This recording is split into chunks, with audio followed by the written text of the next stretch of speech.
Welcome to No Fugazee Podcast. I'm your host, Cooley. Tonight is open panel debate night and reaction night. Let's go.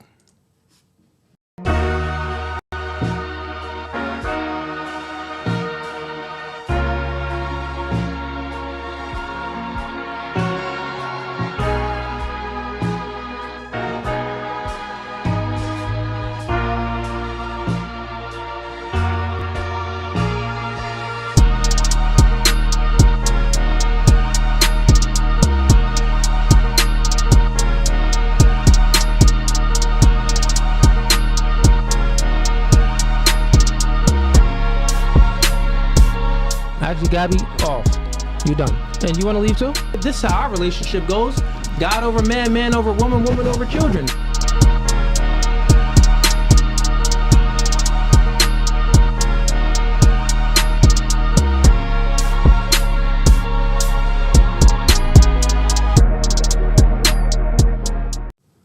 All right, we are back. Welcome to No Fugazee Podcast. I'm your host, Cooley. That was one of the old intros, man. We had to play another old intro right now while my editor is creating a new intro. But welcome to the channel, man. Everybody that's tuning in right now. We will be reacting to Andrew Tate. He got arrested.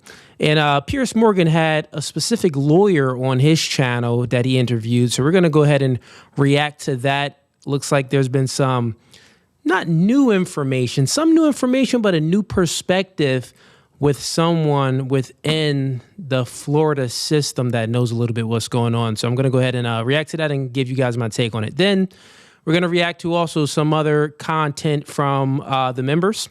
And then it's going to be open panel debate night, man. So if anybody that wants to join the stream tonight, the link is pinned in the YouTube comments. I welcome all the atheists and the feminists up. Let's have a good debate. We will be going live on TikTok in a little bit. Not right now, but we'll go live on TikTok probably like in the next half hour to get some of those crazy TikTok debaters up here too. So we got a few links in the YouTube description. If you want to support the show, become a member. We got 3 tiers. First tier is Gang. Second tier is Hitman. Third tier is Mob Ties. You join any of those tiers, you are locked in with us. And the other links are going to be for the social media platforms. So you guys could go ahead and, tune in there and watch us on the other social media platforms. You know what? Let's hop right into the sponsorship as well. All right, quick emergency meeting. If you're a man and you don't have a watch, it's a little questionable. How do you stay professional? How do you stay gentlemanlike? How do you move in a room full of vultures? This is why our sponsorship for today is the Harlem Watch Company, to get you guys looking sophisticated and get you the proper timepiece. It comes with a lightweight stainless steel case, a genuine leather band, mineral glass lens, an additional leather band, and a band changing tool. It also comes with a number certification card, so you're officially part of the Harlem Watch Company Club. They also sell women watches as well, so you can go ahead and pick your lady up a nice little timepiece.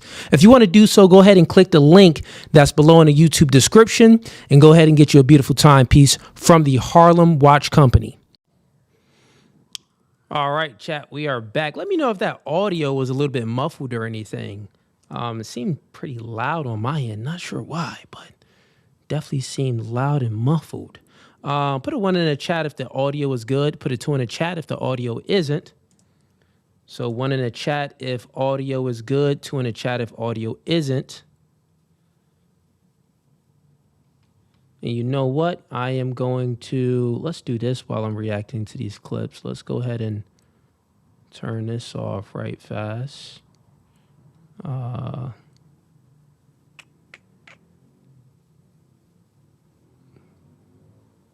React that. Let's turn this off. All right, let me see if you guys could still hear me. All right. Okay, looks like the audio is back good on my end. All right, let's turn this up. Now my audio should be a little bit higher and a little bit better.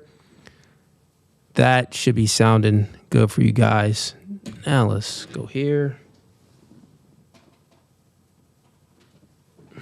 And make sure this is good. Use that one. Okay.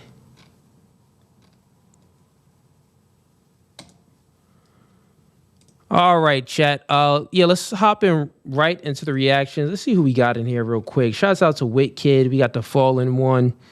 Shout outs to all the members in here supporting the channel. Okay, you guys said audio was fine. Okay, good. Yeah, it was sounding real loud in my headphones, so I had to just make some adjustments real quick. Tim M, I see you in the building. Shouts out to the squad, man. All right, cool. Let's go ahead and hop right into this. Right into the reaction. Let's do this now.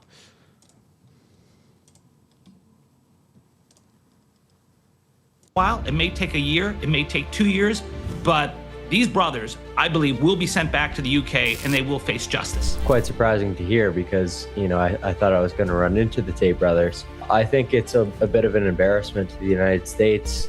There's a 41% chance you might visit Russia in 2026. Yeah. Is that true? I want to visit Russia. I think that's another controversial place. You're going to go to Russia as you've been to Israel.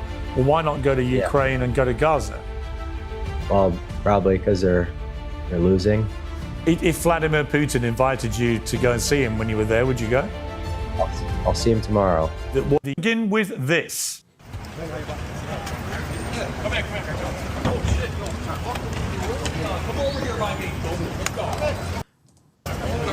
All right, they was definitely clowning Tate. You know, all of the blog channels was clowning Tate on his outfit. Said, why is he wearing high waters? They was talking about his ankles. They said that he dressed zesty. Yo, they kept clowning him. It's so crazy. Like, you can't do nothing right, bro. Like, they clown you when you up, and they also clown you on your downfall. There's not anything, you know, right you can do on social media nowadays. Now, you know, do my pants be looking like that on me sometimes? Probably so. That's what happens when you're 6'4", and you can tell they're not always pulled down. Looks like he got a little knee room right there. Do my shirts be that tight? It used to be. I used to wear the tight shirts just like that with the chest out with the chains. I don't really be wearing the shirts that tight anymore, right? But they was clowning homie, and that's just what's gonna happen. At the end of the day, hey man, he out there making millions of dollars, but he got arrested again. So you guys are gonna get my perspective on that too. Let's keep watching.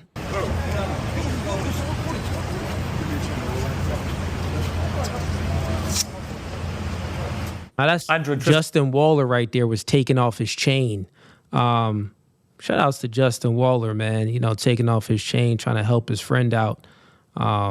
I'm sure you get the chain back, though, when you get arrested. But I'm sure that they have, like, you know, PTSD from the times where they got arrested in Romania and they didn't receive any of their money or their jewelry or their cars back. So he's probably like, well, this is the real expensive thing I got on me. You know, let me go ahead and help my homie out and take this up off him. And Tate were arrested in Miami this weekend after UK prosecutors added 38 new charges, including further counts of rape and sex trafficking to the 21 they were already facing. They could now be extradited to the UK, but as dual US citizens, they will fight to remain in Florida. Both brothers have always denied criminality, including on this show, and Andrew Tate says the British case against him is corrupt. Well, a lawyer for the brothers said they're currently being held in solitary confinement like Al-Qaeda terrorists and that they are political prisoners. But will that defense be enough to keep them in the United States?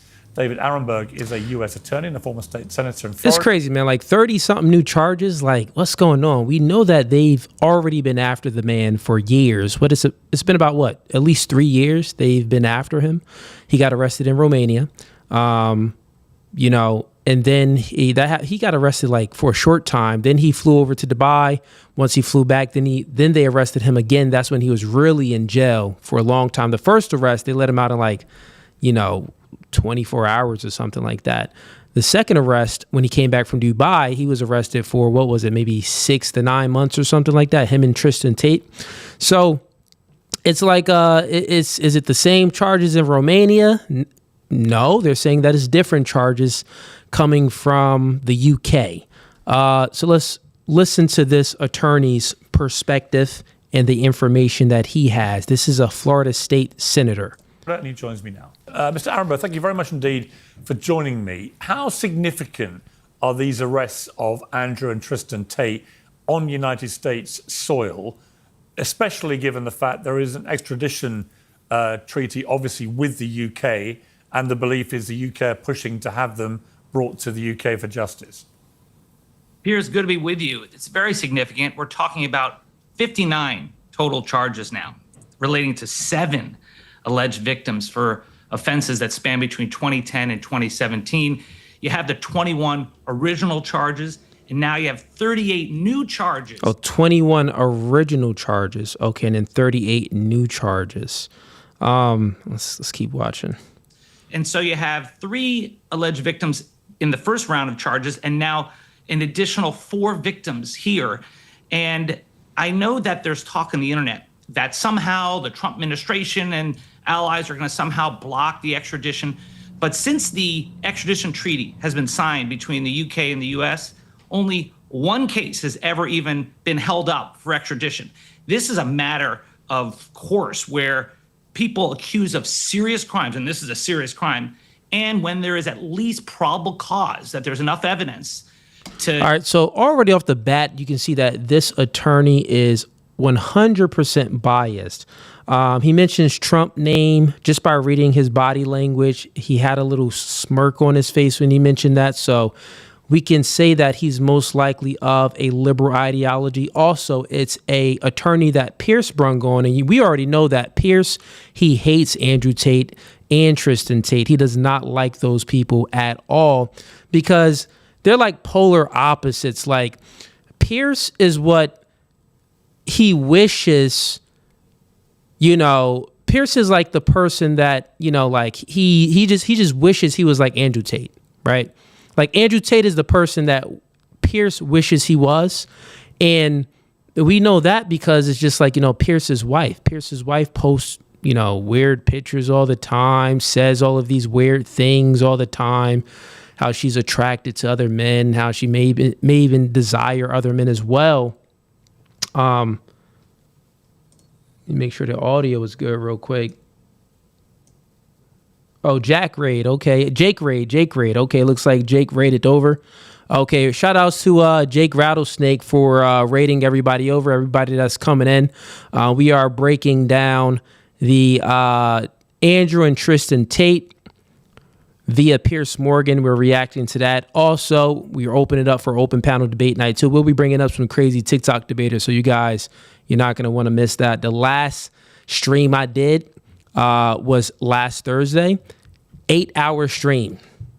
8-hour stream. Who does that? I mean, it's a few out here that do it, but 8-hour stream, all debate. So stay tuned. It's going to be pretty cool. I don't know if I'm going for 8 hours today, but we're going to spend about maybe 30, 45 minutes reacting to some content, and then we're going to open it up for open panel debate night. So it's like Pierce is the guy that he's a beta male. He has an effeminate mindset. He looks at anybody, any man that has standards for women, he looks at them as misogynistic. Like Pierce is one of the people that he just throws out the misogynistic term on any guy that criticizes women or has standards for women at all. That's what he does. So this lawyer already, we can tell the way he's speaking, he's against Andrew Tate because he didn't mention that over in Romania, they basically threw out the entire case. And now these dudes can fly around and they only got to check in once a month. He didn't mention any of the positive sides, how in Romania, they had lack of evidence. So they basically threw it all out, right? And then the stuff that's going on in the UK, bro, they haven't lived in the UK, Andrew and Tristan, for years, right? Now, let's keep watching. Justify the arrest, that those people are sent back. It may take a while. It may take a year. It may take 2 years. But these brothers, I believe, will be sent back to the UK and they will face justice. I mean, the allegations include rape, child pornography, extreme... Am I bad about that? Jake Varr. Shouts out to Jake Varr. No Fugazee. He sent over the raid. Not Jake Rattlesnake. Jake Varr. Appreciate that, man. Pornography, trafficking with sexual exploitation, sexual assault. These are serious, serious charges. I guess the obvious question is, it's already been rumbling on for many years, this case against both of them. You talk there, it could take a year or more for this. They might appeal, they might delay, whatever. Why does it take so long, this?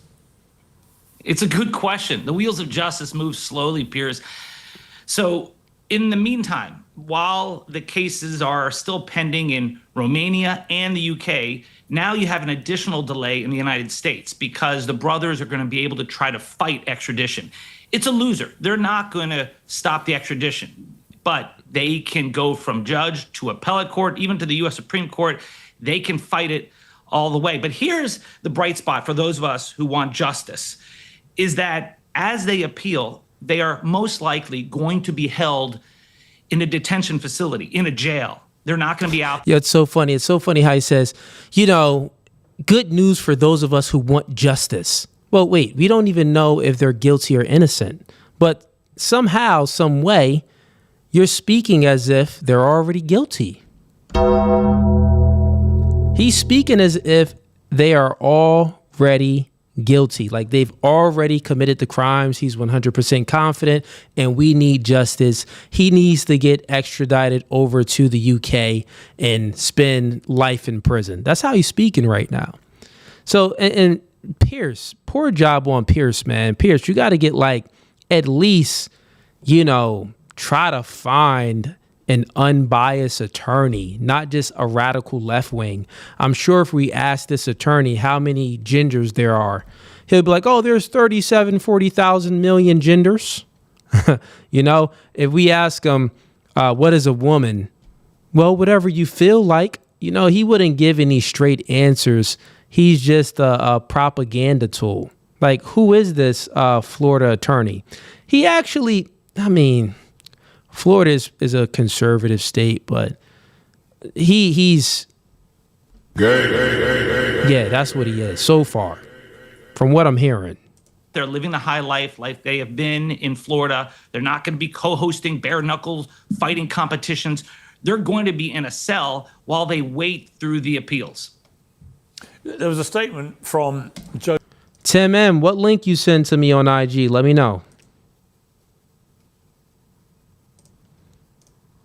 Joseph McBride, who's the lawyer representing both brothers, last night in the United Kingdom, a corrupt and fallen nation that jails its own citizens for tweets while ignoring rape gangs it found too inconvenient to prosecute, conjured up a wave of charges against the Tate brothers. This is not law enforcement. This is a political hit ordered by a dying empire that fears two free men with a microphone more than it fears actual criminals walking its streets. And their case has been taken up by a lot of people online, including Nick Fuentes, who tweeted, "Free Andrew and Tristan Tate." It would be a national humiliation, he said, the United States to allow the UK to extradite them. Two American citizens over trumped-up Me Too charges. The same country that persecutes white people for speech while importing rapist migrants. So you can see the way This is facts. Nick is speaking facts here, man. The UK, they don't even have any free speech over there, right? So of course they want to go ahead and extradite Andrew Tate and Tristan Tate because, they're against their agenda. They always speak out against the UK agenda. Like in the UK, if you post something on Facebook, you can get arrested. like they've already had many arrests in the UK based off of IG posts and Facebook posts. So, of course they want to get this guy. So, if he actually did the crime and there's actually evidence for the crime, okay, he should do the time. They should extradite him. Like if there's some solid evidence. But if there's a woman saying something from 15, 20 years ago and it's all just word of mouth, there's no evidence, there's no tangible evidence, it's just based off of how she feels, no one should get extradited. No one should go to prison based off of feelings. We need more than that. You got some hardcore text message proof. But text messages can be altered now with AI and everything else. So we need to find the text message coming from the actual, company of Verizon, T-Mobile, right? We need the full transcript of it to authenticate it, to see if it's real. If there's any video footage, right? We need some video footage. Now video footage can be altered too with AI and everything. So we need to try to authenticate that. So currently right now, with the way the world is operating in AI and everything, it's actually getting a little harder to find out if someone actually did a crime, right? Like, it's easier because in one way it's easier, but it's also harder now with AI. So it's easier because we got cameras everywhere. Everything is being tracked as far as your Gmail, your text messages. They don't go away. We can still get the T-Mobile transcripts or the Verizon transcripts. But in the other way, it's like AI can alter all of this and, pretty much make it seem like you did something that you didn't do. Political wind is blowing here in certain quarters. The Trumps have historically been reasonably friendly in terms of their view of the Tates. Does this change that? I don't think so, Piers, because it's limited to what the Trumps can do here. So first off, what hypocrisy for these internet influencers to take the side of the Tates when they are some of the leading voices against Epstein and the so-called Epstein class. Well, how is this any different than what Epstein had done? At least the accusations are just as serious here, but yet they take up for these guys. I don't know the difference. Yo, Tim M, send me the link, or WitKit, come in here and send me the link in a private chat. So that's the fastest way I can get to it. So if you guys got a link of another video, send it to me through the private chat. Just click on the link that's pinned in the YouTube comments, like the link to join the stream. And then you can send me that link through the private chat. WitKit or Tim M, do that for me. Other than, I guess, they identify Andrew Tate with themselves and the MAGA movement. But even if Trump wanted to do something here, the court system is independent. The only thing that the Trump administration could do if they wanted to is that at the very end, when the courts have ruled and they're about to sign off on sending them back to the UK, the Secretary of State, Marco Rubio, could block it because he could say that this is a political prosecution, and that would violate Article 4 of the treaty between the US and the UK. But that is almost never the case. I mean, that has happened once to a diplomat, not someone like this. And does the Trump... You see how this attorney's mind is already made up? He's saying, like, okay, on one side, Andrew Tate and Tristan Tate only have one thing that they can do. Like, if, Trump's people go ahead and block it, but, that's a low probability. That only happened once in the history of our country. So, like, this attorney is so biased, bro. He's definitely part of this community. They, them, energy. He's part of the they, thems, bro. Dude is super biased.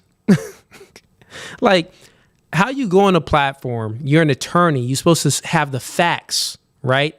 But you only give one side of the facts. Not only like just one side, you only give like your own subjective opinion and biased opinion about what actually went down in regards to Andrew and Tristan history with being arrested and the history of them being charged. Like, everybody knows that, bro, a lot of like the stuff that was going on in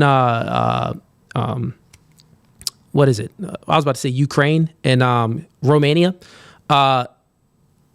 Like 30 of those women like had wrote notes or something like that, or gave statements saying that, they never did anything. And then 2 of those women was their baby mom. It's like, wait, so like if the evidence was weak in Romania and that was more recent than the girls from the UK. So all the girls that came out, or they didn't come out, but all the girls they said that they had under the Romania case for Andrew and Tristan, that was a little bit more recent. It was in a span of like, 8, within the last 8 years. But the girls in the UK, I think is about 3 or 7 of them. We're speaking about 15, 20 years ago, bro. So if the evidence was weak on the girls within the last 8 years, the evidence is probably going to be even weaker with the women that's falsely accused. Now, I think they're innocent. I don't really think they did anything, but I could be wrong. If they're not innocent and they actually did do something, it's like, all right, well, they need to do the time. But like the things that they're being charged for is like grape. Like, bro, they don't have to grape, right? They're rich, famous, getting money, driving nice cars. Girls are throwing themselves at those type of guys. Listen, I got homies that's dead broke, and women throw, panties at some of my homies, right? 6'2", and all of them are over 6 foot. Like, they don't even need to get rich. They don't even need to be rich to pull chicks. like, that's the crazy thing. Like, if anyone is good with women, it's like, all right. Now, unless they're like just like crazy individuals and psychotic, and even though they can get women, they get some type of dopamine hit or some high, out of graping and taking from the woman. I'm sure that there are guys out there like that, far few in between, some like weirdos. They got some weird psychosis thing going on with a power drive, right? That could be there. But man, nah, not with these two brothers. They seem like regular brothers. They give game on getting chicks and all of that. They was getting chicks prior to really becoming popular. Both of them, I think Angela's 6'1", 6'2". His brother is my height, 6'4", 6'5". Like, once you meet a certain height, threshold, you don't even got to talk a whole lot. Once you meet a certain money threshold, you don't even got to do too much. Once you got the nice cars, the nice house, the more you have, the less you have to do to get the woman. So it just doesn't even make logical sense, for these two gentlemen to be doing something like this. So that's one thing. The other thing is, like, if you look at the past cases, all those women sign those statements like, this is false. So he's not saying any of those facts, the attorney. He's just talking nonsense. Administration really want to be on the side of these notorious manosphere, misogynist, pro-terrorist individuals? I don't think so. I was right. There it goes. There it goes. He just admitted to his bias. Manosphere, misogynistic. Look, he just admitted to his own bias, man. No one believes him no more. Like, everything you just said is, all your credibility is just out the window, man. Remember, even in the MAGA movement, there's a split when it comes to the Tates, because Ron DeSantis, the governor of Florida, and his attorney general have been trying to get them arrested in Florida. They've been investigating them. They want them out of our state. We may be the free state of Florida, but not for these guys. Yeah, and so of course. I think that he's just talking. Well, even in the MAGA movement, like, bro, there's gay conservatives. We all know this. Just because, like, you're a Trump supporter or you're more on the conservative side doesn't mean you're not gay. Look at Dave Rubin, whatever his name is. Gay, full conservative. And his mind is twisted. He can't think properly. Like, like the debate that he was in on Jubilee, he just made a fool of himself because he got gay brain. It's something very similar. Like, gay brain and then like whole brain is very similar. Like, whole brain, you've been dominated by men too many times and too many men. So therefore you can't think properly, right? Gay brain is very similar. You're gay, so you're also being dominated by men. And most likely it was many men. So it twisted your mental mind frame and you can't think properly if you have gay brain and whole brain. So the conclusions that you come up with in your mental schema is going to be off. It's going to not adhere to reality. So you're going to see someone like an Andrew and a Tristan and say like, oh, those guys are toxic masculinity. No, they're only toxic because you wish you can be somebody like that, but you can't. You wish you can pull Jones like that, but you don't got the ability. You wish you had the swag, but you ain't got it, right? So therefore, the gays and the hoes is going to be like, I don't like it. So they're going to do whatever they can to destroy certain ideologies within the manosphere, within the red pill, right? Within conservatism. They don't like certain ideology. That's just what's going to happen. Is too much of a hot potato for the Trump administration to stand in the way of an ultimate extradition. The final question, if they were convicted on all counts of all these charges, what kind of sentence could they be looking at? The rest of their lives in prison. I mean, bruh, duh. Of course, you gonna say the rest. Matter of fact, you want them to get the rest. You want them to spend the rest of their lives in prison. That's just in the UK. There's also charges back in Romania, and there's an investigation still underway in the United States. So I do not think that the Tate brothers will be able to go back to the life they're used to. I think that their academy, their school, which gives out PhDs for young men to try to be misogynists like them, the PhD stands for pimping. Yeah, how do you know that the PhD that they're getting is to indoctrinate or influence men to be misogynistic? Like, the word misogyny it means like nothing now. It's just like the word like racism. It doesn't hold as much weight when certain people say it. Like when you hear a black person just, oh, everything is racist or that's racism, it's like, do I really believe you? You probably have the victim mindset. Like, we don't really believe you.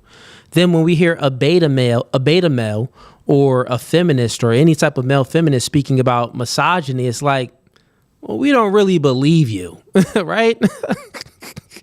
We need more evidence. I'm not convinced that this person actually is a racist or this person actually is a misogynist. I remain unconvinced. Posed degrees. I mean, that tells you who these people are. So I think they're facing the rest of their lives in a prison cell. David Arenbo, thank you very much indeed for joining me. I appreciate it. Thank you, Piers. Support for Uncensored comes from Dose for Cholesterol. All right, so that was that clip. So yeah, man, leave some comments, man. Let me know what you guys think about that. Let me know what you guys think. If I'm not really sure where my audience stands. I know I got a lot of manosphere audience as well, but who knows? Every now and then we get a couple blue pill suckers in here. But let me know. Put some comments down below. Let me know what you guys think. If you guys think that Andrew and Tristan are cooked right now, or you think that this is just like another hoax, it's another way to silence them and stuff like that. So let me know down in the comments below.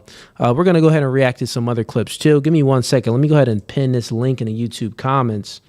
I thought I had it pinned, but it wasn't pinned. So here's the link for anybody that wants to come up and join the stream for open panel debate night. Actually, let me go ahead and do this one. Link to join stream. Let's do link to debate.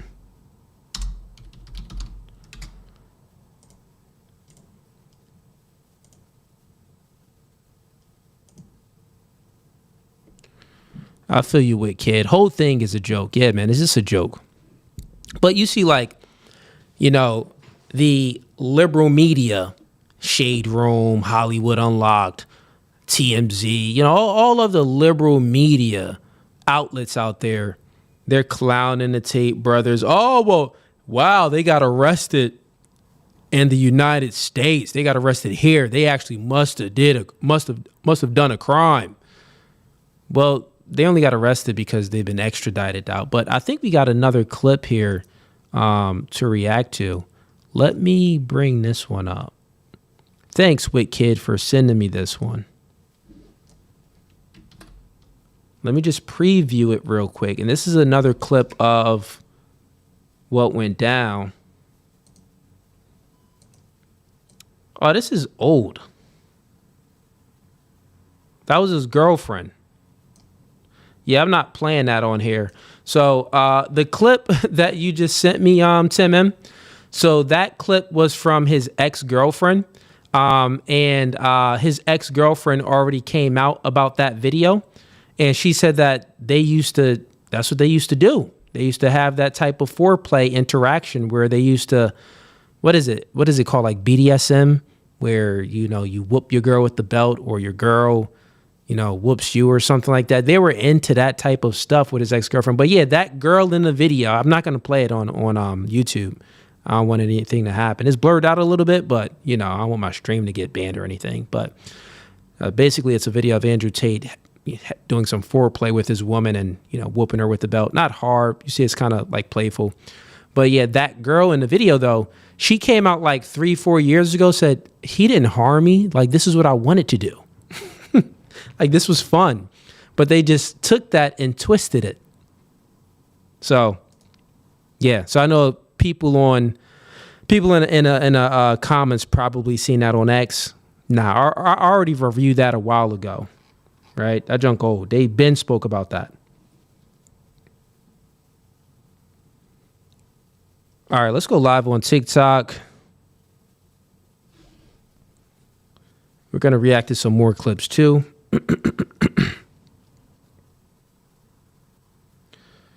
Who's this person? All y'all are a joke. Glitch Master. Well, if you think that, why don't you come up here and tell me how I'm a joke? If that's directed towards me, if you're saying all y'all. So the link is the first link that's pinned in the YouTube comments. You can go ahead and click that and you can come on up. Everybody on TikTok, welcome to No Fugazee Podcast. I just went live now. It's open panel debate night. You see the 3 prompts. Anybody that wants to come up in debate tonight, come on up. Yeah, it's MM. Yeah, Andrew already came out about that, and the woman already spoke about that. Like, if he would have said something like, oh, no, that's what we do. But if the girl in the video comes out and says, no, I wasn't harmed at all. Like, that's what we do, right? That's their little kink or whatever. I don't know. Nothing that I do, right? Niggas be different. Like, that must be like Andrew Tate's white side. Like, white people, that's one of the stereotypes. Like, y'all be doing some weird stuff sometimes sexually. Like, that's the white men stuff. Like, y'all be doing some weird junk sometimes, bruh.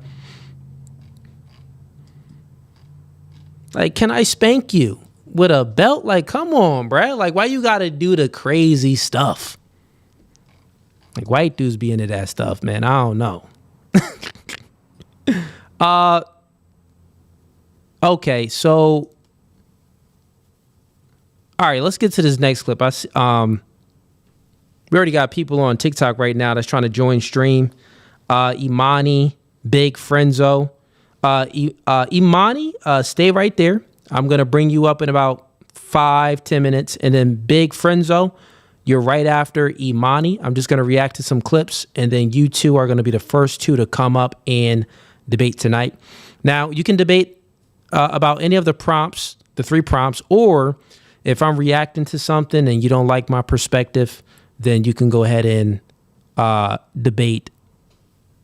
You can go ahead and, share your point of contention with whatever I'm speaking about. Let me go ahead and do this real quick. All right. Let's do.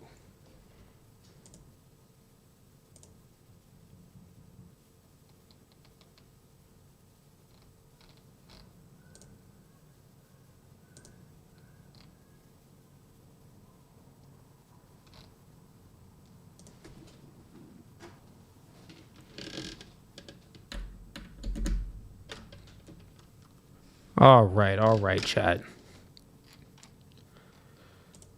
Who we got in here?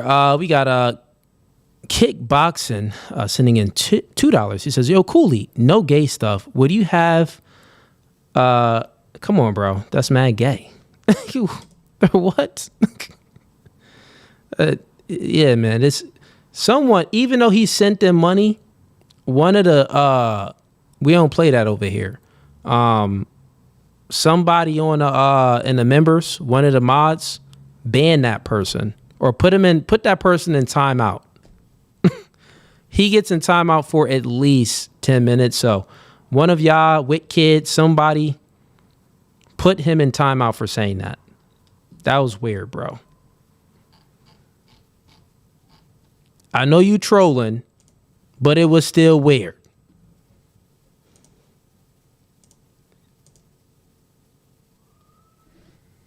Okay, Tim, I also seen you sent me a video. Okay, you sent me a video on YouTube. I mean, on IG. That was the same video, though. All right, let me see. All right, let's react to some of these clips, man. And the folks on TikTok, let me know if you can hear this video that I'm reacting to right now. Let me know if y'all can hear this. We already got 100 people on TikTok too. Everybody on TikTok, get the likes up. Get the likes up now. Send some gifts. Support. We're currently live on YouTube right now too, everybody on TikTok. So I'm live on my phone on TikTok, but we're live on Facebook and YouTube as well. So you can go ahead and tune in there if you want to see what I'm reacting to. You will be able to hear what I'm reacting to, but you won't be able to see what I'm reacting to. And then once I'm done reacting to this clip, I'm going to get the first caller up and then the next caller up for debates. So we're reacting to stuff and then also bringing people up for open panel debate. And those 3 prompts are right there. Let's stick to the prompts, or while I'm reacting to stuff, if you guys have a point of contention with anything that I say, you can address it when I bring you up.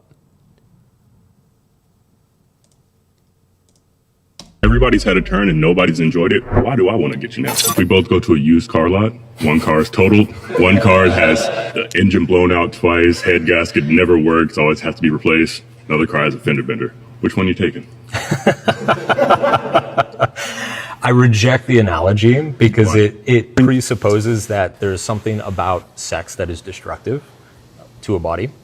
I actually think a better version of that analogy is if you just bought the first car you ever test drove, how likely are you going to be satisfied with that car versus if you go out and test drive 5, 6, 7 cars, get an understanding of their features. Okay, so this guy that's speaking, he's a beta male. His argument is, well, if you never test drive many cars, then you'll have fear of missing out. So he thinks that body count doesn't matter. And his argument is, well, it doesn't matter how many guys a woman sleeps with because it's good for them to test drive a lot of cars so they won't have fear of missing out and they can actually choose the best guy they can.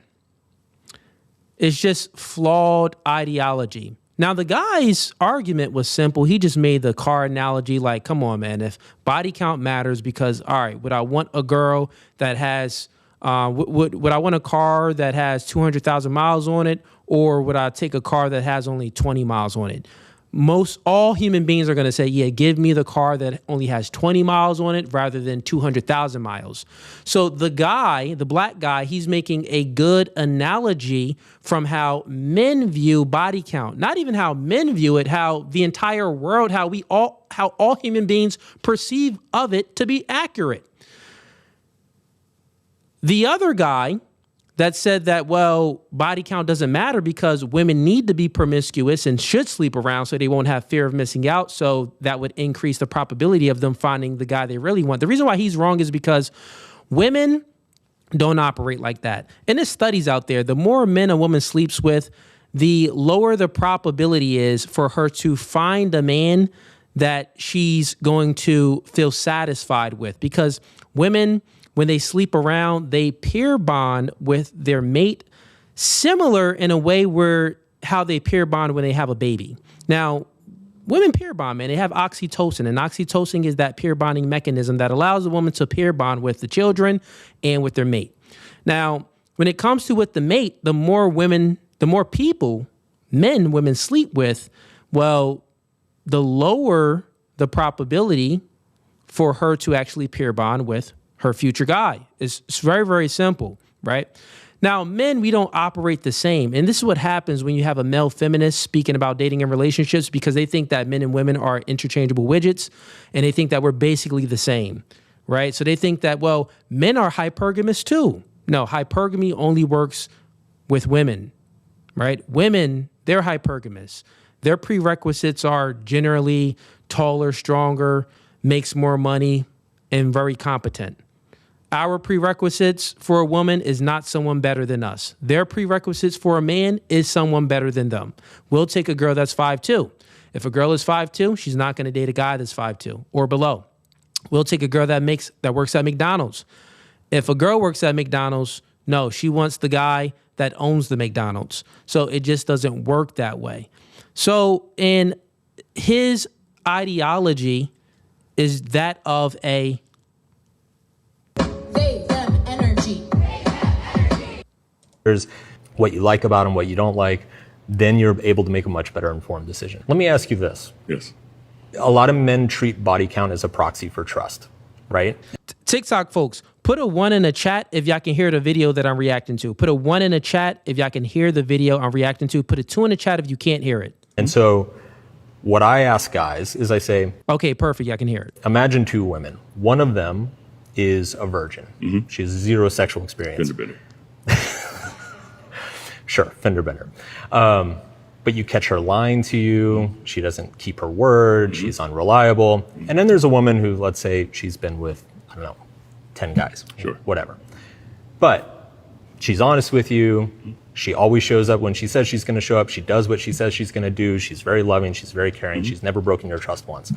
Which one is likely to be a better partner? The first one. Why? Because she's had 10 different partners. Why she had 10 different relationships? Why haven't those worked out? Well, you would have to ask her that and find out. Right. Because people are complicated and they have different life stories. Right. So let's ask a question here. Yeah, he cooked them right there. So like his example was silly. So he said, let's just imagine there's a woman that has 0 sexual experience, but she lies all the time. You can't trust her. And she's just always, she's just not a good partner. And then the other woman, she has 10 guys, but she's reliable, she's faithful. Like that doesn't even, like, bruh, is that a unicorn? Like human beings don't operate like that. The woman, if the woman has sex with 10 guys versus the woman that has sex with 0 guys, the woman that has sex with 10 guys, she would be the more untrustworthy one. She would be the more unloyalty, the one that won't have any loyalty, right? The probability of her having more loyalty than a virgin is going to be, extremely low, right? So he's just thinking, it's almost crazy. Like Jubilee, if you guys are listening, I did actually commented on this post, on this video. If you guys are listening on Jubilee, why wouldn't you get someone actually from the manosphere or red pill space like me to go on this show to destroy this guy? Right? Like, it could be me versus 20 feminists or 20 blue pill betas, and I can do it with my eyes closed, and I could put earplugs in my ear. I don't even have to hear them. Just by looking at their body language, I'll be able to debunk their claims. I can be deaf and blind and still win a debate against a feminist. Oh, wait, I said just by reading their body language. No, I'll be able to feel the aura of them. Something even better. So I can't see or hear them. I'll be able to feel the aura of the wrong answers, of the flawed ideology. And I'll use some type of mental logician skills to combat the flawed views and dismantle their worldview within seconds, while being deaf and blind. That's how easy their ideology is to destroy. It's just flawed. If a woman asks me, what do I do for work? How tall am I? How much do I bring in home? Why can I ask you, what's your body count? You have standards. Why can't I have a standard? Standards are fine, but I think all of those things that you just listed are arbitrary standards. And if I was surrounded by women right now, one of my claims would be height shouldn't matter. Ultimately, when you see, the blue pill guy is saying that height shouldn't matter. Well, that's not how the world operates. When it comes to women, height does matter. That's just a fact. When it comes to men, body count does matter. So the guy made a good argument there, but he just didn't verbalize it good. He should have said, well, women have prerequisites. So height matters to them. In order for the guy to get a chance with the woman, he has to meet her prerequisites. And the prerequisites are usually a height preference, maybe a status preference, a status requirement, maybe the ability to be charismatic and make the woman feel the vibes, like speak in a way to build a connection with her. That's a prerequisite for women. Like, women are so picky, even if the man meets the height requirement and he says, even if the man meets the height requirement, he has some status, maybe even he's in a Lambo. But if he says the wrong thing to the chick, she's going to disqualify him, because women operate based off of how they feel. And they want to feel comfortable with the man because they're the weaker sex. So they're always looking for some type of safety aspect within the communication that she's having with the man so she can feel safe. Now, if you're unconfident, well, I don't feel safe with an unconfident man. If you don't have any good social skills and you're a little twitchy, well, that's a little weird, buddy. That doesn't make me feel safe. So she's going to disqualify guys like that. And this blue pill doofus doesn't really understand that. Look at what drives relationship satisfaction, relationship success. These things are very low on the list, yet we tend to focus on them. We tend to over-index on them because they're very easy to measure. It's very easy to like compare 4 versus 6 or 6'2" versus 5'11", right? And so that's what everybody thinks about and talks about when it's... So that's when he should have said, well, wait, that actually matters. Prerequisites matter. When you're at a bookstore, when you're at a library, right? The cover of the book means a lot before you purchase the book. The cover of it, the title, what the book is made out of, right? How thick the book is, how thin it is. Like, the cover matters before you actually read the book. And that's what prerequisites are. Women don't want to open up a book if, from a guy that it's a very short book, right? It's a 5'2" book. It's like, I'll leave that book on a shelf. But if they say a big book, pause. I know, pause chat, y'all probably thinking weird. Pause, I'm speaking about height, not that, pause. But if they say a book that's 6'2", it's like, yeah, I may want to read that book, right? The title is dope. It appeals to them. And let's just correlate that the title is what the man verbalizes to the woman, how well he's able to speak to the woman and convey his interest to the woman. That's the title of the book. Probability increases for the woman to purchase that book. If the book is big enough, pause, right? Tight. Well, that's interesting to the woman because, well, women want to feel safe. And if the man is shorter, generally speaking, that's really not a good safety aspect there. So if the man is taller, much taller than her, the woman wants to feel safe in the big man's arms, right? I don't make the rules, I just report them. So the guy that's speaking, he's just wrong, man. He has to be. He has to be. There's no other way around it. Like, certain people, it's like, I give it, you only get one benefit of the doubt. It's like, if you young, you in high school, right? And you was like raised with a single mom, you ain't have no pops around, and you kind of like beta or whatever. And like, you kind of like pedestalize women based off of your environment. It's like, okay, you could probably come out of that, right? You can probably, overcome your indoctrination.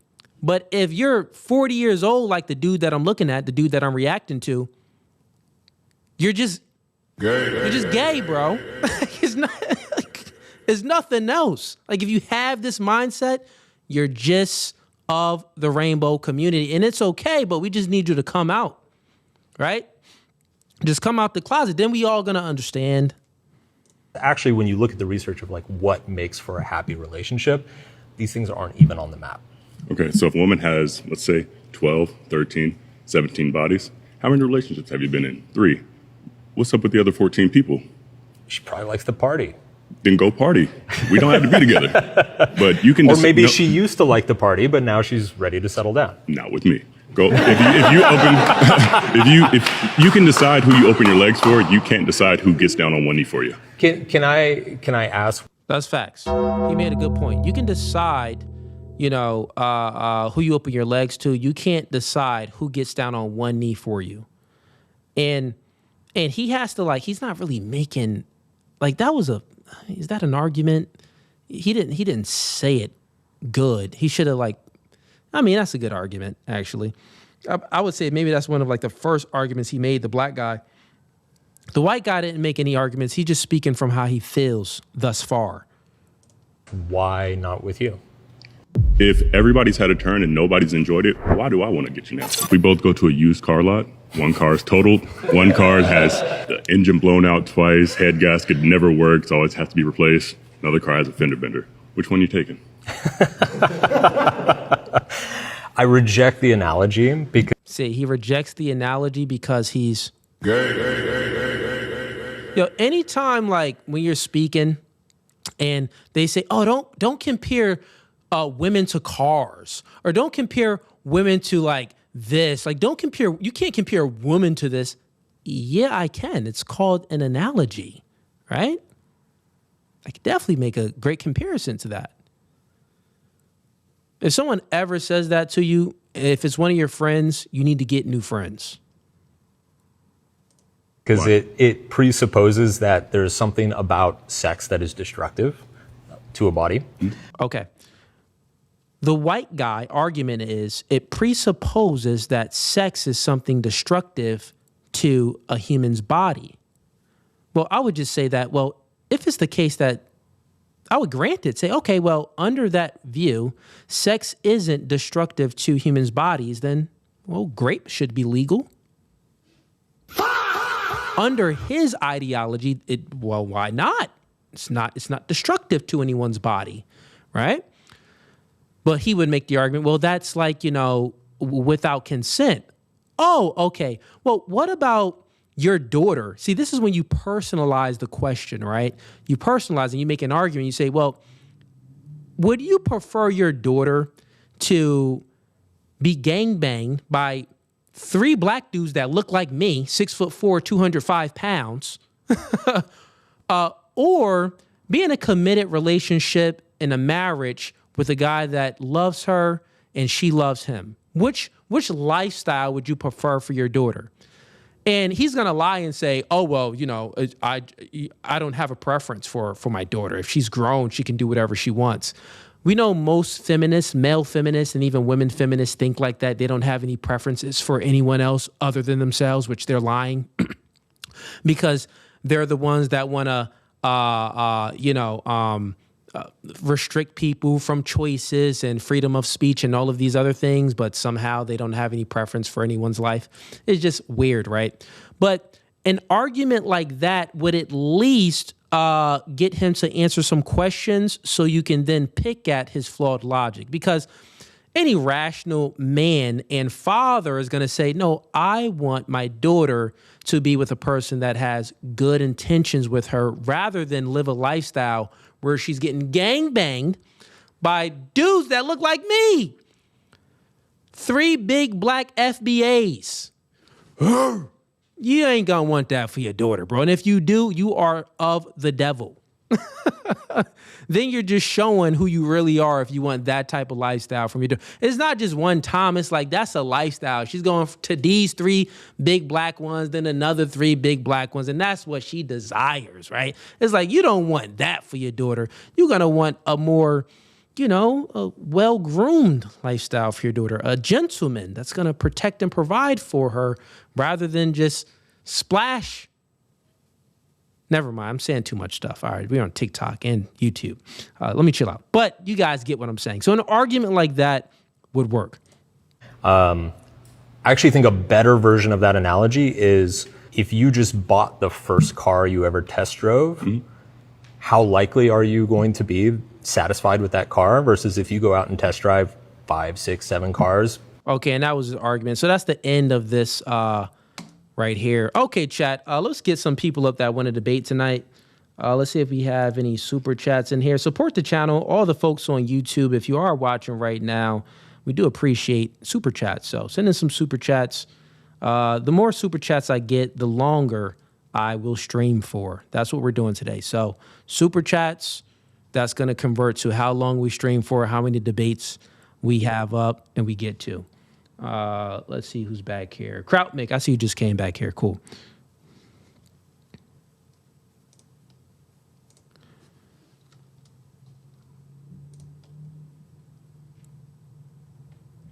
Welcome to No Fugazee Podcast. Let me get your name and age. Yes, my brother. I am Oreoga Miserute from South Africa. I'm 19 years old and I am matriculated in 2024. Okay. And what prompt do you want to debate? I wanted to debate this argument of this guy saying that the body count doesn't matter. While I think you think that really body count does matter? I really think so. It matters. Well, this is if you didn't think that body count matters, then I would have you up. But of the 3 prompts, do you disagree with any of these 3 prompts? You mean like these options, the three options that we have here? Yeah. I disagree with. Yeah, feminist.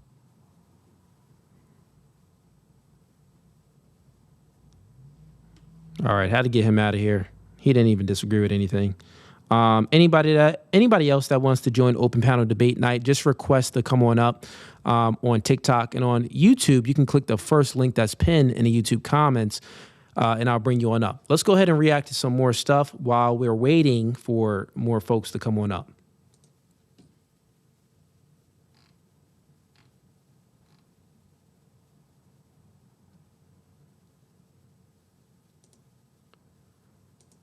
All right. Let's see here.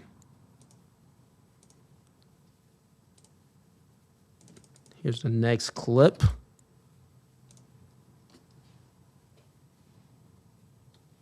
Big Frenzo, you didn't have anything to debate. You could just put yourself back down, man.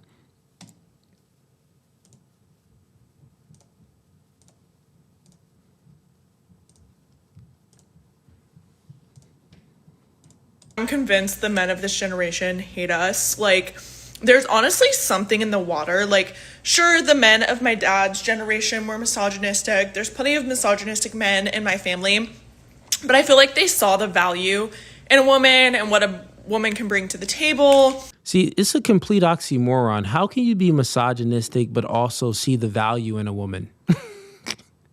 I don't think they actually understand the definition of the word that they use when they say men are misogynist. Misogynist is a hatred of women. All right? That's what it is.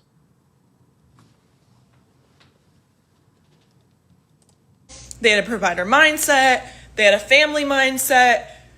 These Gen Z men want us to want to be trad wives, do 50-50, do the housework, do all of that, raise a family without commitment. Like, also, chivalry is dead. Yeah, well, you can tell that this woman is speaking from a hurt position. She's been ran through too many times, so she can't think properly. So she's like, putting all men in one box so she can't think straight. Now, there are guys that want a traditional woman and they're not traditional themselves, but it isn't even under the aspect of they're looking for like the woman to be a housewife. They're just looking for the woman to like some of her characteristic traits and the things that she embodies, her values to be traditional, right? As far as the gender roles, well, we live in 2026 right now. We're under inflation. Things are very expensive. Most people, most men and women, in order for them to survive, they both have to work. The man and the woman has to work, generally speaking. So the man, when he says that he wants a traditional woman, he's not saying like, okay, you're going to, be a housewife and I'm going to be out there working. Usually they're saying that I want you to be feminine. I want you to embody some good, virtues, and be more and have some good morals about yourself, stuff like that. And these modern women, they're just not traditional in no aspect. Like, one, they want to work. They want to chase their career. They're also masculine. They're also non-compliant. They also want to have the final say, right? So the man, he still has to, even though, right, he is working and you're working, it's a 50-50 type thing. Most people got to have those relationships. He still has an obligation to protect you. Well, what's your obligation to him? Even if it's 50-50, ladies, the man still has an obligation to protect you. And actually, you expect him to protect you. If a guy walks up to you, slaps your butt, you're going to expect your man to beat that guy up or at least confront him, to protect you, to hold you down. What can we expect from you? Oh, they say, oh, well, sex. Well, that's a mutual exchange. I know women like to, utilize sex as a value loaded exchange, but it's actually a equal value exchange instead of a value loaded exchange. Normally, if a girl is having sex with a guy, they operate it where it's a value loaded exchange. They're looking for something from the guy. Oh, you're going to pay for my bills. You're going to do something for me. What are you going to do for me if I'm giving you my box? But if we're looking at it traditionally, it's an equal value exchange, what SMEX is. But the question still stands. Man has an obligation to protect you. What's your obligation to him? The obligation would be, well, at least submit to him. He gets the final say. That's a fair deal, because men, we don't look for the tangibles. Like when we're in a relationship with a woman, we're not expecting the woman to protect and provide for us.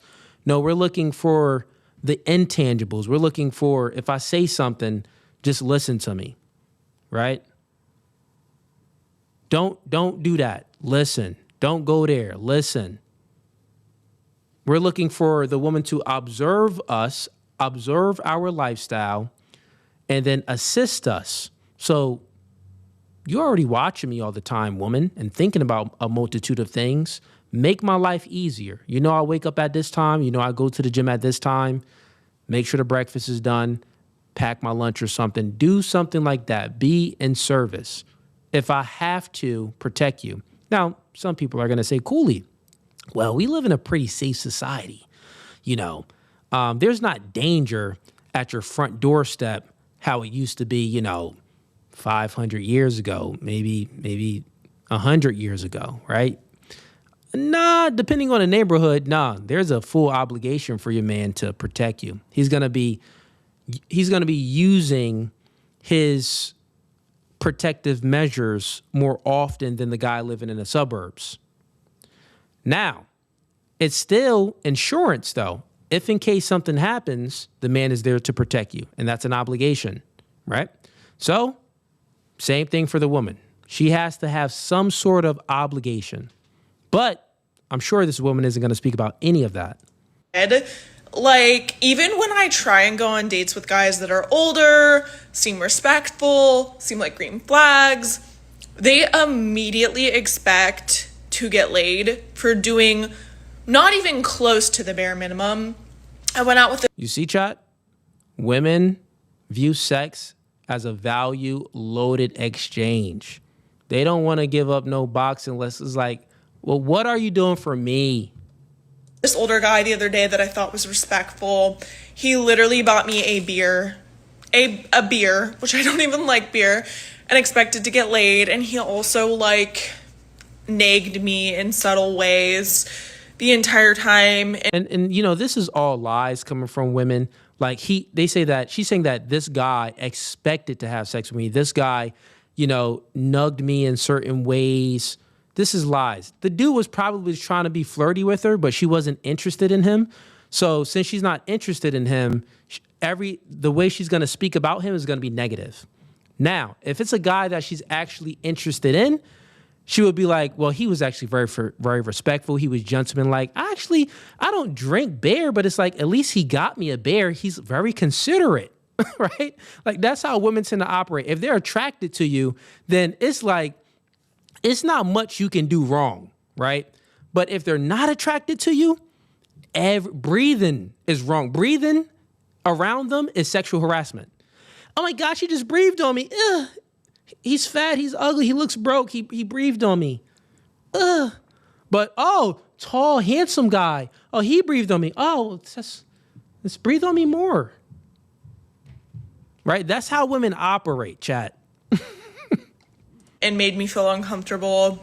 Anyways, men be expecting the cookie for literally nothing. And I blame dating apps and you know what, for them expecting that. But it literally feels. And this is why she's single, because she gives up box to a man. She has sex with a man when a man spends some money on her, right? Because that's all she's saying. She says, well, I need something. It has to be some exchange, right? If I'm giving you sex, then you have to pay for it. She has like a hooker's mindset, right? If I'm giving you this, then it needs to be an exchange, some type of resources. I need to extract money from you. That's what she's looking for, the tangible. Now, look at this, chat. She has sex with a man. The man that maybe took her on a nice date, paid for that filet mignon, right? 5-star restaurant. She lets him hook up with her, but he just smashes and then disposes of her. And the reason why he disposed of her because she didn't add any value to the man's life outside of sex. And this is the thing, like these women that's attractive or even below average, they still have the ability to sleep with men, right? But they don't have the ability to retain the men that they sleep with because they're not traditional. They're modern. Their mind has been warped to think that they're the prize and the man isn't. No. Newsflash. The man is the prize. You're weak. How can you be the prize if you're weak? You can't even protect yourself. How can you be the prize? You put on makeup to cover up who you truly are. How can you be the prize if we don't even know who you are? What do you really look like under them big old eyelashes? What do you really look like under the blush and all of that? Without the Botox in your lips, what do you truly look like? How are you the prize? Well, you got to just cover up yourself? No, the prize is the person that displays who they truly are. The prize is the person that can protect themselves. They're not the weaker sex physically. They can't even control their own mental state. They get their period each month, which then alters their mood and their feelings. Men were more logical and analytical. How are you the prize? But this chick right here, she has the mindset that she is the prize, which is why she can't retain a man after she has sex because she doesn't add any value to the man's life outside of sex. Feels like there's zero respect for women anymore. And also like there's this rage towards us for having equality and making good money. And it just feels impossible to date. It just feels impossible because these men don't want to do cute shit. A lot of these men, it's like pulling teeth to get them to plan a cute date. And let's say you do. And this is just entitlement, bro. This is just all entitlement. And this woman, she has this mindset. It's just one, it's because of feminism, bro. And also social media. She gets so much free attention that she becomes numb to it. The first time you get a compliment, you appreciate it. Second time you get a compliment, you anticipate it. The third time you get a compliment, you expect it. The fourth time you get a compliment, guess what, Chad? It means nothing to you no more. It means nothing. You're entitled to it. You feel a sense of self-entitlement to the compliment. So the free attention that you get, all of the attention that you get, it means nothing. Like a man has to go above and beyond for you to feel satisfied. This is why the last clip that we reacted to, he doesn't know that women suffer from having too many options. They suffer when they're promiscuous because it's harder for them. Like it hurts them in the dating marketplace because it's harder for them to feel satisfied. Like imagine eating and like never, getting any type of you never feel satisfied from eating food. You're just always like, I need to eat more. You're going to be fat and obese. You're going to be out of shape. You're barely going to be able to walk. You're going to be like that chick on My 600 Pounds Life called Tammy, big old fat Tammy, right? I think she lost weight now. She had the surgery, but still she's big and her skin is loose. But, you're going to be like that, chat. So these women, they get all of this free attention from men. They didn't work for it. They didn't earn it, right? They just get it for living. So it's also going to change the person who you are. It's going to change the person. It's going to change who you are internally. You're not going to be a good person to be around. You're going to be complaining a lot. Oh, look, I got flagged on TikTok for harassment. Come on, TikTok. I ain't even say anything. Always getting flagged on TikTok. Come on, bruh.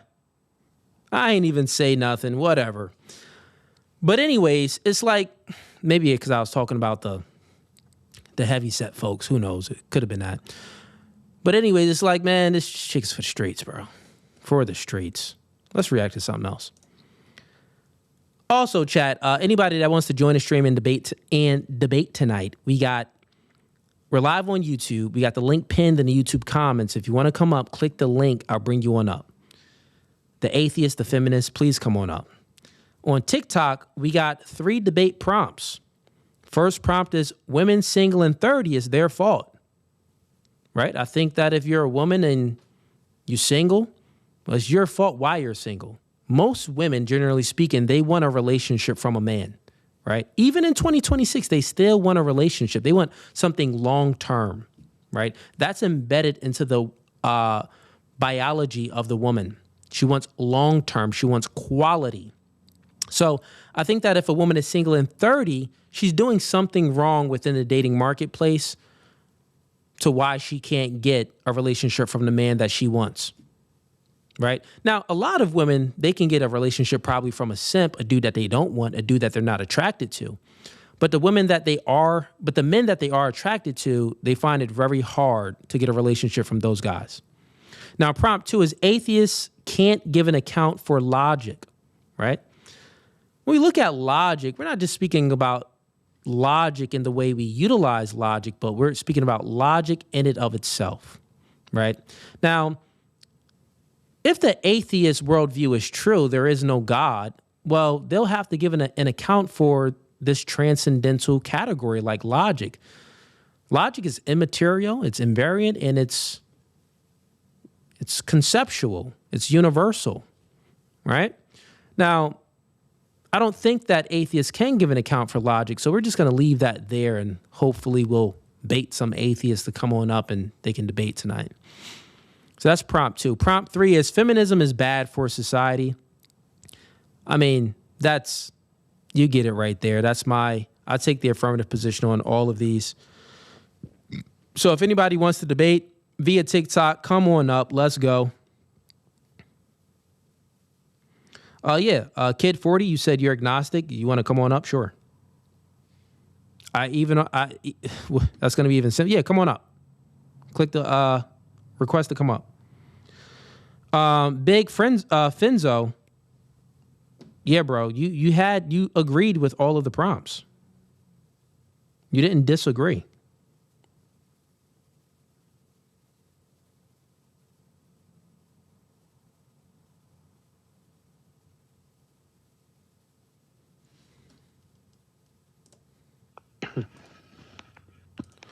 All right, welcome to No Fugazee Podcast. Name and age.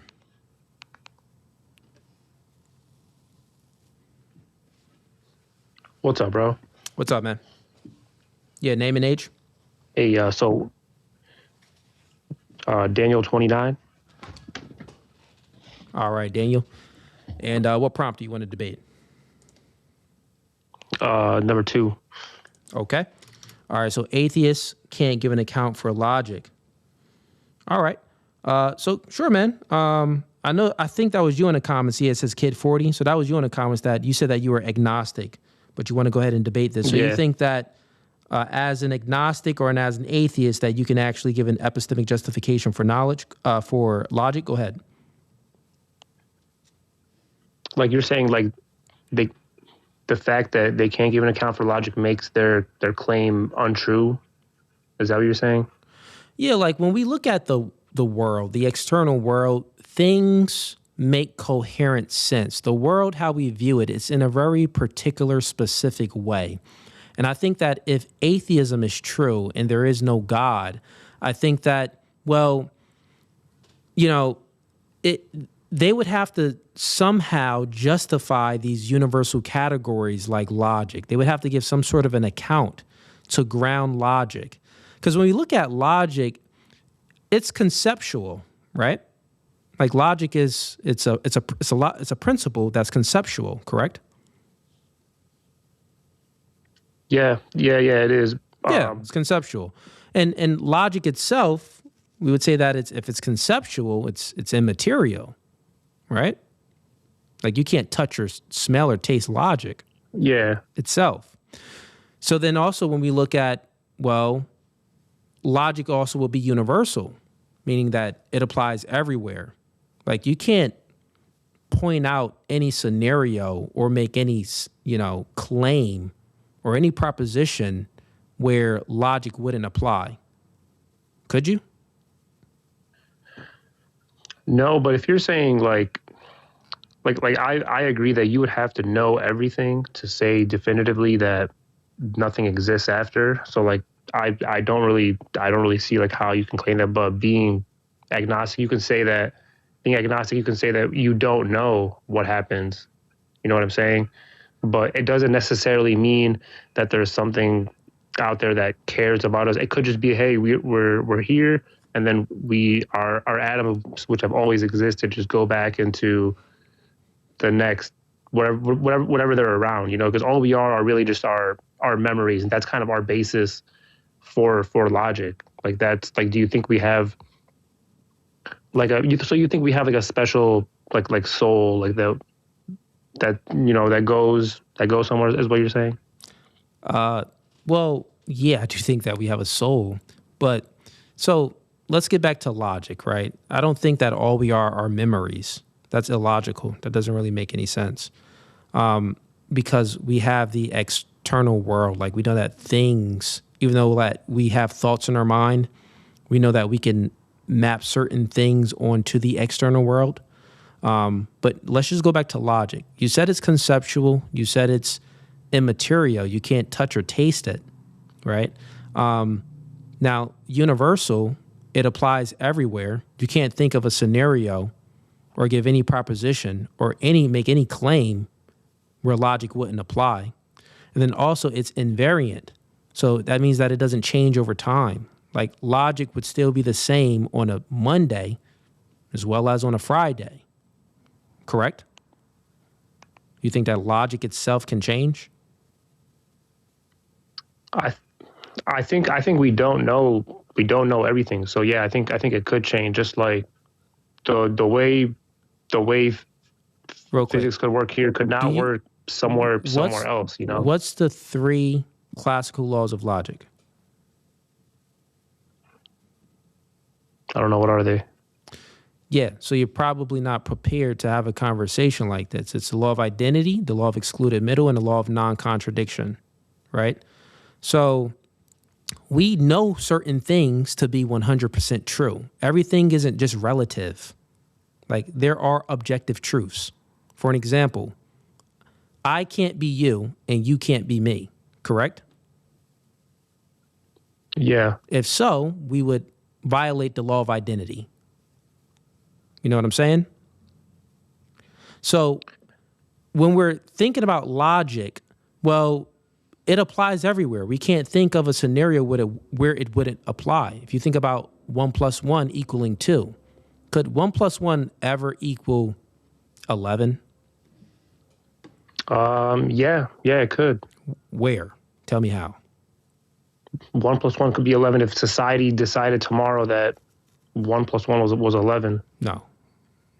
The language of 1, right? The language of ONE,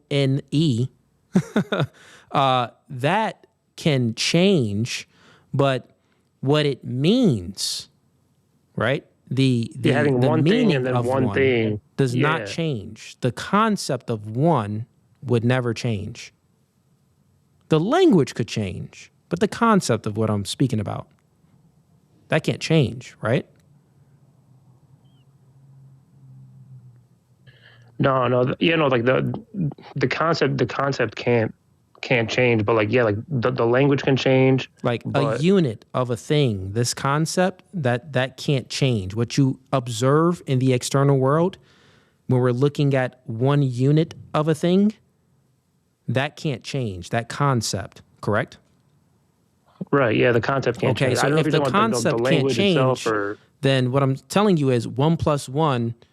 would always equal 2. It would never not equal 2. The language can change. We can say dupa I don't know plus if you were talking about that dupa equals Doompa Loompa.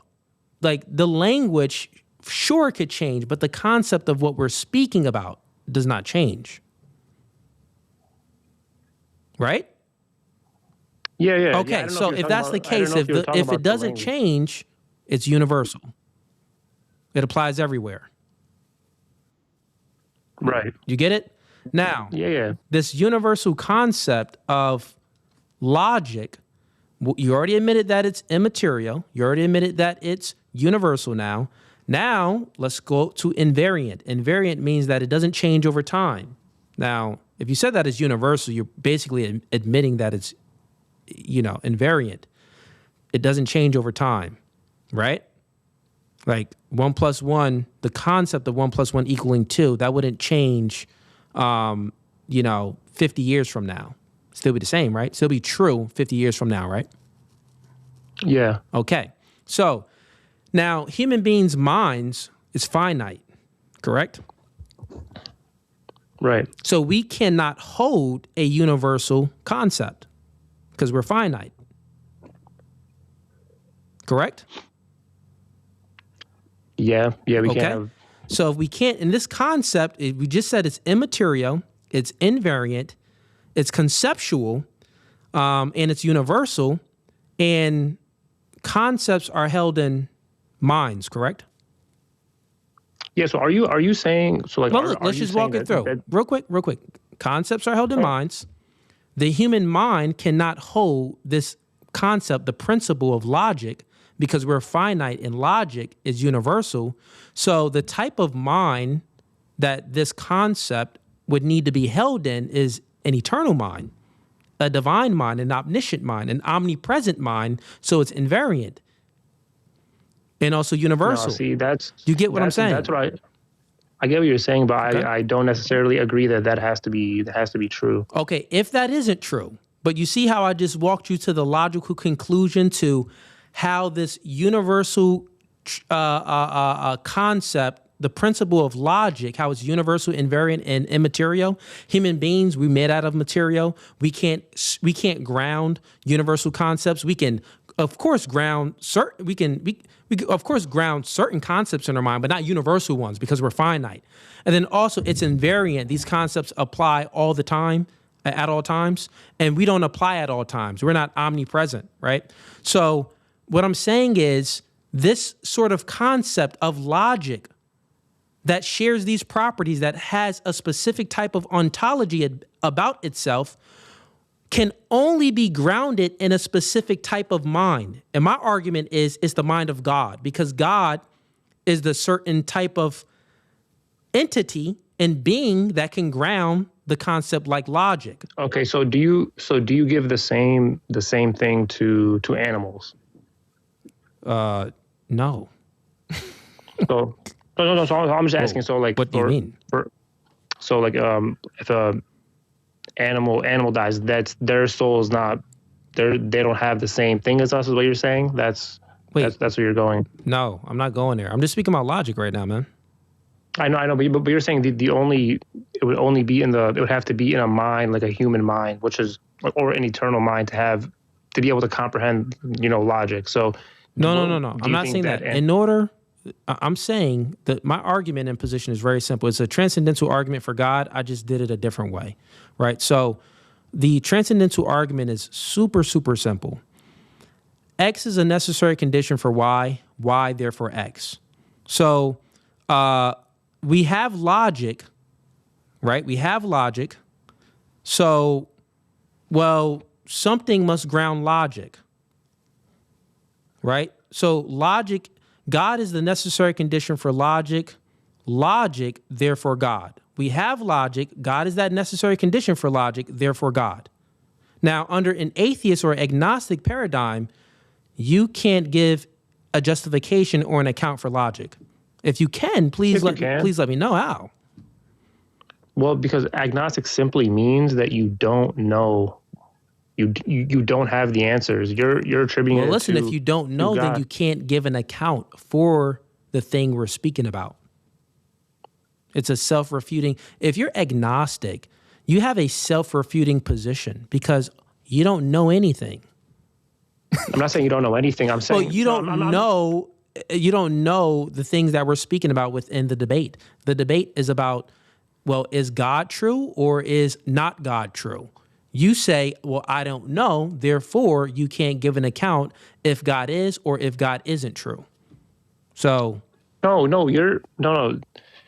Those are not the two options. You can say that either you believe that God doesn't exist or he does, or you can say that we're here, we were born, but we just don't know. Like we're here, then we're not here in 100 or 80 years. But that's the same thing. But you just said you don't know. We're here and we're born, but I don't know. That's the same thing.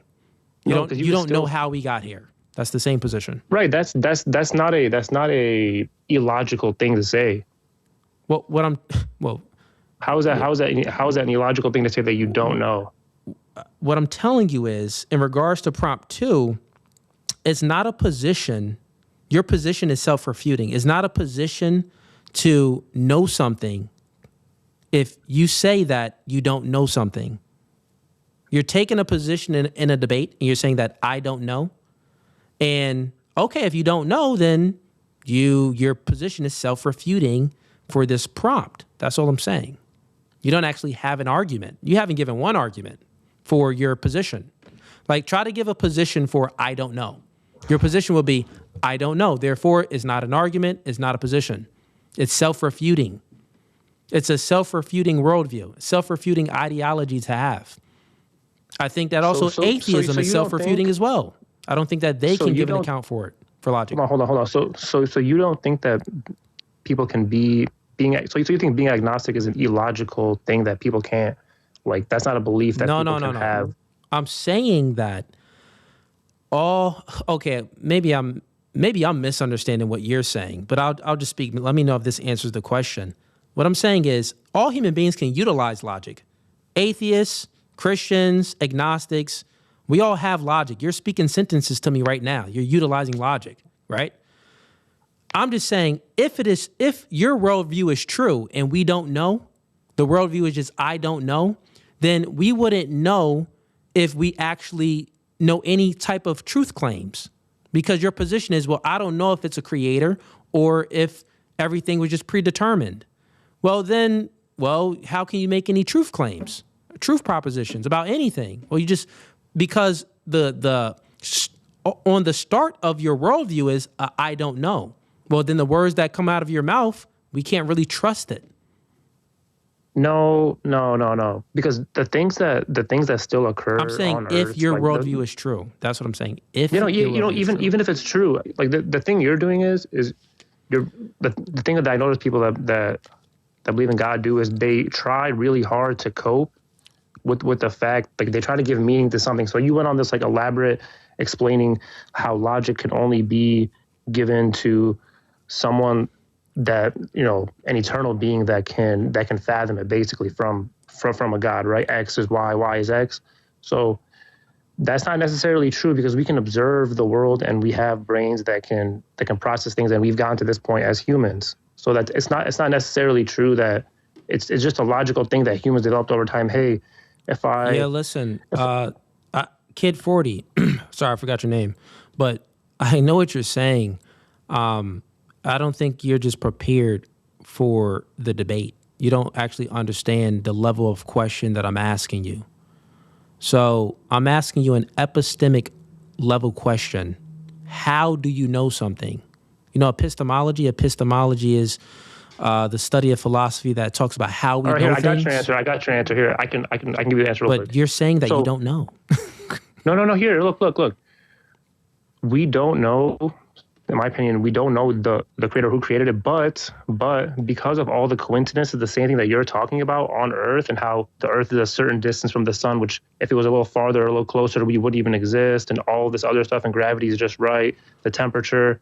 Because of all of that, and because of the extremely rare chance that we're even born a human and all our DNA works and everything like that, because of that logical thinking makes me think that there is something, but there isn't any evidence that I know what it is. So what I'm saying is, which God? Wait. One more question. Which God? Which religion are you? Okay, so one, currently you're making a concession that you do understand the argument, and you understand that it's a sound argument, and that, well, if we just look at the external world, like things were created in a very orderly, logical way, and it seems that it has to be some sort of creator. Now the question you're asking me is what type of creator, correct? Yep. Okay. And so when we're speaking about all of logic is just one transcendental. There's many different transcendental categories. And we're looking at transcendental categories. These are things that transcend the physical. And all of these universal categories as well. Like, there has to be a specific type of God in order for the external world to actually have meaning and make sense to us.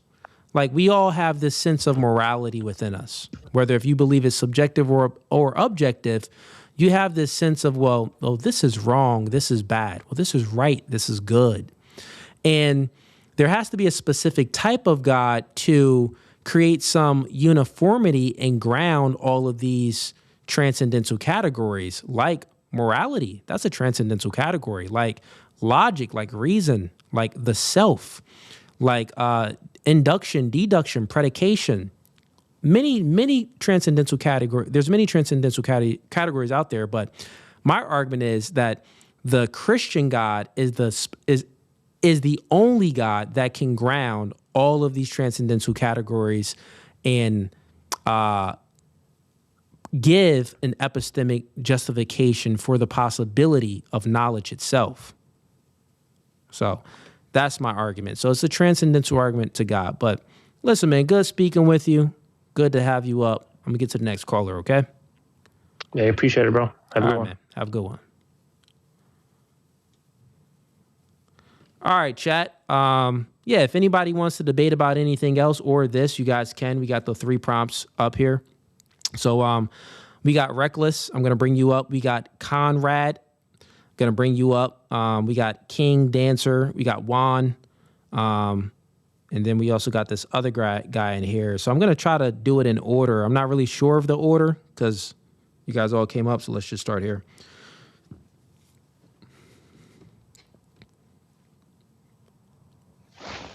Oh, Krautmik, I just seen your comment in there, Krautmik.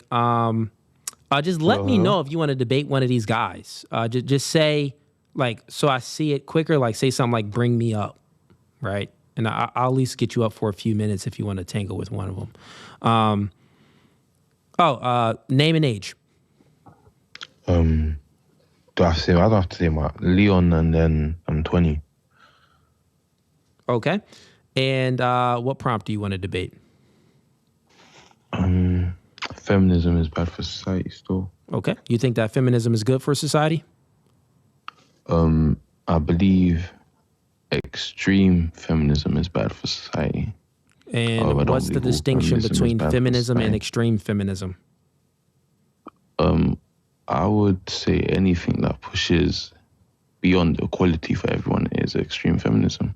Anything that pushes beyond equality is extreme feminism? Yeah. Why don't you think that, egalitarianism would be something do you think that men and women can never be equal in society and have equal roles and duties and rights? Yeah. Okay. So, now when you look at rights, right? Rights we would say is a social construct. What's your definition of a right?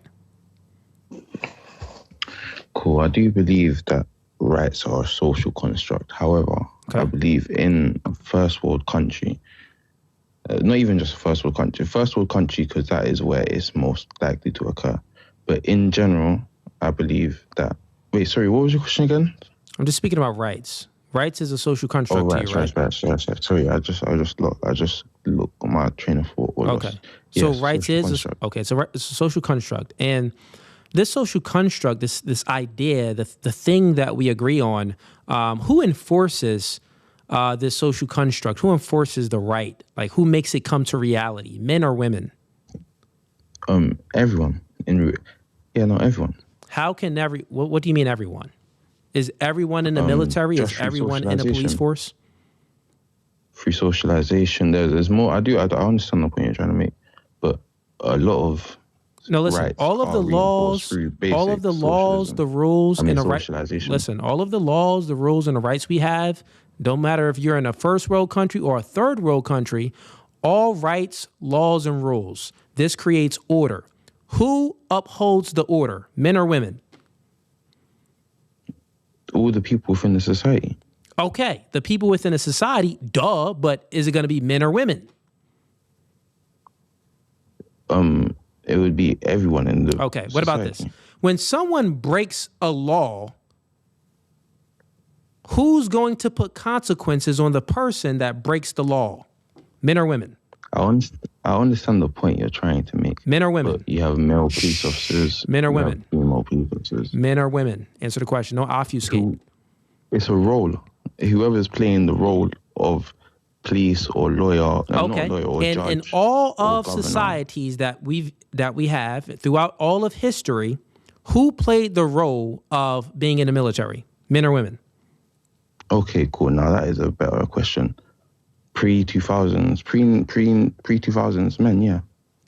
What you talking about? Pre-2000s? Yeah. All up and okay. Was women ever stronger than men? No. Okay. Since women weren't ever stronger than men throughout the history of the world, this means that women they don't have the same capacity as men to put consequences on other people. Men have a higher capacity of violence and to enforce the law and the rules to create order, correct? What you're saying right now is true. However, okay, I have a question for you. Wait. No, 1 second. Can I speak? Because I let you talk. Wait. I'm giving a line of argument here because you're not living in reality. Then you can ask your question. I'm going to let you get to it.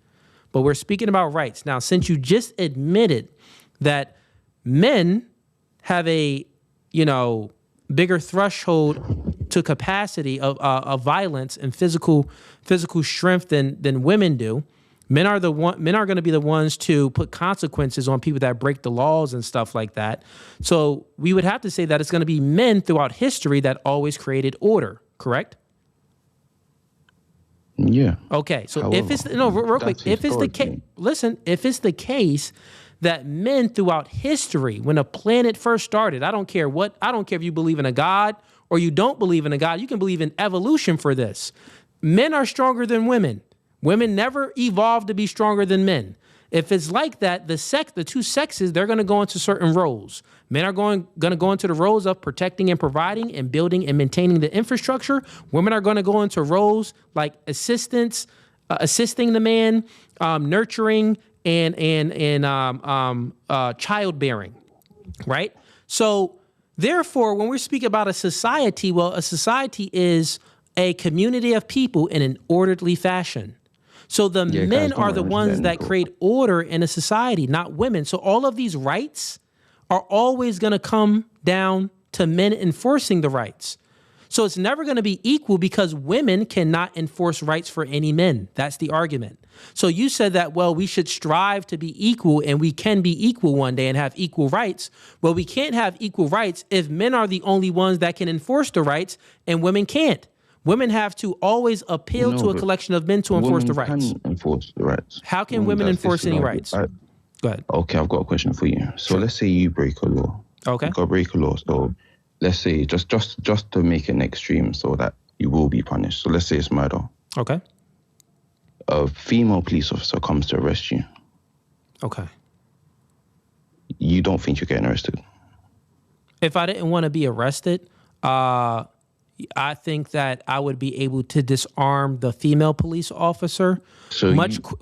much quicker and easier than I can disarm the male police officer. I'm answering your question, so I'm telling you to shh, so I can give you my full extended answer. I did the same thing to you, and I didn't say shh, so just please keep this respectful. No, I am keeping it respectful. Have some decorum. I answered your question fully. Go ahead. No, so what you're saying, you believe that you'd be able to disarm them.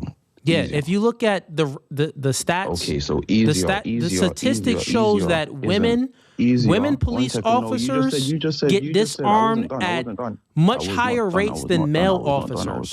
That's statistically a fact. Okay. Okay. Do you know that statistic that women police officers get disarmed at a much higher rate than male police officers? Do you know that that's true? And the reason why they get disarmed more is because they're weaker. My question wasn't if they get disarmed more. My point is that a female officer will still arrest you, and once you are arrested, who puts the female officer in position? Cool. One second. So let's say a male officers are arrested you now. No, real quick, stop it there. I'm asking you a question on top of this. Who puts the female officer in position? Who gives her that position? You're trying to say that a man gave her that position. Men give her the position. That isn't true. Yeah. So women only get the positions that they have. Listen, stop it. Women only get the position that they have. Stop it. I'm a presuppositionalist. Everything that you're presupposing is just wrong. Even if you're talking about a female police officer, well, she can only be a female police officer because men allowed her to be a female police officer. She can't just become a female police officer by her own will. That's not going to happen because they're the weaker sex. There's always going to be men to take the thing from them. If men don't want women police officers, there won't be any female police officers. So no woman has become a police officer by her own accord? No. Women can't do anything by their own accord. They always have to appeal to men. They don't have any rights as a social construct. You already admitted that all of the female police officers have a right to be a female police officer, right? Okay, you already admitted that men I want to see this. enforce all of the rights that we have. Women don't enforce the rights. It's men. So you're saying rights don't matter? No, listen real quick. You got to be muted. When I'm speaking, shut up, or I got to boot you off. Have some decorum. Now, you can speak. Suck your mom. Speak. Suck your mom. I don't understand what you're saying. Is that a different language? I guess so. Was that an insult in some weird language you're in? What, are you in a third world country? Yeah. You live in a hut. You sound like you live in a hut. You living in poverty right now, and you coming up, suck your mom? Is that what you said? Is that what it meant? You can't even speak proper English, you loser. Suck your mom. Look, suck your mom. And you living in poverty. You're not Caribbean. Get yourself out of the dirt, man. Get out of here. Low IQ. This guy's a douche. Bumba clot. Yeah, man. It's low IQ, man. It's crazy, bro. Crazy. All right, let's get this guy up. Live visibility restricted for 10 minutes. Bro, whatever. TikTok always restricted me. I guess I got to chill out. Let's get this guy up.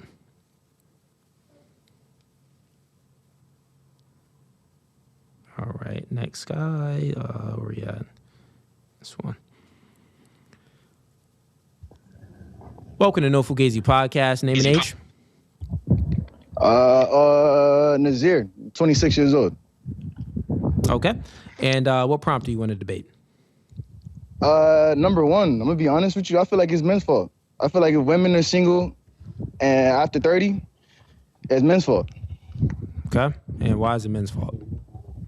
Well, the reason I feel like it's men's fault is because, you know what, like, we're not dealing with a lot, like nowadays, we're not dealing with a bunch of stoic individual men. Like, you know, like men are leading with their pockets nowadays. So, you know, men are lacking in charisma and they're lacking in a lot of different areas that women enjoy. So I feel like when they get rejected as a man, they start, you know what, here's $5,000, here's $2,000. You don't like me, you don't want me for this, here's this. And a woman that's in survival mode, women aren't even loyal to their own emotions. I feel like a woman in survival mode are gonna bypass her own femininity. I'm pretty sure I butchered that word. I'm pretty sure they're gonna bypass that and go, you know what? Since I need these bills paid, I'm gonna go ahead and deal with that. So I feel like it's men's fault. I feel like it's men's fault why women are single past 30. Okay. So your argument is that it's men's fault why women are single past 30 because men aren't being men anymore. They're basically simping for women and they're just throwing money at them. Now, exactly. So if that's the case, that men are operating that way and women, you're saying that women don't want to commit to those men, correct? Yeah, basically, like the simple fact that men are leading with their pockets and women are just going ahead and saying, you know what, like, I'm just gonna settle for this.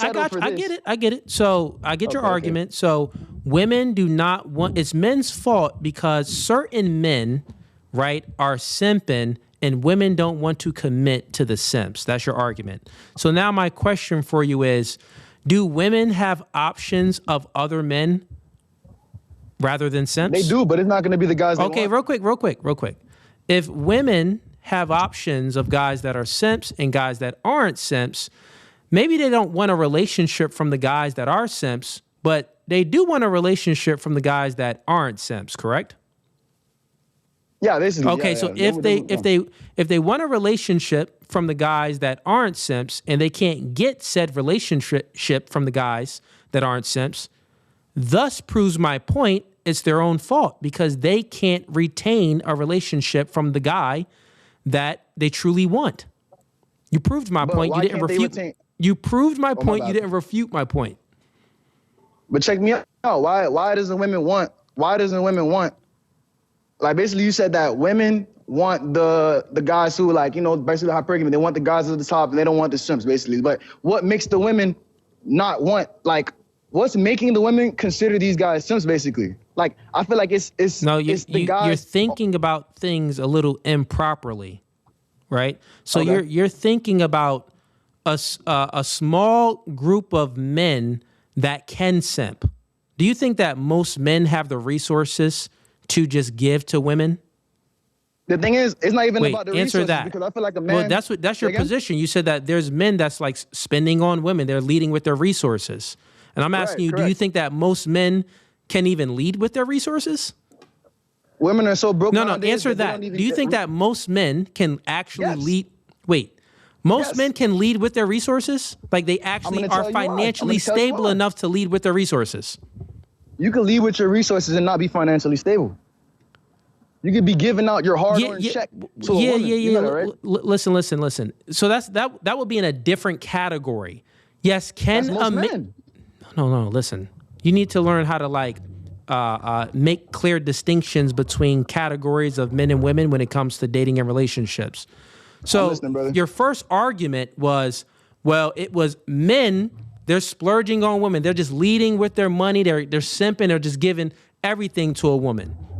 So you positioned it as it's like they're giving a good lifestyle to the woman.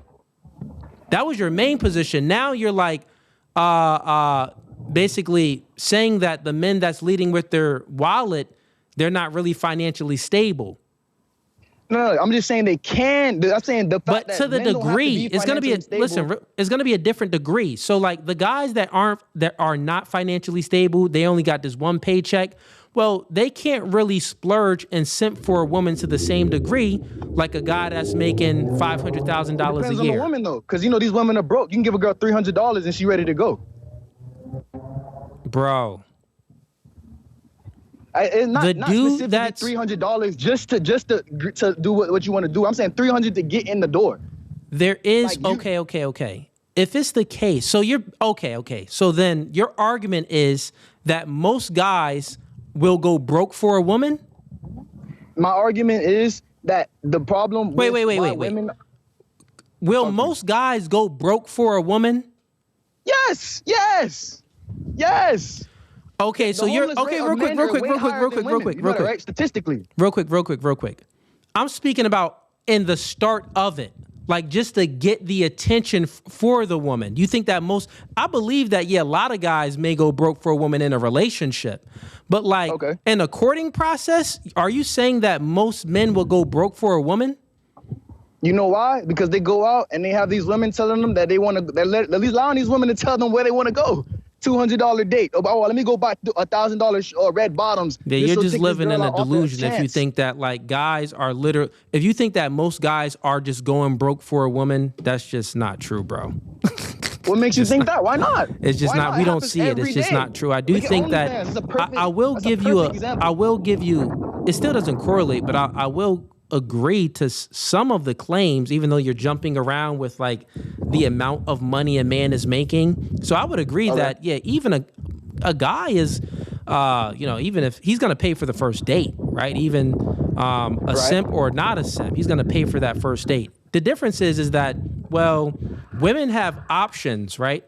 So since they have options, well, if they have an option of like you confirmed of a simp and a guy that's not a simp, right? And you're saying that most women would go towards the guy that's not a simp, but they just can't retain those guys. But even within those two different categories of guys, there's going to be a financial distinction between them. So the guy that is not well off, he's average wages, $40,000 a year. How long does it take for a woman to figure that out, though? The loser's already put up in the beginning. No, you don't understand what I'm saying. Average guy, he's making just $45,000 a year. That's like the average wage, right, in America. Okay. He can only afford a certain type of date with the woman and dates with the woman, correct? Yeah. Okay. Versus the guy that is making $500,000 a year, he can afford, well, to take her to Salt Bay. He can afford to take her to these 5-star restaurants, 5-star hotels, and fly her out, right? So my question, real quick, my question for you is, which guy is the woman actually going to go, which type of simp is the woman actually going to go for if she has those two options? How is she going to differentiate though if she's already on Instagram and illusions put up? The guy could go get his homeboys. She differentiates, bro, by the date she accepts. This one guy offers her this, Fridays. The other guy offers her Salt Bay restaurant. That's how she different. It's not hard, bro. Your argument is. Just listen real quick. Go ahead. Your argument is just silly and flawed anyway, because women make distinctions between the type of guys that they're choosing. They're just not like unable. The one thing that they're good at, they fairly tend to be good at to be able to discern if a dude is broke or not, because women ask a lot of indirect questions. They never ask they're you. Emotional creatures too. What'd you say? I said they're emotional creatures too. So how would a woman know? How would a woman know if she's going based off of her emotions and feeling, I'm on Instagram, I see this guy, he looks this way. I feel he looks this way. Yeah, that just proves my point even further. That proves my point even further, how it's the woman's fault and not the man's fault. If it's the case that women are so emotional, right, I think they can discern. I think they do have an ability to discern because they're hypergamous. They have ability to discern when they're choosing a guy. Well, which guy is going to have a higher probability of providing me resources? I think that women do have a fairly good job at, being able to discern that. But let's just grant it to you. Let's say that they don't. Let's just say that your argument is true. Women don't have the ability to discern anything. Women don't have the ability to think critical and act rational because let's grant it, because they're very emotional. This just proves my point even further, how it's their fault why they're single. Because then if your position is true, you're just proving my point if your position is true. Because it would still be their fault to why they can't discern and choose the right guy. And that's why they're single in 30. You got to understand, the reason why they can't, it's not that they can't choose the right guy. There is no right guy right now. No, you're just speaking nonsense, bro. I'm gonna explain to you why. There is no right guy? Why isn't there no right guy? I'm gonna explain to you why. Okay, I'm gonna explain to you why. Give me the reason. Why isn't there any right guy for a woman? Go ahead. There's a right guy, but there's not. It's a very small. So that's a contradiction. First, there isn't a right guy, but now there's a right guy. Yeah, I pivoted. It's a very small percentile. Okay, so the right guy for a woman is what type of guy? A stoic individual, a man that's in control of his emotions.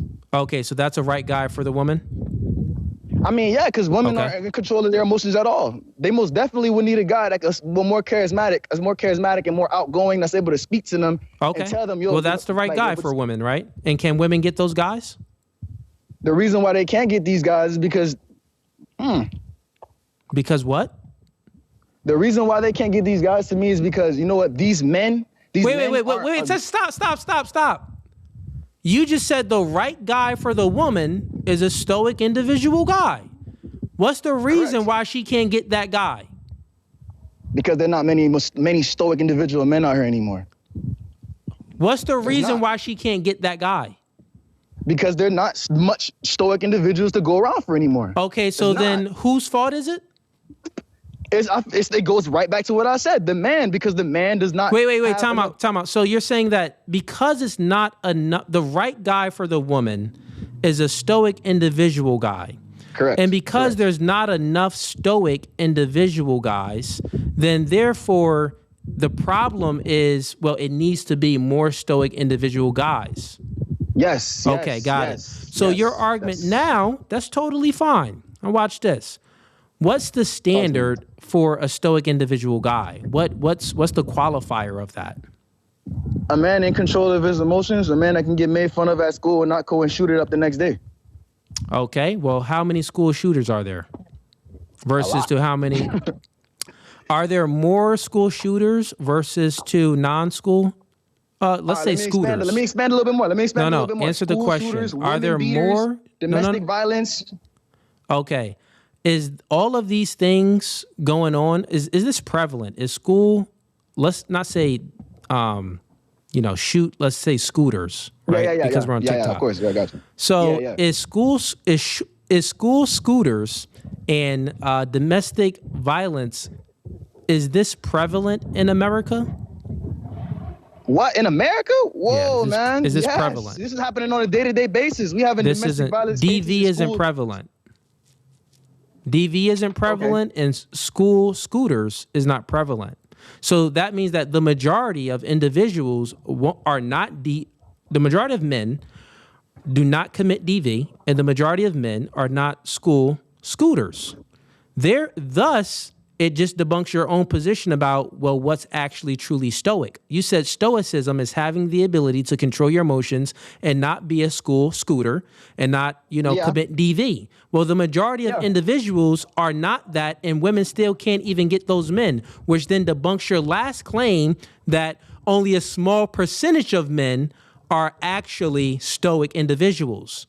No, I don't agree. What makes you think it's a small percentage, though? Under your standard of stoicism, I'm just doing an internal critique. Under your standard of stoicism, the majority of men would actually be stoic, which means that women still can't get the majority of those stoic men. I just said domestic violence and what I could say. The majority of men do not commit DV. That's a lie. It happens every day. How? Wait. Google it, bro. You think that the majority of men in America commit DV? This would mean that over... if your girl gets you mad enough right now, you most Stop definitely... it. You're just lying, bro. Now you're just lying. It's pointless to debate with. You have no sound argument. You're out of here. You're just... I had you up long enough anyway. I just had you up here just to play with you a little bit, to see if you can actually make an argument, because you talk fast, but you don't think enough. You need to think before you speak. Silly little kid. What's wrong with you? And you've been indoctrinated by a woman. You think like a woman because you're blaming everything on the man. You think that DV and school scooters is prevalent in America. No, that's not prevalent. It's a very small percentage of men that actually commit DV.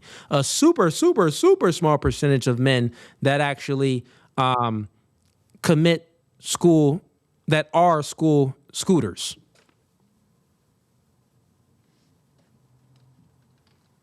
And he's not even aware that women initiate DV at higher rates than men. Men just go to prison for it.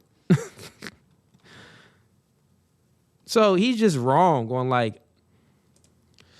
his entire position was wrong. All right, let's get some people up here. Who was in here for a while? King. Okay, here's the order. We got King Dancer. I'm about to bring you up. We got Juan, you up. We got Salatane or Salutane, you up after him. Then Jay, you're up after him. Okay, so that King guy, he wasn't King Dancer. You wasn't ready. Let's bring up Juan. Okay, Juan, you don't seem like you're ready. Let's bring up the next one.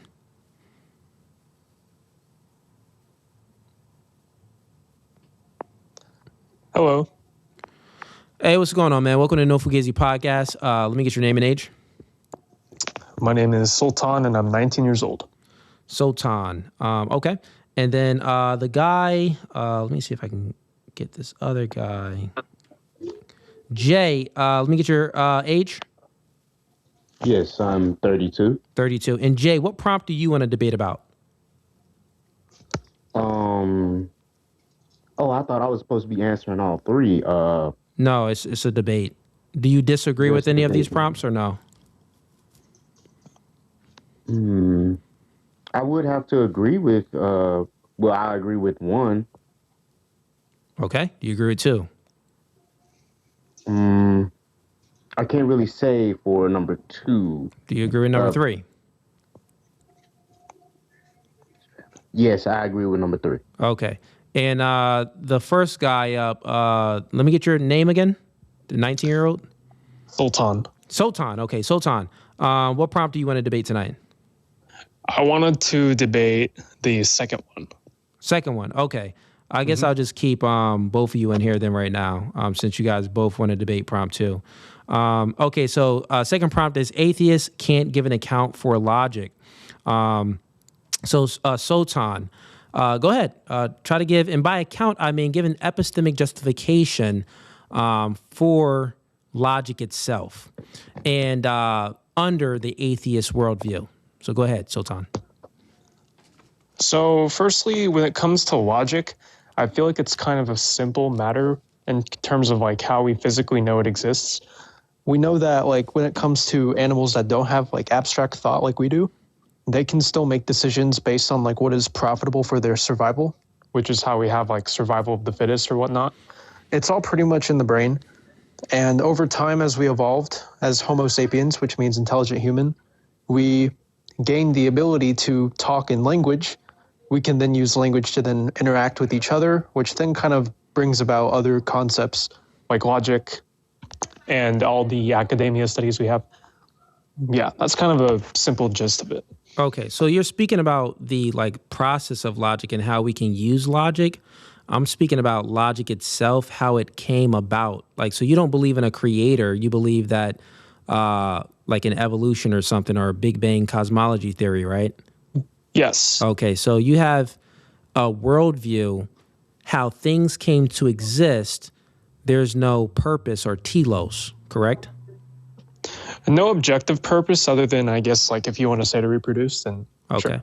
So there's no objective purpose or telos or anything.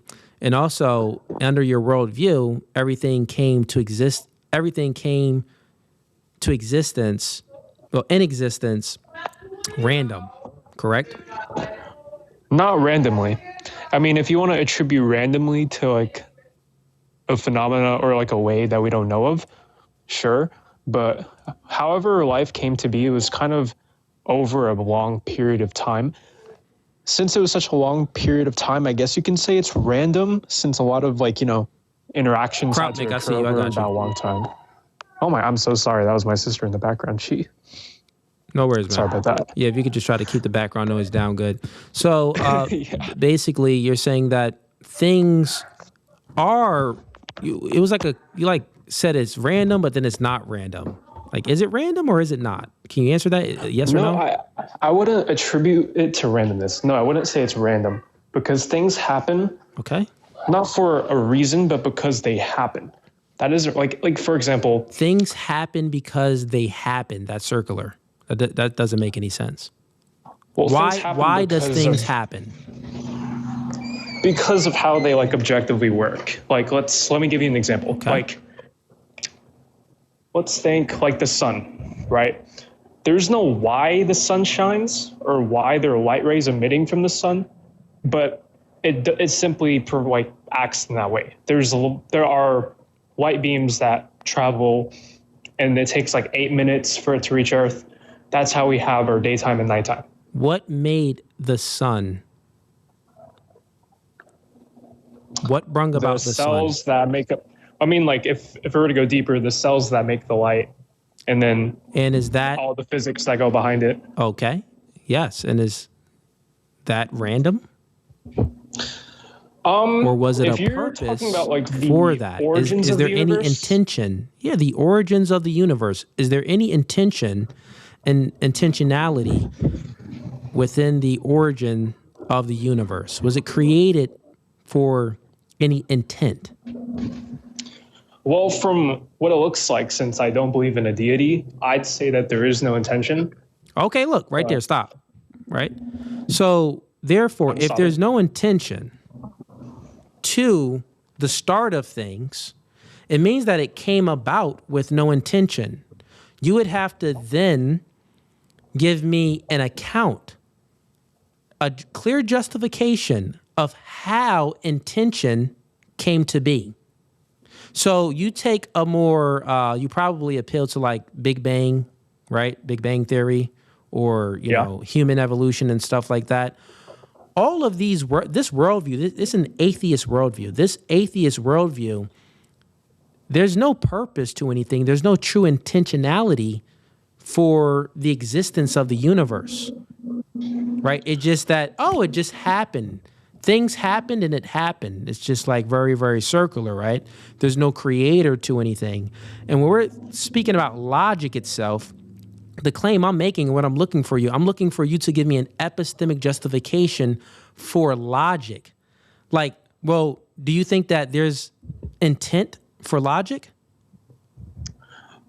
There is, when it comes to Wait, intent, just yes or no. Okay, is there any intent for logic? Intent for logic? Yeah. Is there any purpose for logic? I'd say, yeah, there is a purpose. Okay, so got it. Look, logic. There's a purpose for logic, but there's no purpose for how the universe came to be.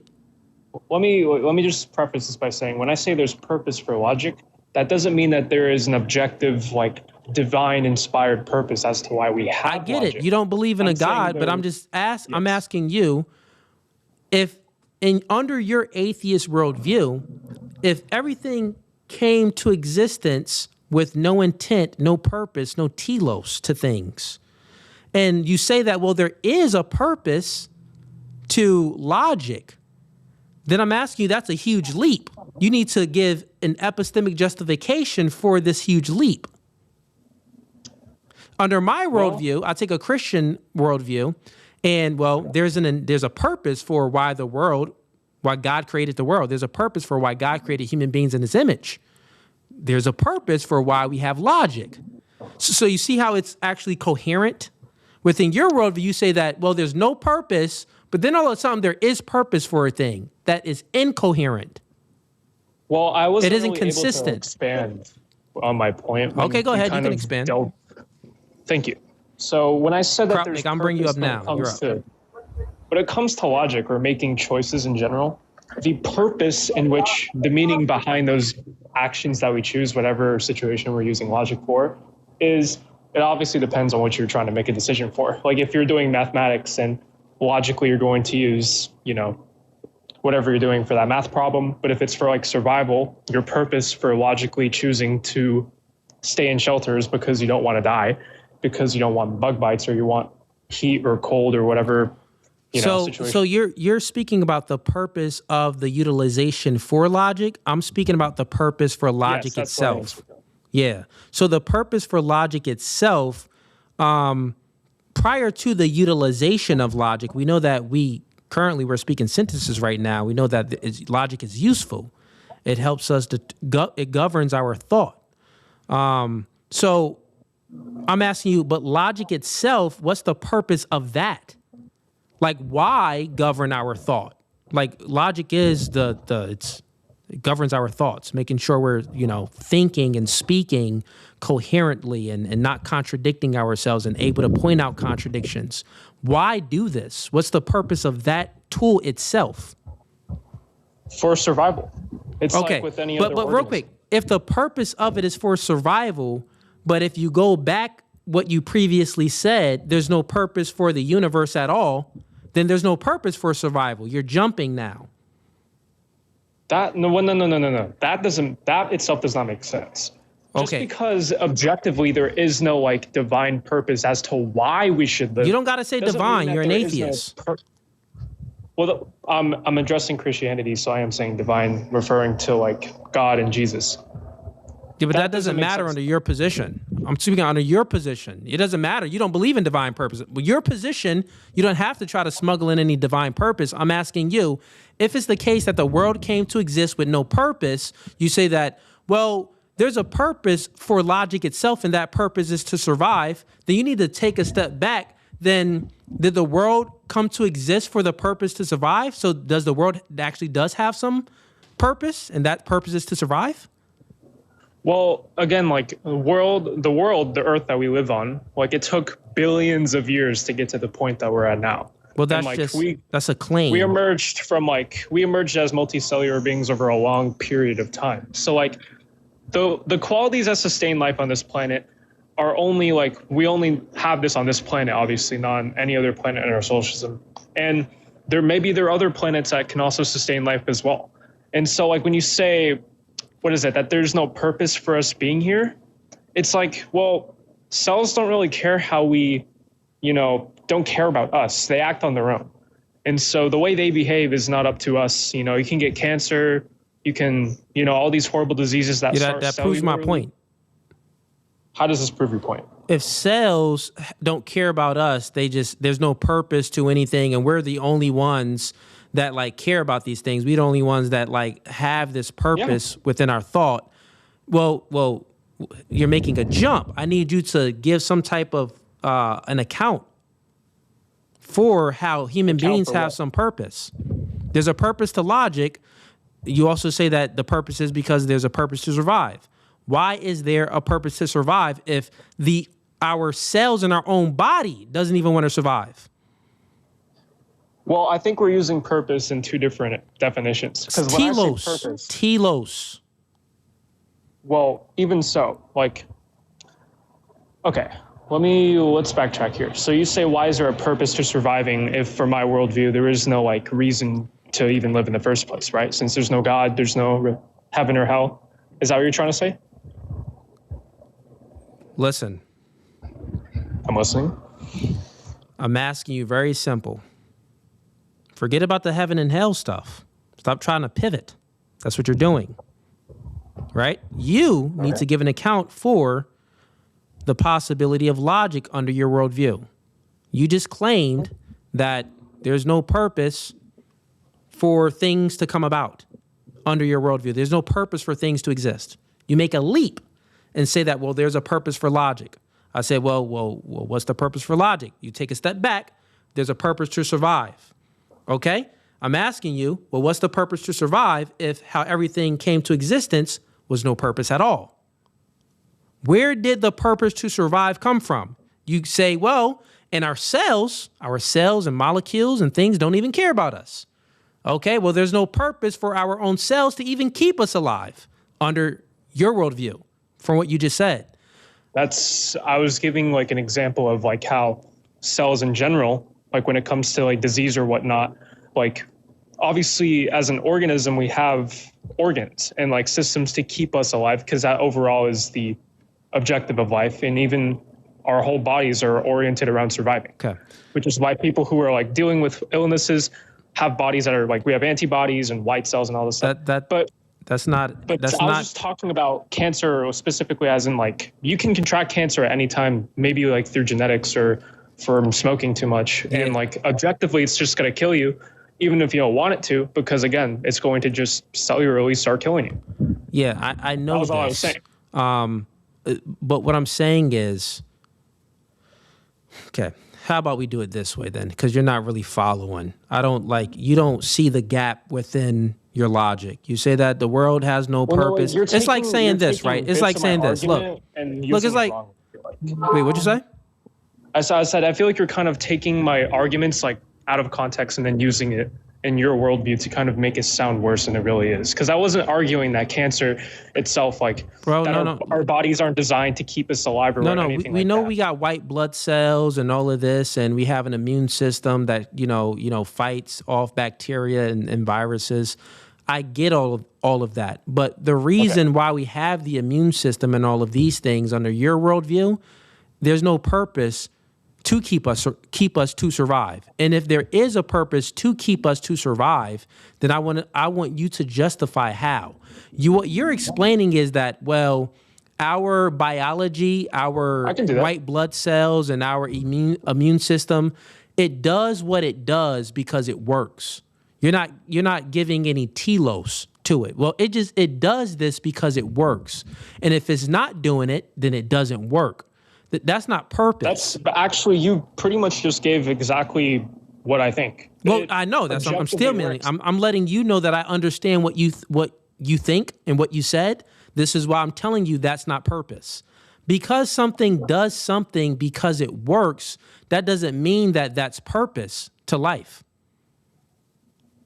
Well, yeah, because that doesn't mean like true telos. Okay, sorry. Like, what's the purpose for you? And then not only that, if it's the case that now under a Christian worldview, it will make coherent sense why our immune system wants to keep us alive. Our white blood cells fight off bacteria and all of these other things. It makes sense because we were created with a purpose, right? But under your worldview, we were created with no purpose. But why all of a sudden why do we even have an immune system? So you see how it's inconsistent within your worldview. Now let's just move on over to logic. Real quick, let's just move on over to logic because that's what I'm trying to get you to give an epistemic justification for. When we're speaking about logic itself, would logic be a universal? Can you expand on that? Krautmik, I got you up in 3 minutes because we got the other caller up too. He just went down, but I'm gonna bring him up again. I won't. No, but go ahead. So logic. I'm sorry, I was speaking to someone backstage on YouTube because I'm going to bring him up. But he probably wants to ask you some questions too, so I'm going to bring him up in a second. But when we're speaking about logic, I'm just asking you, does logic have an ontology? What do you define as ontology? Just real quick. Like the nature of it, like the things that make it up. Does logic have any characteristic traits about itself? This is getting quite complex. I'd say, it's a good question. Okay, I'll ask you this. Logic, can you touch logic itself? Can you touch Obviously it? No. Okay, it's right. an abstraction. It's okay, so it's like conceptual. It's a principle within our thought, right? Yes. Okay, and I'd say logic as an abstract concept, right? Because this is a word we've invented for the actual term that we're using it for. Okay.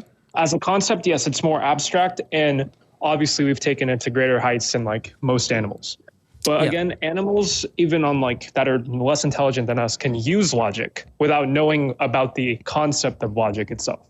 They can logically deduce, or just intuitively based on instinct, hey, I should probably eat this creature so I can stay alive.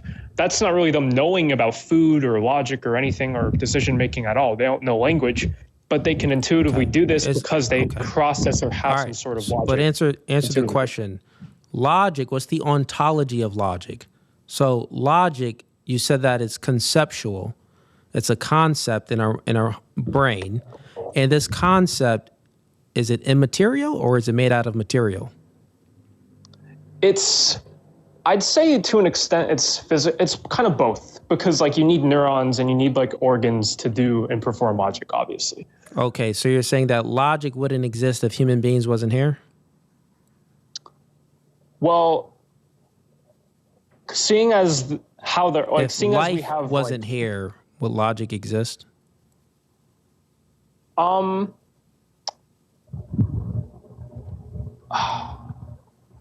I'd have to say that it would. Okay, so it Since would. we can use this. Okay. So again, that's like with anything. Like, would a computer exist if humans didn't exist, or would math exist if humans didn't exist? It's kind of goes in with all I see what you're saying. as well. So logic would still exist if human beings weren't here. Yeah, there'd be potential for it to exist, I guess. But So there'd be no one to use it. well, that's in question. So logic, is it universal? Seeing as humans can do it, I'm sure hopefully if there's intelligent life on any other planet, maybe they can also use logic or some other advanced reasoning. I said life. If life wasn't here, no life was here, you already admitted and said that logic would still be here. So if logic would still be here and life isn't here, this sounds pretty universal to me. Universal just means that it applies everywhere. Yeah. Okay. So now we're speaking about some sort of characteristic trait that logic has. One of them is universal. The other characteristic trait that logic would have, it would be invariant, I would say, which means that it doesn't change with time. It applies on a Monday, same as it applies on a Friday. Correct? I would have to agree. Yeah. Okay. So that's two characteristic traits. So logic is universal. It's invariant. Now, we said that logic is a concept. It's conceptual. And this, you can't touch a concept. You can't smell a concept.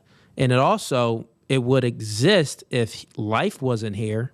So this sounds like it's immaterial, correct? Yeah, logic itself is immaterial. Okay, or got it. Material in terms of like the organs that cause logic or... Yeah, but remember, that doesn't mean anything because you said that if life wasn't here, logic would still be here. So that means that, it's immaterial, correct? Trying to get us to at least agree on what we're speaking about. Yeah, I'd say that the actual idea of logic, as in being able to make choices, only applies to organisms that are capable of doing that. Which, yeah, that's actually exactly just what I believe. Perfect way to say it. So whether it's objective or not, if a conscious or organism can't use it, then I'm not too sure if it would exist objectively. I'd have to kind of backtrack on that. Okay, so now you're backtracking on it being universal.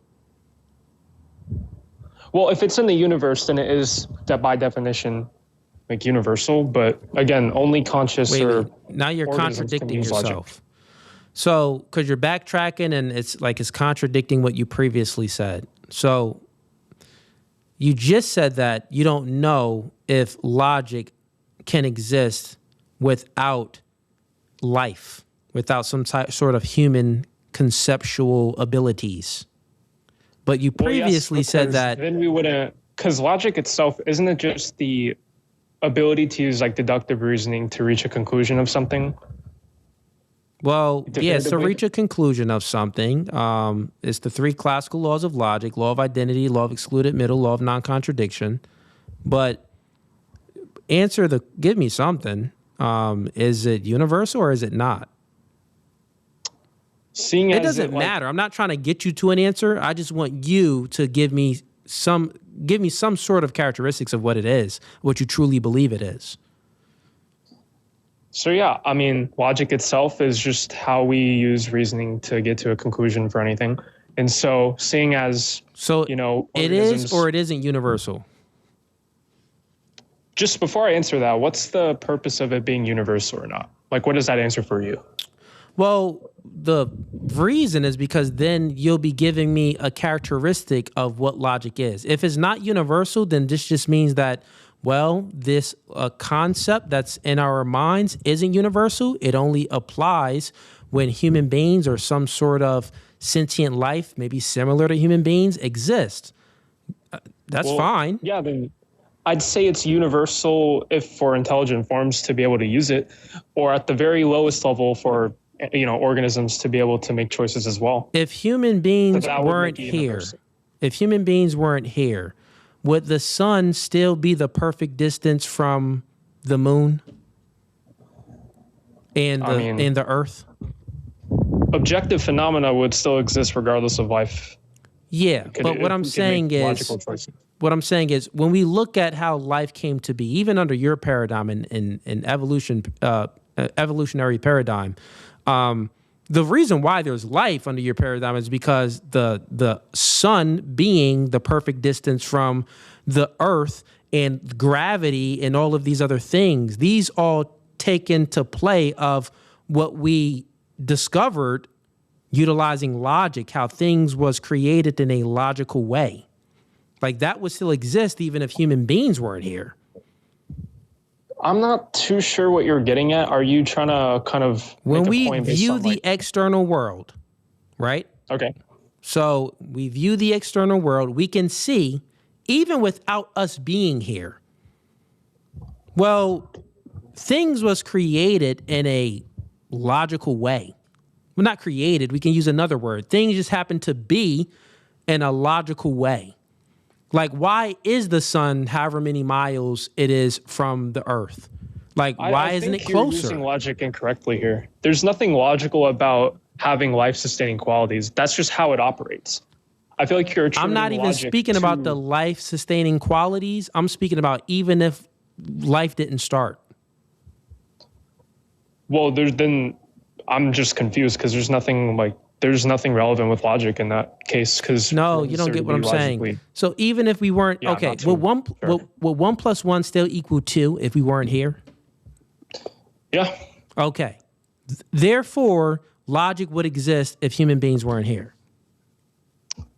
I mean, math. All I can say is that math would exist if humans weren't here, or the language of the universe would. But not speaking about the language, I'm speaking about the concept of one. The concept of math itself. Well, because this would exist. We're the ones who create concepts and abstractions. So I mean, I can't say now that it's a contradiction. You You said that 1 plus 1 was still equal 2 if human beings weren't here, but then you say that we're the one that create these concepts, which then infers that 1 plus 1 wouldn't equal 2 if human beings was here. It's like you're contradicting yourself. No. You did. Well, you just literally just said that 1 plus 1 would equal 2 if human beings wasn't here. Then you backtracked and said, wait, 1 plus 1 only equals 2 with human conceptual abilities to utilize logic and stuff. Mm-hmm. Yes, I did say that. Okay, so you contradicted yourself. Though it is like used in mathematics, but logic is different than mathematics. You can't have math without logic. Well, you can use logic for math, yeah, but you can't have math without logic. So if it's the case that math, if 1 plus 1 equals 2 and human beings are not here, this would mean that logic would be here without human beings being here. Like, again, but there's also levels to logic as well with like every organism that exists, which is why I just can't really say that it would universally exist. Let me get. So you're not going to see these people. I'm going to keep you up, but I'm going to bring Kraut Mick. He's on YouTube because I'm streaming on YouTube, TikTok, and Facebook. So I'm going to bring Kraut Mick up. I see Mr. John Remus. I'm not sure who you are, but I'll bring you up next. Kraut Mick. What's up, man? They can all hear you now. Can you speak real quick just to make sure Sultan can hear you? You got yourself on mute. I can't hear him. I unmuted you now. Go ahead, speak, Kraut Mick. All right, how about now? Yeah, we can hear you. All right, cool. Yes, I can hear. You can hear him? Yes, I can. Okay. Is he just as clear as me? Yeah, I mean, he doesn't sound bad. Okay, go ahead, Kraut Mick. All right, yeah. If Cooley allows this, because Cooley's been talking about you from a logical standpoint, I kind of want to talk to you about a morality standpoint to try to prove that God exists. If Cooley, you'll allow me to move it a little bit from logical to morality. Okay. Well, no, that's fine with me. Is Sultan, do you want to go ahead and do that? I'm okay with that. Okay, and real quick, let me see what this guy wants to debate about. Mr. John Remus. How old are you, man? Oh, can you hear me? Yeah, I can hear you. Okay, yeah, thank you, Mr. David. I'm 35. Okay, and You're an atheist? Yes, I do believe in higher connected consciousness power, but not specific to Christianity, but I do have some Christian adjacent morals. Okay, so will you be debating the affirmative or non-affirmative? Do you think that atheists can give an account for logic? I would say that we can. I'm curious what all the prompts are. I'm seeing there's 3 prompts here. Feminism is bad for, but what it looks like you guys you're trying to focus on one other particular prompt regarding religion. No, it's okay. I just brought you up real quick just to see what exactly you wanted to debate about. Did you want to debate prompt 3 instead of prompt 2? I would. Well, the thing is I align with prompt 3, but I have a specific counterpoint to that you may have not addressed in all of your work and all your shows, but I don't want to interfere with your exact process of this show. That's fine. What prompt do you? I'm just gauging for the audience too. I'm just gauging because this guy's backstage on YouTube. I'm trying to gauge to see what exactly do you want to debate. What opposing views do you have? Because I can keep you up here, or I can just put you back for a little bit and then bring you back up, when you're by yourself, if you want to debate something specifically. Okay, yeah, I would be up. I mean, I disagree with prompt 2. Okay, but, all right. So I could. I'll keep you up here, bro. I'll keep you up. Okay. I'll keep you up. Yeah, just keep you up. Since you disagree with prompt 2, I'll keep you up. Kraut Mick, let's try to keep it on logic for now. Is that cool? And then we can move over to morality. Yeah, and so actually I've been kind of thinking about while you were talking, and I can give you, I think, a better answer regarding like how logic works. Okay, Sultan, go ahead. So what I perceive to be logic, if it's Coolin Kyle, I'll bring you up shortly. But go ahead, Sultan, go ahead. Okay. So logic is more of an agent to kind of interpret and understand the world around us. And it's used in like mathematics and like other forms of academia to like learn more about how the world around us works. Now, it's logic in itself isn't universal in that the methodology of making a conclusion is universal. Because whatever objectively will exist, like 1 + 1 = 2, or 4 × 4 = 16, that will objectively exist because that's how the universe exists. But that's independent of logic itself, because logic is how we deduce that in itself. Like how is it independent? Language. You're making a claim that logic is independent. How is it independent? Because logic itself is how we get to the conclusion of how the world around us works. Like mathematics is used to like how we build things, how like infrastructure works, how electronics are made. We use mathematics as like a sort of tool to kind of build and understand like what numbers work in a certain way in this universe.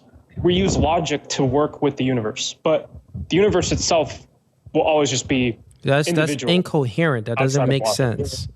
So I feel like it makes perfect sense. No, listen, I'm going to ask you this question that will debunk it, and you just got to be honest. Can you utilize math to any capacity? Can you solve a math problem without logic? Seeing as logic is literally doing math, no. You need to be you need to understand how to solve Therefore, you need logic, the thing we're speaking about, prior to math itself. If you already admitted that, well, the world, it is true that, 1 + 1 would still equal 2 without, you're saying that without logic, without human minds?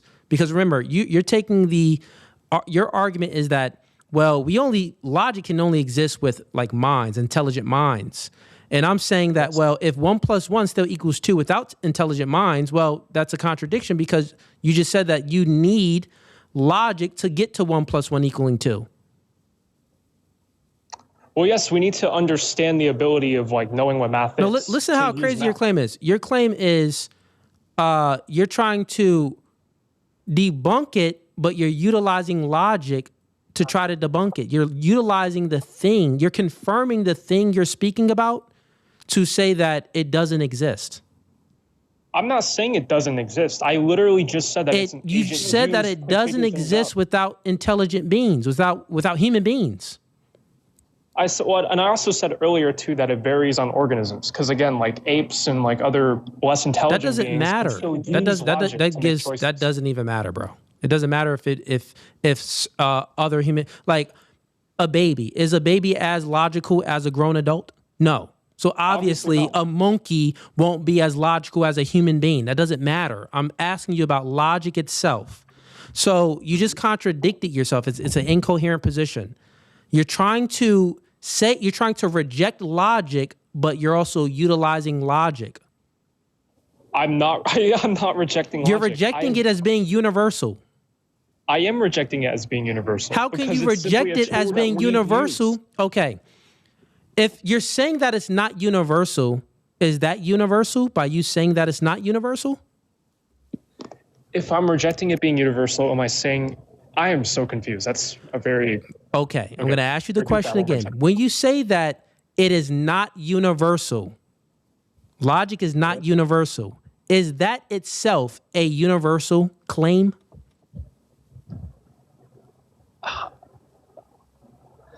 If that's then what an interesting Yes, question. it's I don't know checkmate. how to That answer it. itself is a universal claim. So you are trying to reject logic being universal by saying that it's not universal, but you're also making a universal claim. And the framing only of that reason why you question can is make just this claim because you're utilizing logic. No, okay. I quite literally said my claim regarding logic is that it is a tool we use to make conclusions. And so that is not universal. Okay, what's That your is not epistemic universal. justification for this? How do you know this? Under your atheist this worldview.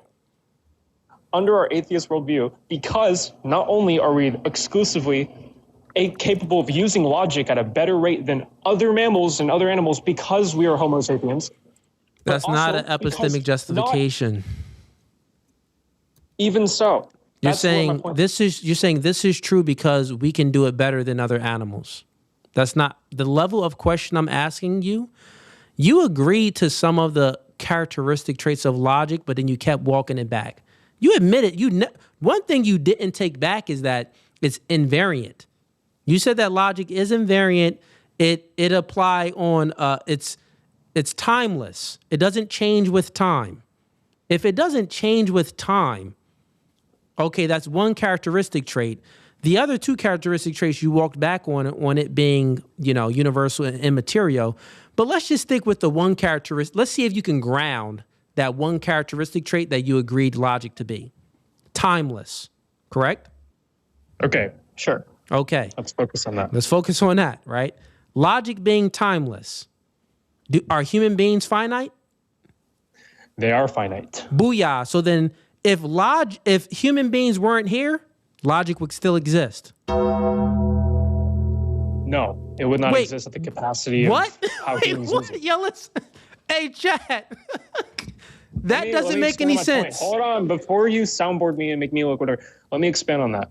I'm saying that if logic at the level we use it, right, at the mathematics we understand and how we do things in this world, unless there's another creature that evolves from us that is capable of having abstract thought like we do, that can use it more efficiently and create even more intelligent discoveries, then that's the only case in which logic will continuously be better and be used more efficiently. What? Wherever.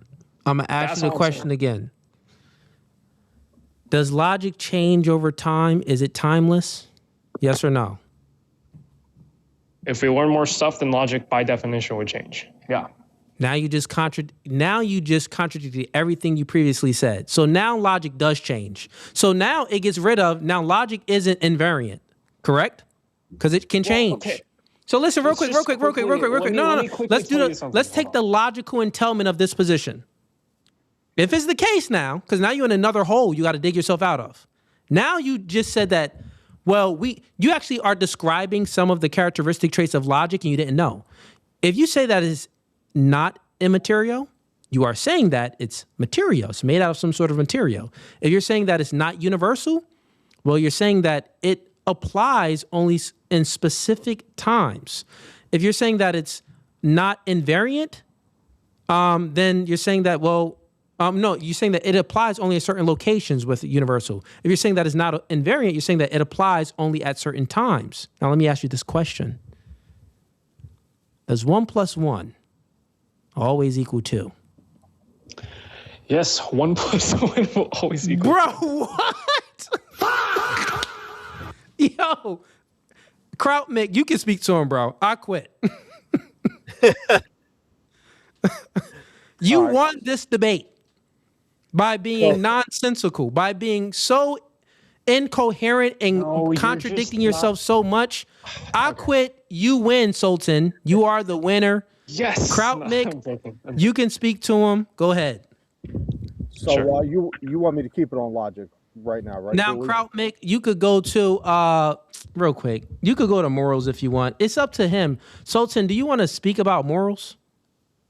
Sure. Oh, yes. Actually, I feel like morals are way more easier to gauge than logic. So, bro, that's going to be way more harder for you. Yeah, and I'm actually going to bring it back to logic. I'm going to make my point and bring it back to definitely logic. Definitely a lot easier to...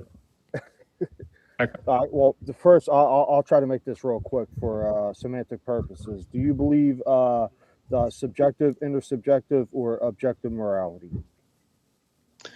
Intersubjective morality changes over time through culture and other factors. Yeah. Oh, this is going to be cake. No disrespect, but I got you, bro. So you know what intersubjective means, right? Sure. All right. Would you explain it to the chat of what it is? Of what? Sorry. Intersubjective. What you believe that's where morality comes from? Intersubjective morality is when a consensus or like a large group of people partake in like a certain way of living life in a moral, like through like in a moral compass way, like how we have laws and how we have like jurisdictions for in society and stuff. It's basically just a bunch of people agreeing on certain stuff to follow because they think it's good or bad. Right. You got it down. Exactly. Now, how do you get to intersubjective thoughts and opinions, which would lead to morality? You have to have a society, or you have to have structure. So you need no, you're good. So you need. It's a lot of like background noise. Yeah. Who is that? I don't know if that's me or not. Okay, go ahead, Kraut Mick. Go ahead. Yeah, well, you would, by definition, you would have to get to intersubjective thought and opinions by first having subjective thoughts. You have two people that have subjective thoughts, and they collectively come together to make an intersubjective thought and opinion. Now, expand those two people to, like, you know, a whole group, a state, a country, if you will. So, intersubjective morality originates from subjective morality. Would you agree with that?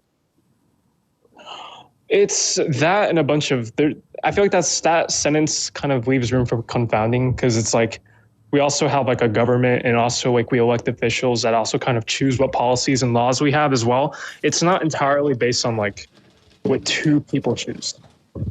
Well, that's why I said I just used two to keep it real simple, but then I don't know why, bro. Did like all the dramatics, bro. I'm having a convo with you. Anyways. I expanded those two people to make it simple to broaden it out into a state and in a country. Obviously, I'm using America as an example. But yeah, you can't have an intersubjective morality system without first subjectively thinking about it. Because the only way it's possible to have intersubjective thought and opinions without subjective first is literally everybody in the group agrees with everything without even discussing it. That's the only way you can have intersubjective thought without first having subjective thought. So yeah, I mean, some people think about things more than others, but like again, when it comes to like religion or when it comes to other, you know, morals that you kind of hold dear, a lot of people can either be indoctrinated through like religion or kind of taught from a very young age that this or that is wrong, which can just hold for a lifetime. But some people are like, oh wait, maybe I think this otherwise. And so kind of, it's a little bit of a tree there where some people vary off, but yeah, I know what you mean. Well, this is like myself. I'm a Christian. I get my morality Welcome back, bro. objectively, and this is why I brought it up because you're an atheist. Cooley too is a Christian, though I don't know his set of Christianity, but I'm sure he gets his morality objectively through God. Objective is a thought process out of mind, with 2 to 3 laws of logic. Non-contradiction, identity, and I'm always forgetting the third. I know how to apply the 3, but I always forget what the third one is. But anyways, so exclude it. Thank you. So let's say you got 2 groups of people. They both have different moralities, and this will go into the law of contradiction. One group believes, hey, sorry, Cooley, it's just a really good point. One group believes slavery is good for morality. Like they think it's good, so that's their morality. The other group believes slavery is bad for morality. The laws of contradiction state it can't be true, or in this case, it can't be bad. Real quick, Krautmik, why you say sorry to me? Because I'm black? Hey, sometimes it's a touchy subject. You know what I mean? Listen, man. The Barbary pirates, we enslaved the white Europeans, over 1 million of y'all. So what you talking about? Yeah, it was bad for y'all back then too. And the first person to have a cattle slavery was a black dude. Trust me, I know. I've been watching. Nah, fair enough. We ain't got no victim mindset over here. You can state a fact and not, apologize. But go ahead, man. All right, so you got a group that believes morally good slavery, and then you got the other group morally bad for slavery. The laws of contradiction will state something cannot be good or bad or true and false at the same time, right? Yeah. All right. Okay. So in order to have any type of morality, it would have to be objective morality, and that's where God comes in. It's literally an outside mindset. For example, the 10 Commandments, which I try to live my life to the best of that ability based off of the 10 Commandments. God handed those to Moses on Mount Sinai. I always forget how to pronounce that. But you can't base your morality intersubjective or subjectively, because it would literally contradict, because it can't be bad or good, it can't be true or false. Well, the thing about morality Krautmik, what's your argument against that? Give an argument. Yeah, I was kind of to Krautmik. Yeah, sorry. No, Sultan, I'm speaking to you. Like, what's your argument against Krautmik's position? Oh, yeah. He simply said that it's incapable to have subjective morality. It has to be objective morality, or there's no morality at all. Yeah, and to that I would say that morality is a concept that humans have made, but it does change over time, obviously. But the reason why bad things happen with seemingly no punishment, unless you're obviously religious and you believe that you go to hell or whatnot. But the reason for this is because there is no objective morality. That's more of a conscious choice that we as humans can make to either kill someone or not. And so it is ultimately up to the human being, not any divine intervention, to make a choice. And so there is no objective grounds for that, which is why you unfortunately can do anything you want in life with no consequence, unless obviously you get arrested. But yeah, so I don't really believe in objective morality. I think it evolves through culture, through how you're raised, through what society evolves, that's what I believe. Okay, so if it's the case that there is no objective morality, and that morality evolves over time with culture, it changes over time with culture, then how do we decide if something is moral or not? Do we have a way to? Yeah. Okay, so what way do we discern or come to a conclusion? What way do we determine the good versus the bad? One popular way is through, I think you were taught this in elementary, the golden rule. If I want this to happen to me, if the answer is no, then you deem that bad. If otherwise, you deem that, good, whatever. But, okay. But again, so say if you don't want this to happen to you, but someone else does want it to happen to them. How do we determine which one is actually the good versus the bad? Is there a way to determine that or no? There is no objective way to say this is right or this is wrong. I mean, this is this like anywhere else. Like we see a bunch of like Trump supporters that are like, ICE is good. They're doing a great service. Okay, I got you. Like, no, they suck. Life will continue. No, I'm saying I get you. I understand your claim. You're just kind of like babbling right now. I'm trying to move the conversation along. It's okay, bro. You've been up here for a while anyway. I'm going to get some more callers up, but I got a few other questions for you. So if it's the case that morality is subjective and what determines what's moral is what we agree on, that's basically you're saying, because it changes over time, but the things that we agree on, that's what makes it moral. We have our own subjective. And even then. Oh, sorry. We're finishing. I'm just trying to make sense of this. We have our own subjective moral preferences, but what actually determines the good versus the bad is if it's a consensus of us that agree on if it's bad or not, correct? Yeah, and you can also see this in like every other country and like state or any area of the world. They have different laws and jurisdictions in like every single continent of this planet with like the age of consent or like how the government operates, how the economy works, what's good or bad. So I want to get this correct. I want to actually get this correct, get your world rule correct. I'm going to restate it, then I'm going to ask you a question afterwards. So your position is that morality, what actually determines the good versus the bad is if we all agree on this thing.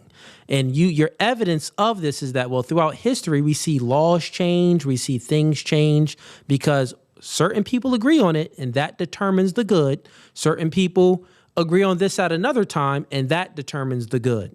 So let's say if hypothetically everybody agreed that your mom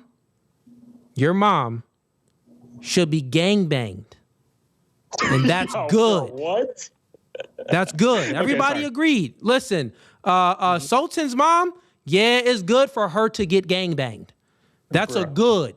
Now, my question for you is, would that be good under your worldview? I'd say definitely no. I would not like that. That's a contradiction. Look, right there. You see? That isn't a contradiction. That is a contradiction. That's why I repeated the question back slowly. I said that what determines the good is if we agree on it. In that case, well, again, good and bad is subjective. There is no objective like person saying it's good or bad. It's like all you're objectively doing is gangbanging my mom. Like whether I interpret it as good or bad is not like, it doesn't matter what I think. It's what y'all think. Okay. I mean, you guys are going to do it regardless. What if we all agree that it's a law to gangbang your mom? Then that's what you guys choose is good. Is it good? No.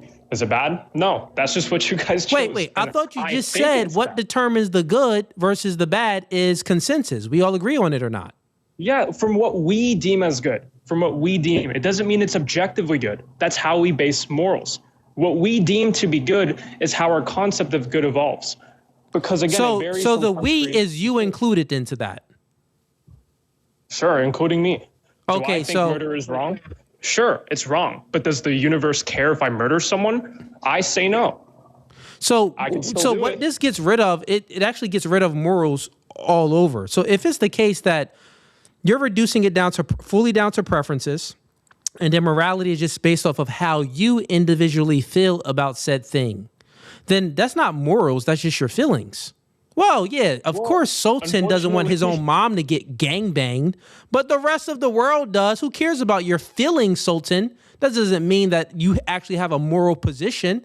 That just means that you're in your own feelings and you don't want your mom to get her cheeks clapped by big, strong Jamaicans. You could have chosen a different example though, bro. Come on. No, it's the perfect example. All right, bro. All right. But anyway, Sultan. Okay. Good conversation, Sultan. I want to get another caller up. I had you up here long enough. Yeah, it's been a while. Yeah, man. But I mean, that was funny. You've been a good sport. You had good decorum, so I appreciate you for that. All right. Take care, guys. Thank you very much for having me up. Take care. I appreciate it. Take care. All right. We got Krautmik in here. The other guy. So I'm not exactly sure what the other guy wanted to debate. Let me go ahead and see. You want to go ahead and unmute yourself, John?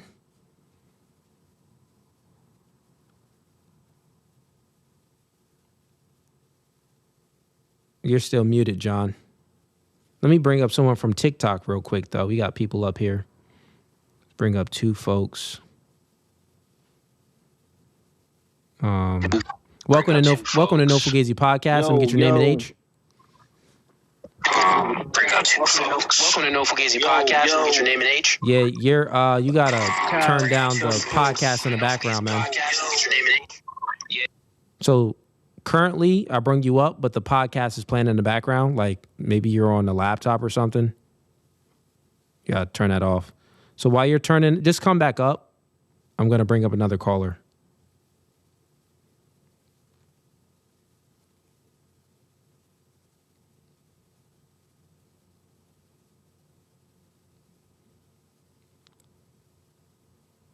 All right. Other caller not ready. All right, chat. Well, listen. How long have I been streaming for? 3 hours. That ain't bad. Let me get to some of these super chats real quick. But if anyone wants to join the stream, you can. First prompt is women single and 30. It's their fault. Second prompt, atheists can't give an account for logic. Third prompt, feminism is bad for society. So if you disagree with any of those prompts, you're welcome to come on up. We got Shield Heart sitting in 5 says, I have an idea about morality and defending good versus evil. Well, you can come on up, click the link in the YouTube that's pinned in the YouTube comments. You can come up and debate that. Welcome to No Fugazee podcast. Let me get your name and age. Yo, caller. Nope, looks like he got offline. All right, no worries. We got Shield Heart again sending in $5. I appreciate the support. He says, hi, everyone. What are the core prompts? So the core prompts is exactly what I just stated. Try to bring this guy up again. All right. Welcome to No Fugazee podcast. Name and age? Kyle, 33, 34. Okay, and what prompt do you want to debate? I was interested in the women single at 30, but it's their fault. Okay, you don't think it's their fault?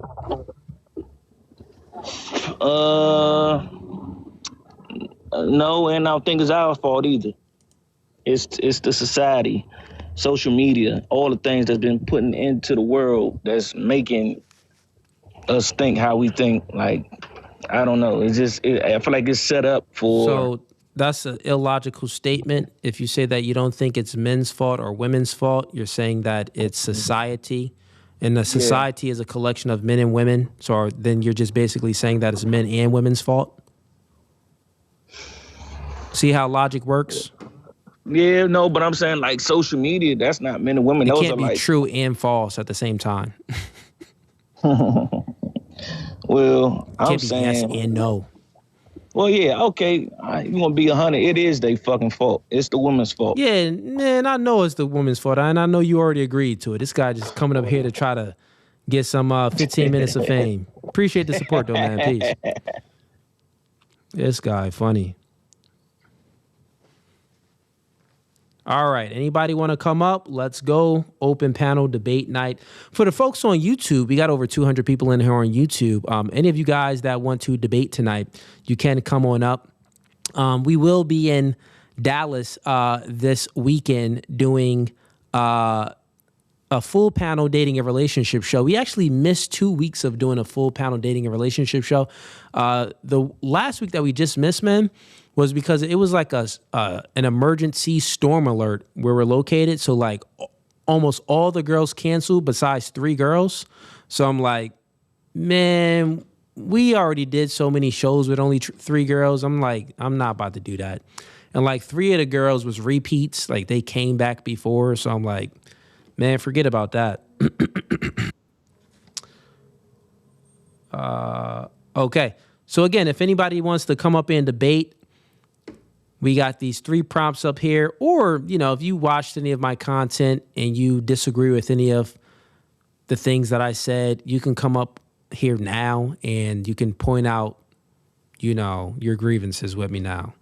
So you can say, Cooley, I disagree when you said this, and we can have a debate. It's that easy. It's that easy, folks.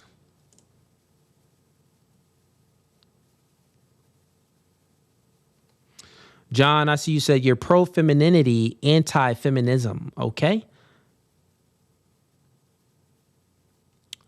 Okay. All right. So, while we're waiting, let's just react to some more clips. Maybe this will get some people to want to come up. And I am restricted on TikTok right now. I still got 2 restrictions. But we still got over 100 people in here while being restricted on TikTok. Let me go ahead and stop sharing that. And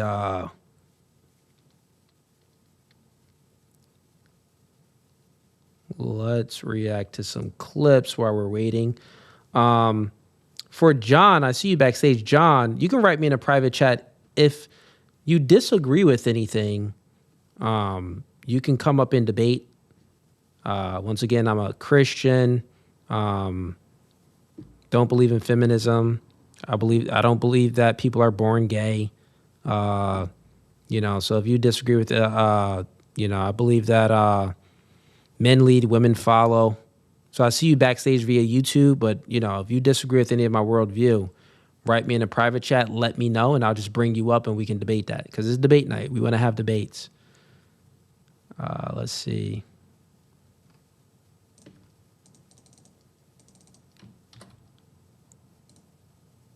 Oh, no, that's that clip.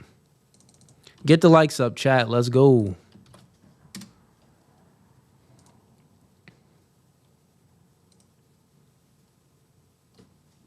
Okay, we got someone back here to debate. Let's see. Welcome to No Fugazee Podcast. Let me get your name and age. Hey, my name is Jay. I am 46. All right, Jay. And what prompt do you want to debate? Well, I wanted to follow up with the morality discussion you were having with like a couple guests back. Okay. And what's your take? Are you atheist? Yeah, I'm an atheist. Okay, cool. Do you take morality to be like what one ought or ought not do? Yeah, it'd be oughts. It would also be like morality itself. I believe it's just more than just oughts. I believe that morality, under my worldview, has some sort of ontology. But when we're speaking about morality itself, I think a good... You know what? I'll allow you to ask questions. I'll allow you to engage with me. Go ahead, since you were listening. So go ahead. Yeah, well, I mean, most people just think like morality is like a set of standards that like define good or bad, and in that sense, they probably mean good to be what somebody ought to do, and bad to be what somebody ought not to do. Yeah, I would agree with that. I just also agree that it's objective, though. Yeah, but I don't understand what the theist argument is for why one ought to follow God. Oh, why one ought to follow God. Mm-hmm. I got you. Well, if a standard is objectively good, right, and the Christian paradigm is true, right? Yeah, but good. Remember, good means what one ought to do. So when you say objectively good, you're just saying objectively what one ought to do. So without begging the question, we're not starting with it's objectively good. We're trying to figure out if it is objectively good. Okay, so then you maybe want to ask a different question then. No, I asked why should one ought to follow God? So we can't say, you can't start and say because it's objective. That's what we're trying to figure out, right? You can't start and say because God is good, because then you're just saying God is what one ought to do. I'm asking you why ought I do that? Okay, so why ought you do that? Yeah. Okay. Well, first we have to speak about morality itself and if it's objective, correct? That's what we're trying to find out. Okay, yeah. Got it. We agreed morality is what one ought to do. And we're trying to find out, is it objective or under my subjective? worldview is more than that. Okay, well, you're just set. On your worldview, it is something that has ontology, meaning you think it's something that's real and objective, I guess?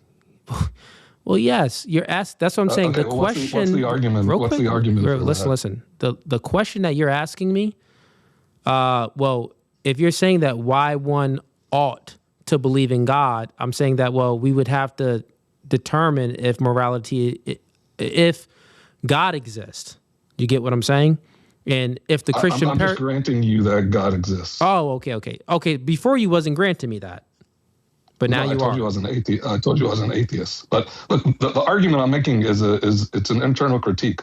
I'm saying God exists. Why ought I follow? When I say why ought I follow all God, over the place. It's obvious I'm saying, what do you mean? When I say why ought I follow God, implicit in that question is there's a God to follow. Okay, so if there's a God to follow, okay, got it. So if there's a God to follow, and like, so you're doing an internal critique under my worldview. So God is real, correct? Because under my worldview, God is real. God is like objective. He's eternal, divine, omniscient, and God is all good under my worldview. Because you're granting it, right?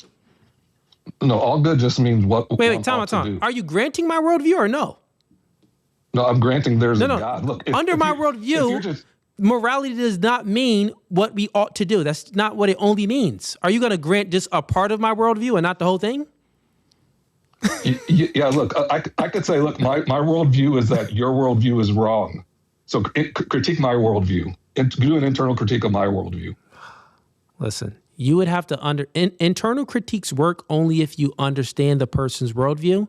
And if you don't understand, you have to ask questions so you can get an understanding of the person's worldview. You're not asking questions to get an understanding of my worldview. You're just assuming that my worldview is something that it's not. No, look, I'm granting that you think morality is objective and has ontology. Okay. We've already agreed to you that means it's something that one ought to do. That's not all it means. Look, just saying you think it has ontology doesn't change what it means. Wait, what? That's a property of it. Hold up. Are you granting it or do you want to argue it? No, I'm granting it. Look, wait, tell me, listen, stop it. Because you have this, you're all over the place. If you're granting my worldview is morality is what we ought to do, but it's not only what we ought to do, it also has ontology that's grounded in God. That's the full position. Is not what it means. That's a property of it. Wait, what are you speaking about? Morality means. Look, when you say in my worldview, morality has ontology, how has that changed the definition of it to you? Well, that changes a lot of definition. That changes the meaning of it to me. Because listen, how does that change the meaning? It does. What does it mean? If I believe that morality is not grounded in God, I take an atheist worldview. Well, it would mean something different to me. If the things that I believe is good would come down to my own subjective preferences, then it would mean something subjective to me. Then really, it depends on how I feel. If I feel good about this, then it's good. If I don't feel good about this, then it's bad. Well, under an objective moral worldview, even if I feel good about something, it's still bad. If I feel bad about something, objectively, it can still be good. Do you get it? So the meaning... You're just talking about whether it's objective or Stop it. I'm educating you because you don't understand. I'm letting you know... I could give you a simple example. Stop talking. I just explained to you how it can mean different things depending on the worldview. You suck at doing internal critiques. Is this your first time debating? Right. Here's an example. All right. Would you agree that a flavor of ice cream means something to somebody?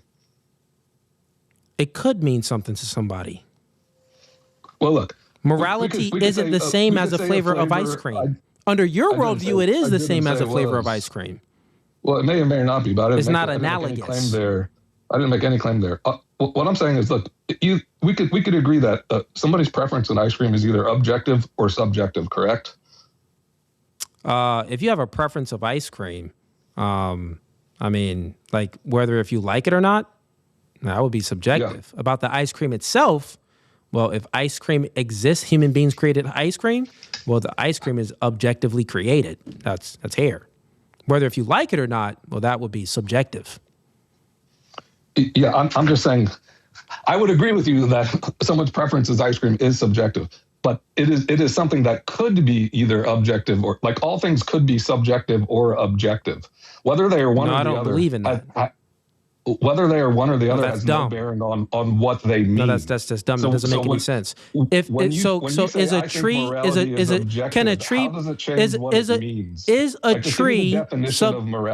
tree subjective?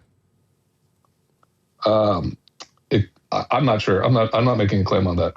Okay, well, you just made a claim. You said everything can be subjective and objective. I asked you, is a tree subjective? I'm not making a claim on that. You're scared to answer the question because you're going to say, no, it's objective. No, trees can be subjective or objective. Like there's trees in my brain. So how can it be subjective? It's objective. I'm asking you, what is your definition of morality? Okay, that's a different question now. All right. So you want me to give it to you? That's where I started. Yeah. So this question is the concept of morality. What do I think this is? You want me to describe just the definition, it to you? Just define morality. Yeah. So morality would be, from my worldview, because I'm going to fully give it to you, right? I just want the definition. I don't want your grounding for it, whether it's objective or subjective. I'm giving it to you. Just what is it? Yeah, I'm giving it. You just want me to give you. So morality is determining a determination of what's good.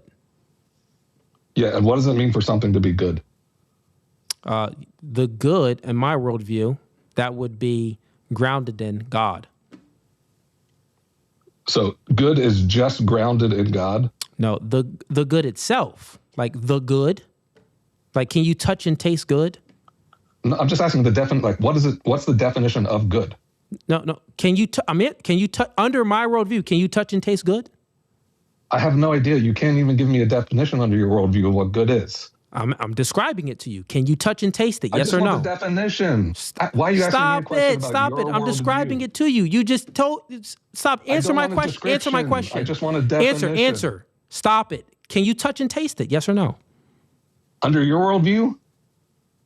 Under my worldview. Can you touch and taste the good? I don't know what you mean by good. You understand how I'm confused obviously, by what you mean by good? If I'm describing it to you, then that's me giving you the characteristic traits in defining what is the good. You didn't understand that when I said that the good is God? Question.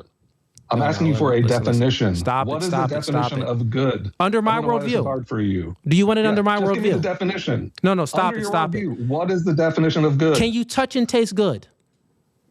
Under your worldview, I don't know. You haven't defined it for me. Well, I'm asking you. Can you touch and taste it? Not under my worldview. Okay, so under my worldview, you can't either. Know. Okay, we got something in common. Okay. There we go. We're getting somewhere. So shut up. Listen. But I didn't ask about that. No, shut up. We actually both agree. So do you agree that under both of our worldviews, we can't touch and taste good? Yeah, I agree. Now, okay, got it. So listen, real quick. If we can't, let's stop it. I am. If you keep talking, I got to boot you because now you're talking over me and that's disrespectful. You have low IQ. You can't follow. We both agreed that you can't touch or taste good. That is correct, right? Is correct. You can't define good. Okay, you're out of here. Low IQ dork. Yeah, nice job. Buddy. Nice job. This guy's a dork. Looking for and what these atheists do is, you can't define good? No, under your worldview, good comes down to how you subjectively feel. Under my worldview, no, it's not. It doesn't come down to that. It's more than your subjective preference towards something. I don't believe that is subjective. I believe that is objective. So to give a definition under my worldview is going to take some explaining because he's not going to be able to comprehend it because I already told him. He said, what is the good? I said, the good is God. He says, what? Then give me the definition of it. Well, good itself, you can't touch or taste it. So good is conceptual. It's a concept.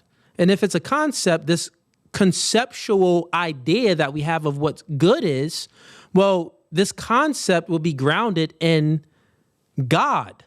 God is eternal, divine, and omniscient, right? So the concept of good in my worldview would be objective because God, he can't die. He's eternal. God doesn't change. He's omnipresent, omnipotent, omnipotent, right? So that's what it will be. That's the good. It's very, very simple. God is good. This guy didn't understand. And that's the thing with these atheists. They want you to give they want you to simplify it. And part of debating is when they ask you questions, well, if it's my worldview, don't simplify things for their worldview. Actually fully explain it for your worldview, because then it's harder for them to try to critique it because they don't understand it. They don't understand it because they can't even fathom a creator. So he was having trouble. This guy was struggling.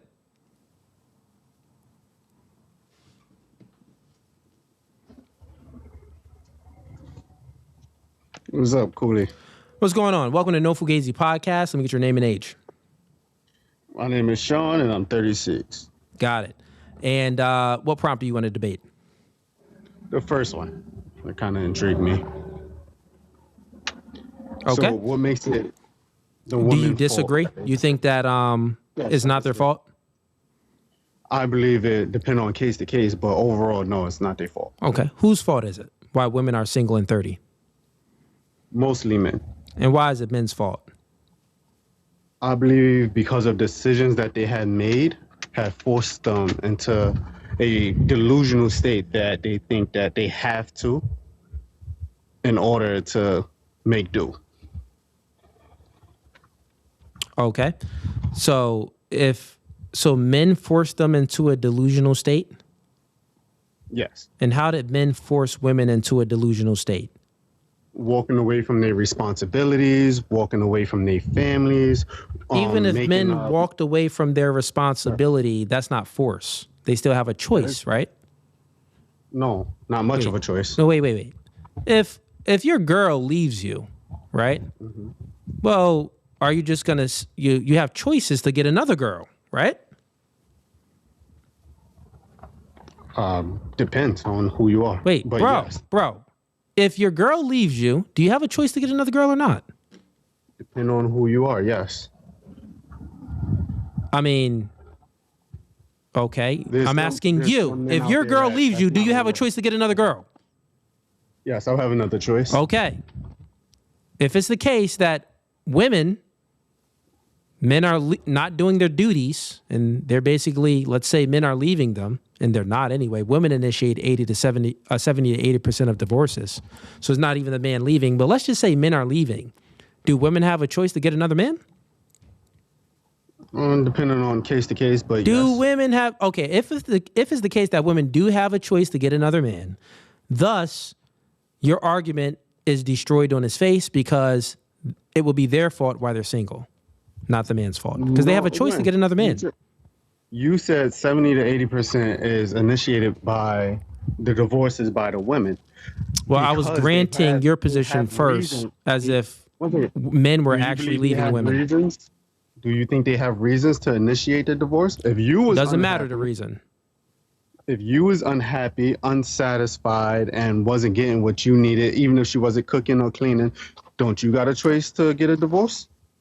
Well, yeah, that proves my point. They're choosing. Then how would it be their fault? They're choosing to divorce those men, right? Yes. Okay, same thing. So, is their fault why they're single and 30? It's not their fault, because if they don't want to stay into something that's not benefiting them, just like what you talking about? They don't want it. How you know they don't want it? Like I said, it's case by case. If they divorce the man, if they divorce the man, it's their fault why they're single, right? If you divorce your husband, you are now single, correct? Yes. Okay, it's her fault. No, it's not her fault if she has a reason. It's her fault when she decides to wake up. If she decided to wake up for no reason, doesn't even matter because she want her happy. It doesn't matter what reason it is. It doesn't matter. It has to have a good. You have to have a valid reason. When you go see Jesus, you got to have a good valid reason, right? It doesn't matter. It's still going to be the human being's fault. It's going to be both, to be honest. But okay, if you make a choice, is it your fault that you made a choice or someone else's fault? It could be somebody else's fault. How can it be someone else's fault if you made the choice? Because they put you in a predicament. How? Where you No, stop it. Okay. All right, I got it. Listen. Let me ask you another question, right? Mm-hmm. If you eat KFC, is that your fault? Yes, in a way, I guess. Okay. Is it still your fault if you was watching a lot of commercials and all of these commercials of KFC, like they was very intriguing, they were very like funny, and it kind of convinced you to eat the KFC? Is it still your fault for eating the KFC? Mm-hmm. It's still going to be your fault, right? Okay. I mean, if there's other options to eat from, then yes, I would say that initially it's gonna be. But you know, still no. It doesn't matter if it's other. You still chose to do it, right? I agree. Okay. Now we would say that the only time it wouldn't be your fault if you ate KFC, if someone physically held you down and forced KFC down your throat, right? What about blackmailing? So answer the question, yes or no. That's one of them, yes. Okay, so that's a way. So physically forcing the food down your throat, pause, is the only way that wouldn't be your fault. It would be like the other person's fault, correct? What about, no. What about blackmailing? I said no. I answered your question. What's the other way? Go ahead. Blackmailing. If somebody gave you no other choice and there is no other food out there, no whole food, no organic food, nothing else but KFC, and you live in that world, you have no choice but to eat that, correct? Can you eat anything else though? Or is nothing at all? Like it's a room. I just said it. Okay, so like this scenario is a room and they're the only food that they're giving you in this secluded room, isolated room, is KFC. Yeah, and they making it sound really good, but they blackmailing you because that's the only option you got. Well, no, that's not the only option. What do you mean? You came up with a hypothetical. Well, I can't come up with a hypothetical. I'm telling you, listen. Other option. No, stop it. Would you call that a choice or would you call it blackmailing? That's incoherent. If someone put you in four corners, they lock you up, and the only thing that they're serving you is KFC, you still have a choice not to eat the KFC. No. Yeah, you do. What the freak you talk? What are you talking about? Okay. I'm gonna tell you, so listen, stop. Let's stop it. Okay, so if you locked in a room and the only thing someone is giving you is poop, do you have a choice not to eat the poop? Most people's gonna eat the poop. No. Do you have a choice not to eat the poop? No, you don't. What are you talking? This guy's. Have you ever been? Think about it. Yo, something's wrong with you. No, now I got to get someone else up because you're incapable of thinking. I'm not wasting my time with you, bro. Just like the other caller, you're incapable of like logically thinking. Like, do you not know what choice is? We got choice, bro. We got free will. Someone locks you in a room, they give you something you don't like, you can actually choose not to eat it. Same thing that correlates to when I'm speaking about women. No, women have choice. They have so many options of men, right? The truth is that they're single because they can't get the man that they want, so they choose to date guys that they can't really get a relationship from, which then puts them in the sex zone, which is recreational use only, meaning that the man is just being with them just for smecks. And then they don't never get the relationship. They only get the smecks from the man. But from the guys that want the relationship from them, they don't want the relationship from them, so they disqualify those men. That's the truth. So women are single and 30 because they can't attract and retain the men that they want. So they choose to be with the dude, right? That's just clapping cheeks because he meets the height preference and the charisma preference, or they choose to talk to the simp, but, denies his engagement ring because they're thinking about Tyrone. It's all their choice, bro. They got many choices and they are choosing this. Now, the truth is when women say, I'm single by choice, what we argue over here is that, Yeah, but you're actually single because you can't get the man that you truly want.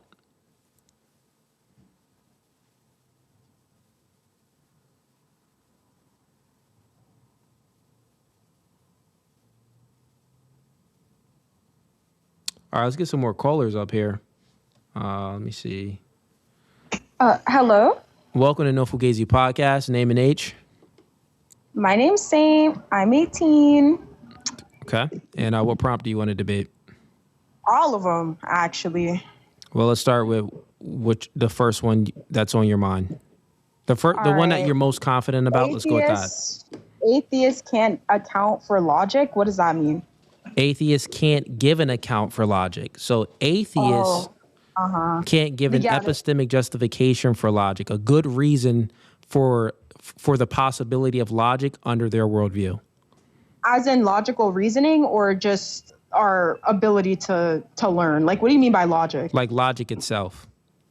Like, not like we know that I'm not saying that atheists aren't logical. No, they're extremely logical in many ways. All human beings were logical, but to some capacity. My question is a deeper level question. I'm basically speaking about logic itself. Yeah, so I'm asking you, like, what kind of logic? Like logical reasoning, our ability to learn, consciousness. Like what? All of this just presupposes logic itself, though. So our ability to think. That would just be evolution.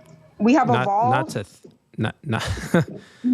to think. More to just think. Ahead. Is logic just to think? No, logic isn't just like to think. To think, to process, to think to understand. Coherently. Yes, to think, to process, to understand. To understand, that would be better. Yeah, to understand, that would be better. Sometimes people think not to understand.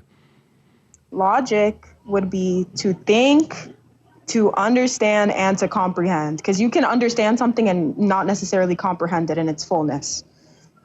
So, but even if you're understanding something, you are still utilizing logic. Comprehension would just be the extent of the logic, getting to the truth, to know something, to really understand it. But so the question that I'm asking is about logic itself. So I'm just speaking about my claim is very clear. Atheists can't give an account for logic itself. So you just said that you can give an account for logic. How? Through evolution. Okay. And evolution gives this account, and how? How does it, say that we can logically think? So, no, not logically think, not the utilization of logic, the existence of logic. So you would have to utilize it, right? Because there is no existence of logic. Logic is innate to humans. Our understanding of logic, it's innate to humans. Okay. So logic derives from the brain? Yes, logic derives from the brain. Okay, so where's the logic molecule? Can you find it in a microscope? So that's not how that works. Okay, Wait, so in your brain, you said that it comes from the brain. Yeah, so in your brain, there are neurons and electrons, right? You have receptors in your brain that process stimuli. That is the logic that you are talking about. It's just our consciousness and the way our brain processes consciousness. So you're using all of these metaphysical terms. Can you touch? Can you find consciousness in a microscope? Oh my God, no! Because consciousness is an abstract concept. The same thing with logic. Okay, so what's your epistemic justification of this? You're making a claim but not giving an account for it. You said that is abstract, but if it's the case that it derives from the brain, then where is it in the brain? In your brain receptors. Where is it? In the things that process it in your head. Your whole brain. It's in the head? Receptors. In your whole brain. Okay. Your whole brain has receptors. Okay.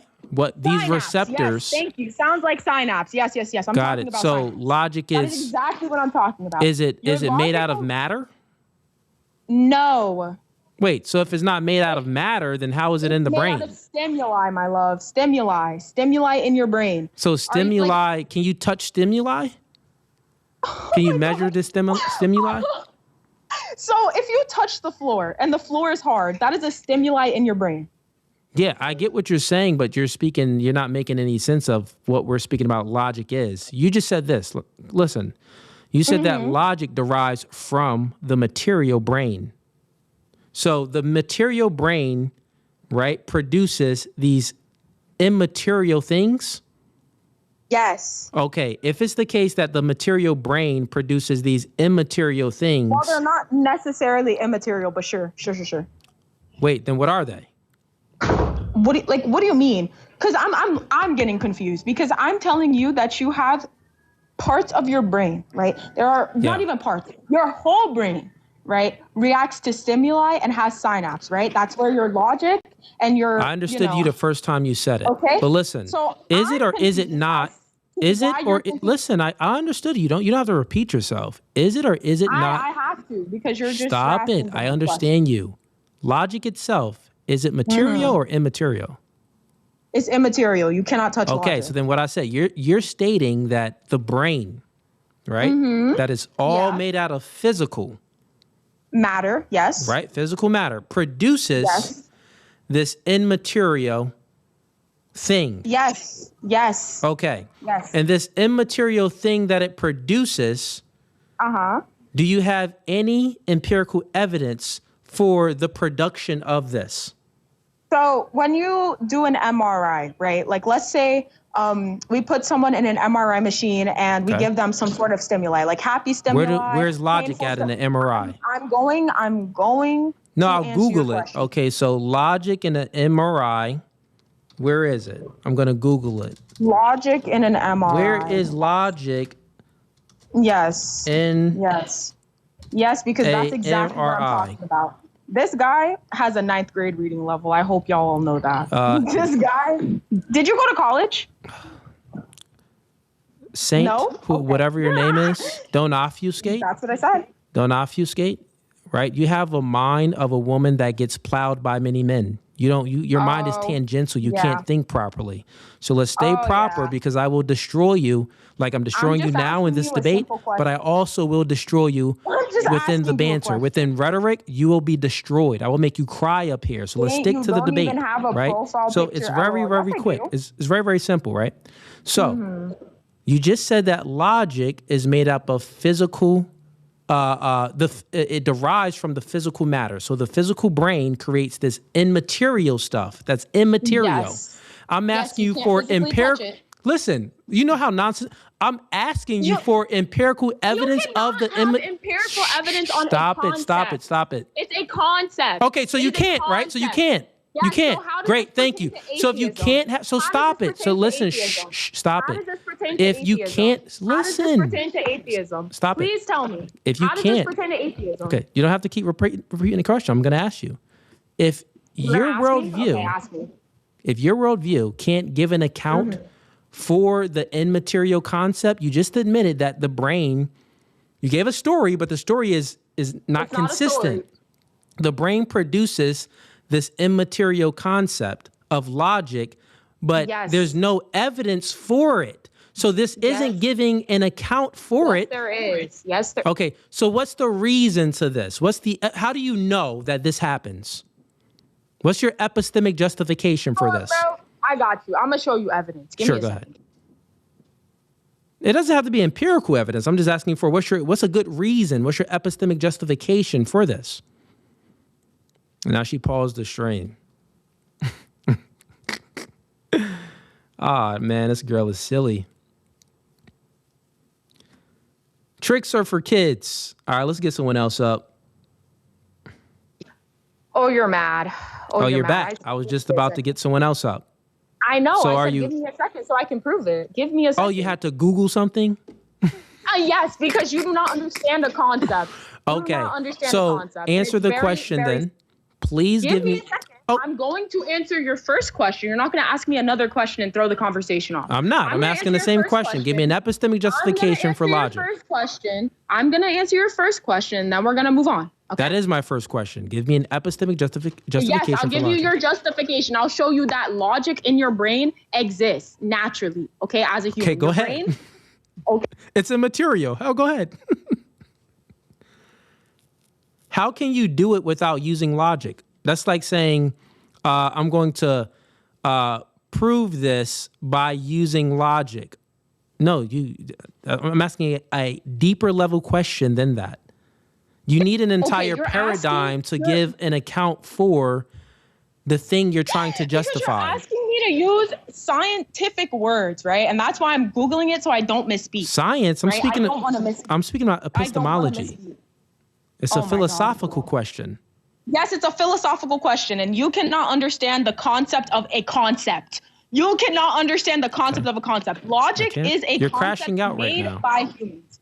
It is a concept made by humans. I'm crashing out because you're stupid. Okay, I'm stupid. No, it's fine. Yes. Go ahead. You are low Keep IQ. going. You are a low IQ debater. All right, Anyways, great. So there are two Answer the sides of your question. brain. There are two sides of your brain.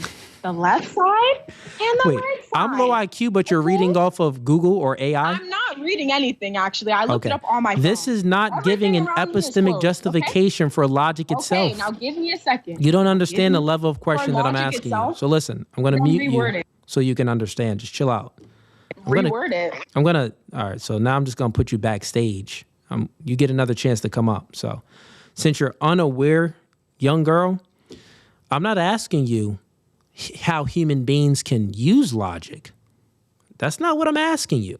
I'm asking you about logic itself. So you need to go and read some philosophy books and understand what I'm asking you when I say epistemology. When I say give me an epistemic justification, I'm asking you this question.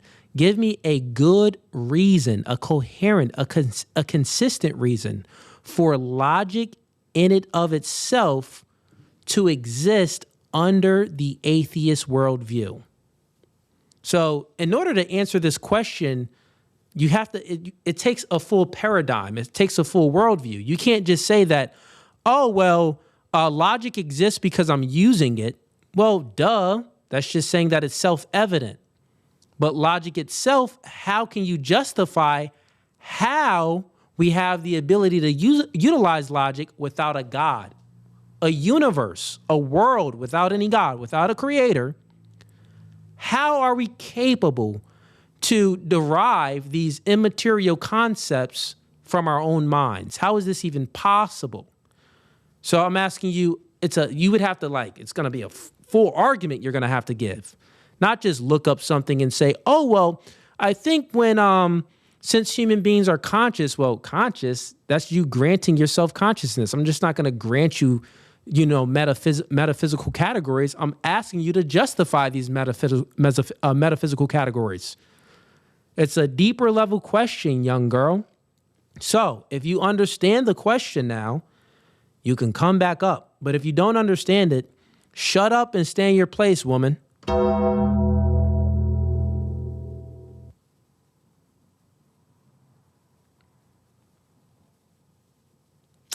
All right. Welcome to No Fugazee Podcast. Let me get your name and age. Oh, man, you caught me off guard. Jamel from the Bronx. What's going on, brother? What's up, man? What prompt do you want to debate? Well, honestly, listening to the last female, it kind of threw me off. I don't want to debate. Can I just say something to you, bro? First of all, I love your podcast, right? I love the way you chop them down, okay? This woman couldn't even comprehend your question to even answer it. Yeah, no, that's why I had to say it in so many different ways. And she still didn't get it. It's like layman terms she still don't get. So I'm going to say this. If you guys do not know how to debate with this gentleman, please come on here and embarrass yourself. I love it. It's good entertainment, man. It's good entertainment, bro. No, but also, brother, I also learned from you, and I apply what you say on your other the other shows to situations that I have. Yeah. And like I said, keep up your content. You are going to strengthen the minds of men that can comprehend what you're saying, even though we might not get what you're saying.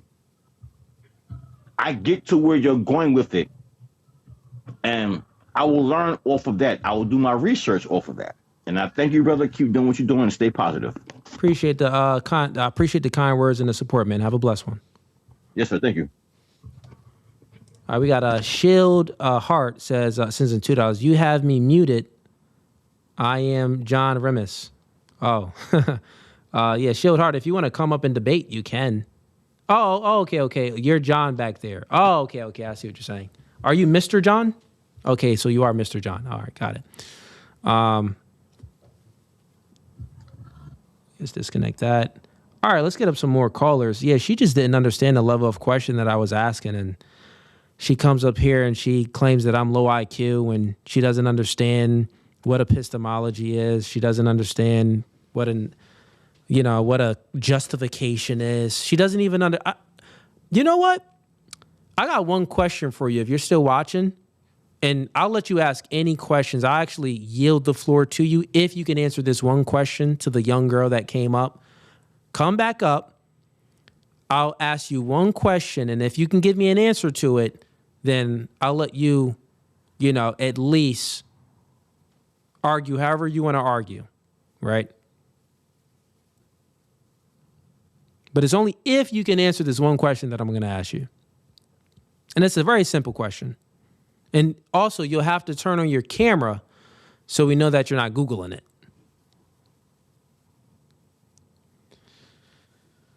All right. Welcome to No Fugazee Podcast. Let me get your name and age.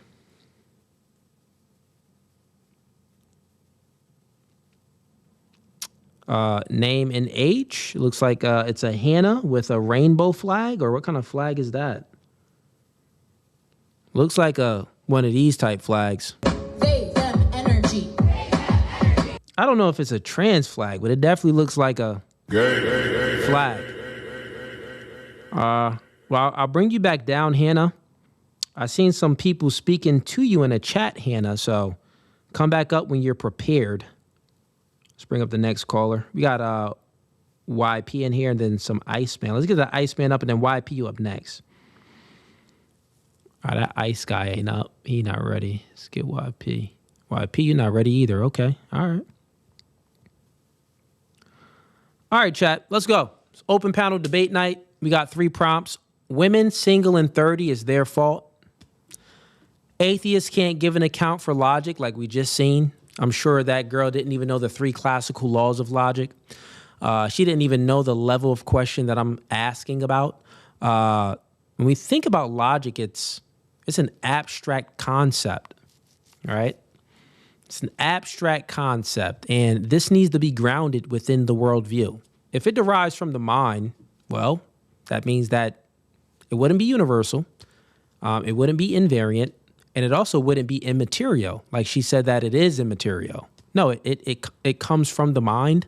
Well, then you would have to give an account for how physical matter can produce immaterial concepts if it's the case that atheism is true. There's no creator. There's no purpose for the world. Things just came about. Normally they appeal to Big Bang Theory or human evolution. Well, there's no telos. There's no purpose. There's no really intent for the world how it is. Well, it's just, evolution and natural selection, a random mutation and natural selection and things of that sort. That's no purpose to anything. But logic, well, it's a tool that we use, and it's a tool for a specific purpose, for us to determine the truth. It governs our thought. So the atheists have a very hard time with they have a very hard time with understanding what logic is itself, because a lot of these atheists, they don't even believe in immaterial concepts. This was an atheist that did, but then she would just have to give an account for how physical matter can produce this immaterial concept. If it's the case that the entire world started with physical matter.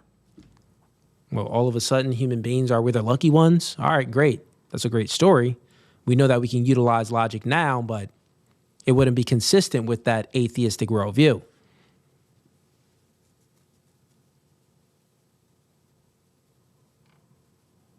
Oh, John, I didn't have you muted. You're still backstage. You're not muted. Hey, can you hear me? Yeah.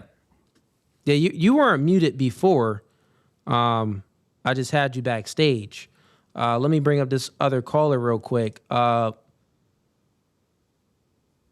Welcome to No Fugazee Podcast. Name and age. James, 19. Okay. And what prompt do you want to debate? The first prompt. Okay. You want to debate the first prompt. And Mr. John, what prompt do you want to debate, or what debate do you want to have tonight? Yes, sir. Both the first and second. We agree on the third.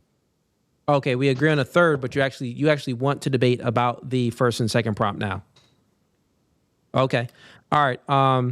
Look, I'll just put you backstage. John, give me a few minutes with this guy. I just want to see how far to get. Okay. So let me get your name and age again, TikTok guy. I know your profile says, "Can I help you?" Let me get your name and age. James, 19. James, 19. Okay. And what prompt specifically do you want to debate tonight? You said the first one, right? Yes. Okay. So you don't think it's women's fault for why they're single? Whose fault is it? I think it's personally driven on behavior, because you can't really say that women are single for a specific reason other than what happened within the relationship. So you saying women single and 30, it's their fault, is basically saying that men can't also take the fault for the reason why women are also single. Well, let's just look at it. Women being single, if they are, let me ask you another question. If a man is an incel, is it his fault or women's fault? Can you elaborate, please? An incel is a man that's involuntary celibate. Women don't want to sleep with him. Is this his fault why he can't, get a woman to sleep with him? Or is it the woman's fault? I think that would solely rely on their preference. So if listen. The man wants to sleep with women. Right. All the women that he approaches and the woman that he encounter, they disqualify him. Right? I'm asking you, is it his fault to why he can't get a girl? Yes. Okay, so it's his fault why he can't get a girl. Now, take the same thing and let's map it onto a woman. Now, the question is, a woman, she wants a relationship with a man, but she cannot get a relationship from that said man. Is it her fault or is it his fault? Her fault. Okay, so you just proved my point to be right. Women single and 30 is their fault. But then again. But then again. You didn't say but then again when it came to a man being an incel, but when it comes down to women, but then again, so you wanna simp for women? No, I was basically waiting for you to give me the point on both sides as to why it goes back to preference. No. Listen. Stop. No. Preference? What are you talking about preference? Because it's what they prefer. You can't solely blame women being 30 and single because... Okay. Listen to this. The man wants to have sex. He can't get... Girls do not want to have sex with him. It would be his fault. You said yes. That has nothing to do with his preference. That has everything to do with girls. Their preference, because they don't want to have sex with a man. Okay. So if girls don't prefer the man, then is it the man's fault that why girls don't prefer him? Oh, sorry, I didn't hear. Okay, listen. If you apply to a job and you don't get the job, is it your fault? No. It's the company's fault? Wait, yes. They racist? Sorry. They racist? I'm sorry. They didn't hire you because you're black? No, I'm sorry. I wasn't. Okay. It's simple to understand, right? Okay, what I'm trying to say basically is, if a man wants to have sex with a woman, that's what you're saying, right? But no girls want to have sex with him. The woman, but the woman doesn't want to have sex with that man. You're blaming it on the woman? No, I'm blaming it on the man. Got to take some self-accountability.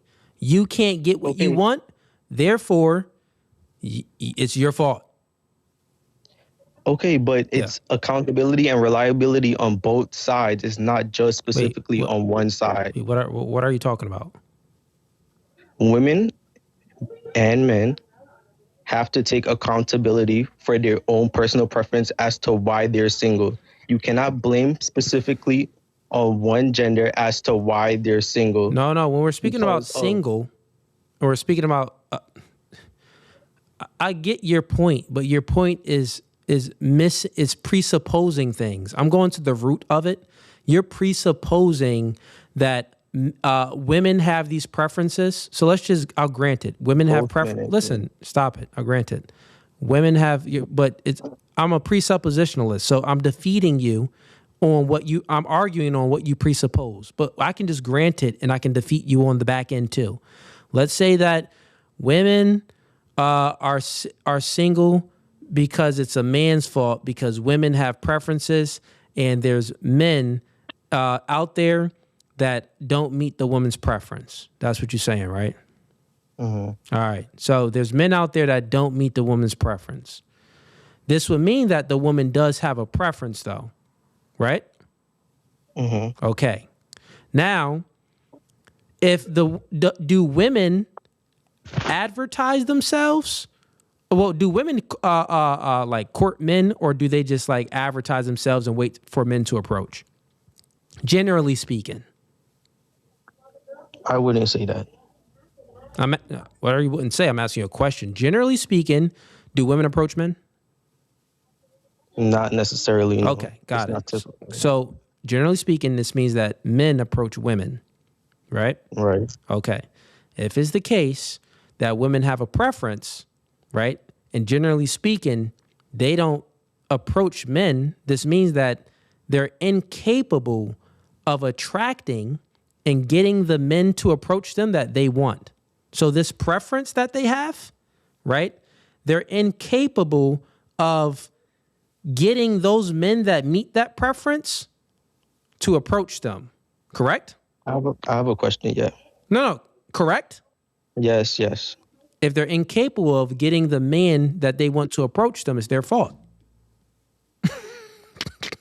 Okay, yeah. I told you I'll defeat you on the front end and on the back end. Pause. I have a question. What? What's your question, man? Why do you think it is women's fault that they are single and aren't able to get men? We just answered it together. No. Okay. We answered it together, man. We were speaking about preferences. But No. What do you Prior think to that, prefer? we answered it. No. What do you think women would prefer in order to get men then? What do I think women would prefer? That I don't understand the question. What do you think women would prefer in order to get men? Yeah. That's an incoherent sentence. What do I think women would prefer in order to get men? What do you mean? That doesn't make any sense. We spoke about preferences, and you're saying are you saying that wait. Preferences is what's you have to making them rephrase not that able sentence. Are you saying that what do I think? Are you saying that like how can women get a man that meets her preference? Yes, what lives up to the standards of a woman being able to get men? That question is still incoherent too. That question don't make any sense, bro. You can't formulate a coherent sentence. Your statement isn't making any sense either. Listen, because you're saying I think the question you're trying to ask is, what can a woman do to get a man that meets her preferences? How can a woman get a man that she would prefer? Is that what you're asking me? Okay, yes. Yeah, that's not the debate. I don't give a freak about how she can get a man. The debate is that they can't get a man. When there's a woman that's single and 30, this just means that they can't get a man that they want. But okay. That's the debate. The debate isn't to teach women something. No, freaking go watch my other podcast. The debate prompt is to make you look stupid, how I've been doing. Freak these chicks. But the topic itself is stupid. They single. Okay, but watch my podcast. I give all the game near to women all the time in person. The topic itself is just it doesn't make sense, because why are you specifically addressing 30-year-old women who aren't able to get men? At the end of the day, the desire, normally of when a both woman men, reaches the 30, desire. her sexual value in the marketplace goes down. So that's one of the reasons. And do you know why it goes down? Well, how about you tell me? Why does it go down? Well, do you know that women who typically have high standards of being able to date high educated men, women who have high standards and want to date high You're out of educated here, bro. men, You're dumb. Gotta Bro. say it to you. You are dumb. Bye. I don't got the patience for you. All right, let me bring this guy up on YouTube. He was just not doing it. I've been streaming for 4 hours now. Not doing it. It ain't happening. Welcome to No Fugazee Podcast. Name and age? My name is Jose. I'm 32 years old. What you want to debate, Jose? I want to debate the first prompt with you. Okay, this other guy wants to debate it too. All right, so I'll just bring both of you guys up. Okay. All right, so you want to debate prompt number 1. You disagree? So prompt one is single women that's 30, it's their fault why they're single. So whose fault is it if it's not their fault? Who would you say are the gatekeeper? Did you want me to go first? I just want to ask you this, Cooley. Who are the gatekeepers of relationships? Athena, I see you up here. I'll bring you up here, Athena. Just turn on your camera. I think I've seen you on TikTok too. Turn on your camera, I'll bring you up. I'm sorry, go ahead and ask me that question again. I was asking you in terms of who are the gatekeepers of relationships. Hold on. Who's the gatekeepers of relationships? Correct. It's gonna be men. Men grant relationships. Yeah. All right. So the gatekeepers of relationships are men, and the gatekeepers of sex in their womb are women, right? Yeah, those are the gatekeepers. Yeah. Right. So in terms of if a woman's irresponsible with her sexuality, we would say it's her fault. So here's my question to you then. Wait. Okay, go ahead. Since men are the gatekeepers of relationships, if a woman is single, how would it be her fault if men are the gatekeepers of relationships? Because she can't get a man that wants to give her the relationship. Well, but we have an issue, Cooley, because more times than often, you would arguably say women are the ones who end relationships, not that they're unable to get relationships. You would say predominantly they're the ones who end relationships and marriages. So it doesn't seem like women are having a hard time getting relationships. No, that's not my position. Repeat what I said back. No, but David's not wrong. Real quick, Athena. Guy up there, repeat what I said back, because you're straw manning what I just said. I didn't say what. Repeat it back. What do you think I just said? You agreed that men are the gatekeeper. You would agree that men are the gatekeepers of relationships, correct? Yes, men are the gatekeepers of relationships. And then what question did you ask me after that? And I was asking in terms of, as conversely, are women the gatekeepers of sex? I say yes, women are the gatekeepers of sex. Correct. And then go ahead. I was building on the point, saying, you said if they're single, it's their fault because they are single. Correct. And what did I say? I think that's all I can recall. Yeah, that's why you don't know. Well, I disagree on that. So what I stated here, 1 second here, Athena. What I said here was, well, the reason for it is because they can't get a relationship from the man that they want. So you said that women initiate all of these divorces and stuff, and I said that, well, yeah, because, one, that would prove my point. Well, they're making themselves single because they divorced a man, and then two, if they can't get a relationship, well, it's usually they can't get a relationship from the man that they want. And if they're disqualifying people that want to give them a relationship, that's still their fault because they're disqualifying people that they don't want a relationship from, thus why they're single, and it's their fault. Yeah, I just think to be honest with you, I think that's a bad faith argumentation. That argumentation. If it is, point it out. I'm going to point it out. because it seems to be. I'll break it down. It seems to be irrefutable. Reminds me of once saved, always would ultimately say, well, if someone loses their salvation, they weren't really Christian to begin with. So what you're ultimately saying is, by them ending the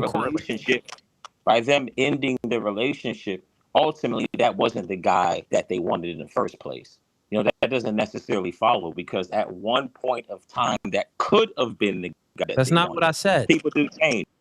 Yes, That's not what I said. That's not what I said. You're straw manning the position again. I said that when women initiate the divorces or break up with the man, that's still their choice, right? Correct. So it's their fault. And when they break up with the man or divorce the man, that makes them single, right? True. That's true. So it's their fault for why they're single. Yeah, but you arguably said it means they're incapable of getting them in. Two different claims. Two different claims. There's two claims here. First claim is, my claim is that the women that get a man, right? When they're single, the only way they can become single when they have a man is if they break up with the man, if they divorce the man, or he divorces her. And we see that, well, women are the ones that break up with men and initiate 80% of the divorces. So they're choosing to divorce these men, generally speaking. Now, the other argument I'm making, that if women want a relationship, but they want the relationship with a certain type of man, a specific man, but they can't get the relationship from the man because men grant relationships, that means that is their fault why they can't get the relationship from the man that they want. So if the woman is single and she can't get the man that she wants, it's her fault. If the woman is in a relationship and she breaks up with the man, right? And she makes her own self single, she breaks up with the man. I'm not saying that the man breaks up with her. Now, there are moments where men break up with men break up with women, and men divorce women. But generally speaking, that's not the case. So the claim isn't a monolithic claim. The claim is, generally speaking, women are single, and it's their 30 women that's 30 and over, they're single, and it's their fault, generally speaking. Now, there's always exceptions to the rule, right? Well, if the man divorces her, then maybe that's not her fault, right? Well, okay, yeah, he actually initiated the divorce. Maybe he fell out of love, whatever it may be. Yeah. So, what's your argument? Athena, where you at? You can come back up. I'll listen in. I'm gonna let the other two speak. I'll insert some of my other points, but I'll let the other. All right, John, what's up, man? You wanted to debate this too? I don't have you muted. You're good. You can unmute yourself. You got yourself muted. Unmute yourself, John. Oh, Athena, you came up on TikTok. Okay. It says the host muted. No, I don't have you muted. Okay, okay, now speak, John. Okay, thank you. So we're looking at point number one, that it's women's fault if they're over 30 and single. I posit that it is ultimately men's fault, because men are the logical, creative, and physical enforcers of social structure, and that they're choosing to allow this feminism to give an artificial environment where women can do whatever they want. Well, that just proves it, actually. Women got more choice now, right? Right, but I think that's only a consequence of men allowing that choice. Even if men allow the choice, or okay, so on one side you're saying that, well, men can take away all the choices of women. Yes. And they don't have to be single. I'm suggesting that, yeah, women, like in this hypothetical, yeah, like if men wanted to, we could just take away all the choices. Right. If we could go in the past, that would be accurate.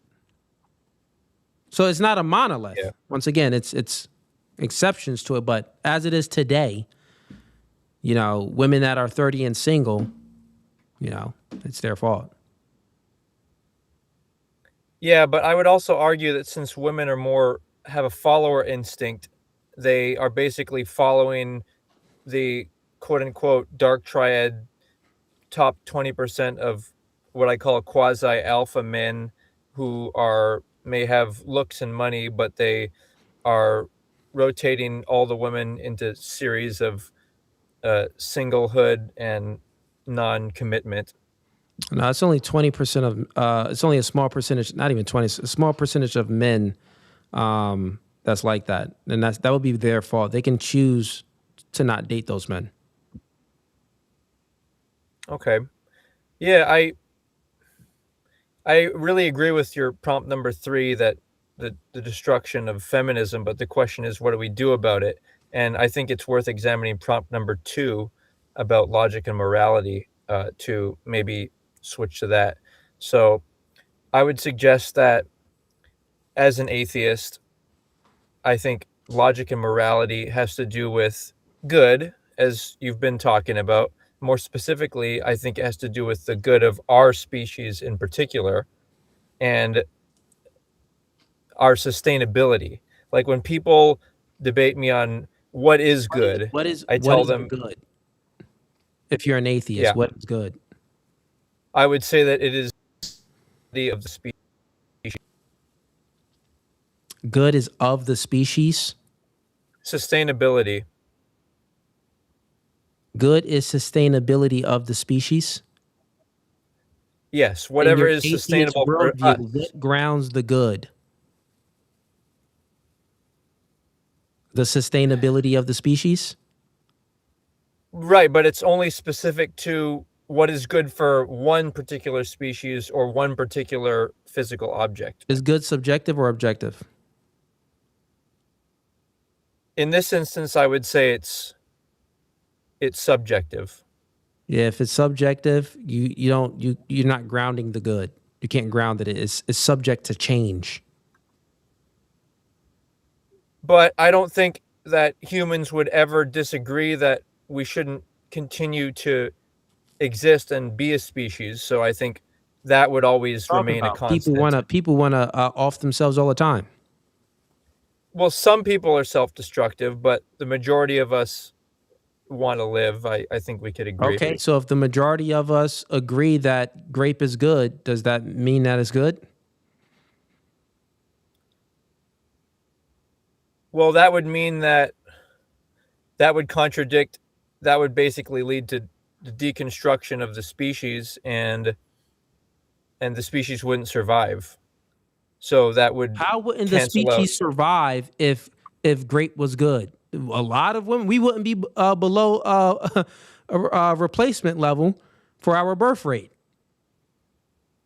Yeah, I mean, now again, Chad, I'm not making appreciate that. an That's argument a good for point, this, but under his worldview, I'm doing an internal critique. He's saying that, well, it wouldn't be beneficial. Well, yes, grape would be beneficial. You can find logical reasons for why grape would be beneficial under your atheist worldview. Under my worldview, grape is always wrong. Under your worldview, well, grape could be beneficial if we're below replacement level for our birth rate. Let's do a little grapey, get that birth rate up. That's beneficial. So is it good? So I think the core issue here is the definition of the word good. Thank you. Yeah, I think the core issue here is the definition of the word good. And I would further suggest that good means, how I see, like, what is a man that's a good man? I would say it's a man who has some Christian or religious influence and wants to be married and have. Good is subjective. Whatever you think is good is subjective. I don't think is good, bro. So guess what? Over here on my island, great, good. Over here on your island, great, bad. Who's right? Who's valid? Right. Well, I wasn't finished. What I was saying was, how do you define a good man? I would say it's whether Can you answer one of the questions, man?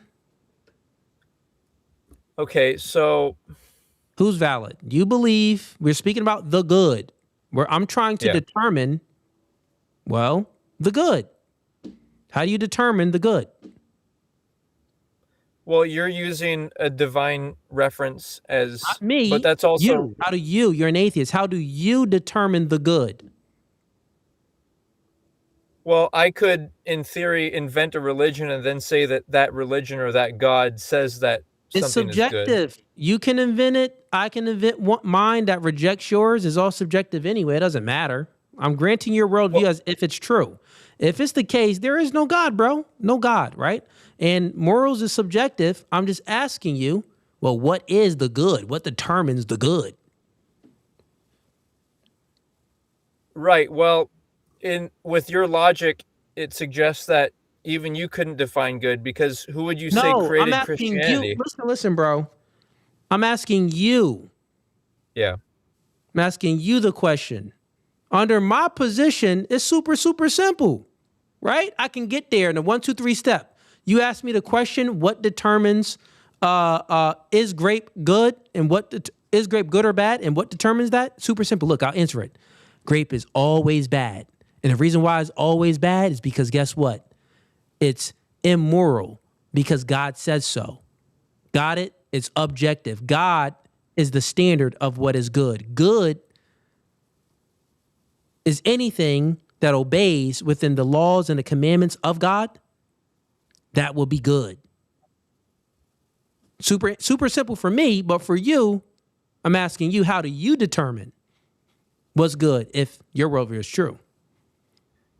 Right. So I'm suggesting that none of us, neither you nor me, can define absolutely whether something is moral or logical. Okay, I But granted it. Listen, I'm granting it. We don't know what's moral and none of this stuff.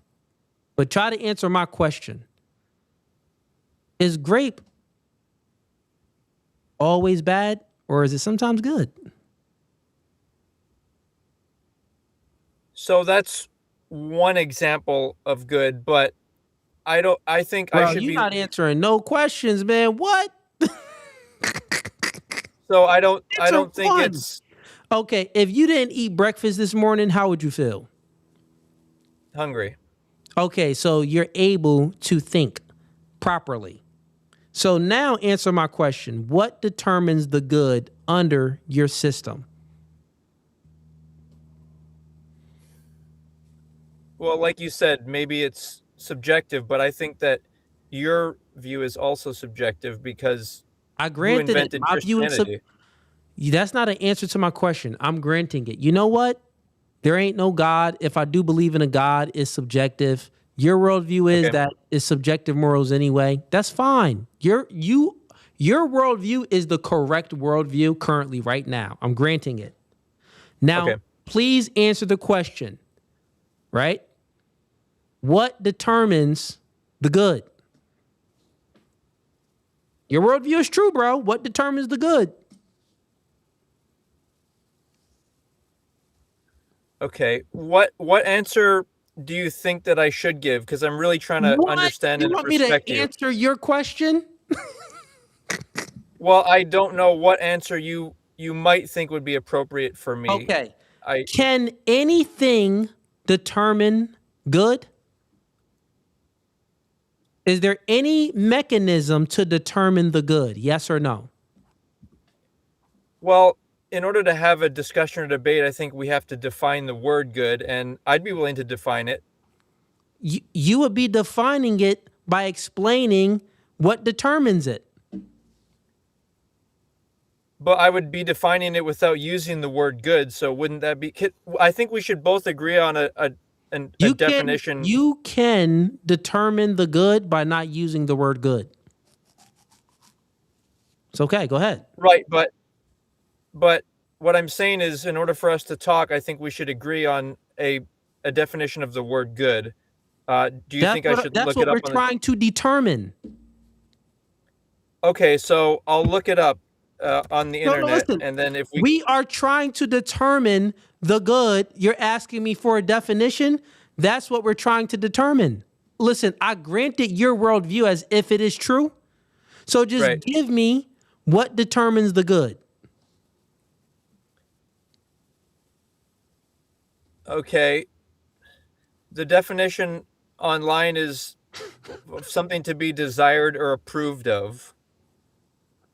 Okay. So how we determine the good is if we desire it. Or approve of it. Is it and approve of it or approved of it? And or approve of it. And or approve I'll it. So it could be either or. Yeah. Okay. Correct. So if a man desires to grape a woman, that will be good under your worldview. It would be good from his standpoint. Everything that is determined to be something has to be seen through an objective or a conscious lens. What, you're just making stuff up now. That on the definition you read wasn't that. What you talking about? You're moving the goalpost. You just said that what determines the good if someone desires it or approves of it. Yeah. Okay. So, very simple. If that's the case, I'm asking you the question. If someone desires to commit necrophiliac, right, sleep with a dead body, is that good? They desire it. They approve of it. You got to bite the bullet and say yes, man. If you say no, you're in contradiction. Just bite the bullet and say yes and stay consistent. Say yes. Okay, so I'll say yes to if that other person thinks it's good, then it's good. He just bit the bullet. Wait, what other person?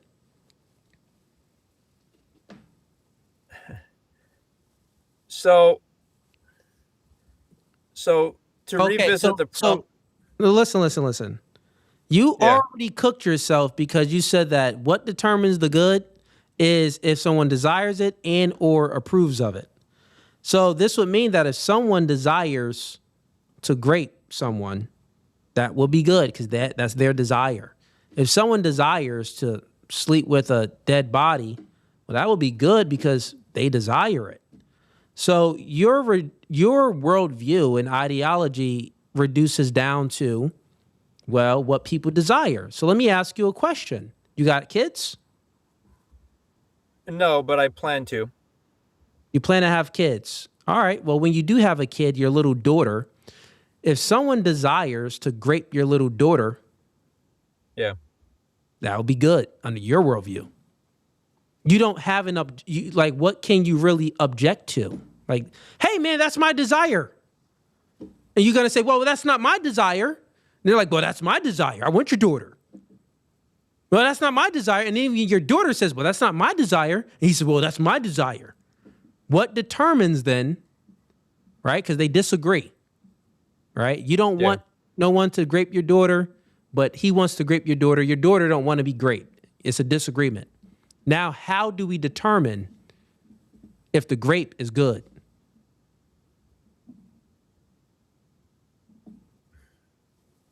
Crickets, chat. Crickets. I think it's determined by whoever has more preference to whatever direction, and it has also to do with action. How can you measure that? So it has to do with action? Like what type of action? Like force? Well, what society would allow. So force. Yeah, I don't think that these abstract concepts can exist except within the physical realm. Like, I don't think that good and evil can exist in heaven, for example. Listen, bro, I granted your worldview, it ain't no heaven. We in your world now, and your world seems very scary. Your world seems like hell. Because if it's anything in your world, well, we can do whatever we desire, and that makes it good. So you don't really have an objection, a good reason to reject someone from or object to someone graping your daughter. Right? It's just your desires versus their desires. So it's going to come down to what? Physical force, right? Yeah, but I don't see what's wrong with that. Okay, listen. Well, if it comes down to physical force, let's say that he beats you up and then he's physically stronger than your daughter, so he has his way with your daughter. Under your worldview, if it reduces down to physical force, which determines the good, then the act that he did was good. Actually good. Because it's whatever you can enforce determines the good. So any actions that people get away with are good under your worldview. Well, but in my religion, it would include the definition that, and you said you granted my religion, so, which, by the way, I actually invented a religion. It's called Shieldheart. Okay, great. Well, it sounds like hell to me. Should be called Hell Land. Oh, this is a land where people can just do what they desire. It's no right or wrong or good or bad. It's basically what, and it reduces down to force. Okay, so listen, I'm gonna make you. Slavery would be a good thing because they were able to physically subdue a collection of people, in a community of people, millions. Well, they were physically capable to do it. Therefore, it's good. Under your worldview, slavery is good, grape good, necrophiliac good, incest good. All of these heinous, hellish acts, evil acts under my worldview will be good under your worldview. I wouldn't want to live if your worldview, I wouldn't want to be here if your worldview is true. Okay. I'll be like, mommy, abort me. I don't want to be here. What is it, John's world? If I got two worlds to go to, it's like I go through the portal of coming through the womb and it's John's world, or if it's David's world, my world, it's like John's world is crazy, man. I don't want to go to that world. Let me go to David's world. At least I got a chance. It's an objective standard of good. Okay, so we've focused a lot on my religion. I think maybe we should grant, if your religion is true, such as obviously it's anti-LGBT and stuff like that, right? It's abomination.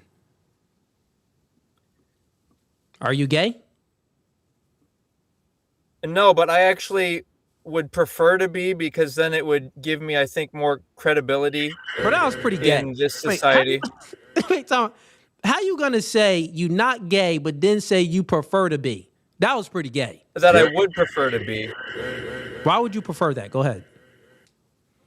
Because it would allow me to have more credibility with the LGBT community, and those people have been granted a status, but I would be marriage oriented. I think the reason a lot of people resent LGBT is because they're really promiscuous, but obviously with my religion and being marriage oriented and honoring, trying to build trust in society by not seducing each other for premarital intimacy and wanting to have a quality marriage, I think that could be a way that LGBT could gain credibility with the Christian world.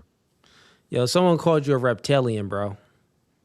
Let me get to these super chats real quick. We got Visual Drive since in 10. He says easy dub versus relativist is to just agree with them. A man does not call a line crook unless he has some idea of a straight line. C.S. Lewis, that is true. So yeah, a man does not call a line crooked unless he has some idea of a straight line. Let me see what else we got in here. I think that's about it, man. No, we got another one in here. I think a big one, $20 from Visual Drives. He says, I like the argumentation, Cooley. If you want to sharpen it, look up Ian, aka Evolutionary Argument Against Naturalism by great Christian philosopher Alvin.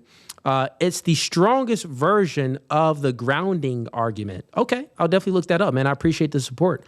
I'm always looking to sharpen my tools, so that's what I like, man. Everybody that's in here watching and supporting, I'm not always right, and I don't always win every argument in a debate or every debate. So if you guys have some information to provide to sharpen me up, please send it over. So I'll go ahead and take a screenshot of this real quick. Let me get my screenshot tool out because I will definitely look this up. Go ahead and take that screenshot, and thanks, man. Appreciate the support. For you, my guy, John, I'm about to end stream because I've been debating for mad long, but I do appreciate you coming up, and I'll have you up again for sure. Next time, like if you want to come up sooner, if you can let me know exactly and specifically what you want to debate, I'll honor you over someone else. You know what I'm saying? Before we didn't really speak because you were kind of like, you didn't really know what prompt you actually wanted to debate. You know what I'm saying? So, but I appreciate you for coming up, man, and have a good one. Thank you. All right. Visual Drives, what's going on, man? You're muted right now, man. Can't hear you. It's cool, man. I'm about to wrap up stream anyway, man. So just hit me on IG. Hit me on IG or something, and we'll chop it up, and I'll have you up another time. And also, if you want to like debate these atheists and stuff with me, like just hit me up, and we could do that as well. I normally only do it with members. So if like you're a member, subscribe to the channel. That's one of the perks you get. You get to debate these people that have opposing worldviews. But we'll chop it up. Hit me on Instagram. We'll chop it up, man. I got you, bro. But all right, chat. I'm out. Everybody on TikTok, I'll be going live. Not this Thursday because I'll be flying, but I'll be going live again on Saturday. No, timeout. On Friday, I'll be going live. Full panel dating and relationship show in Dallas, Texas. Stay tuned. It's going to be dope, man. And we may even have some special guests on that panel. So just stay tuned. Peace. I'm out.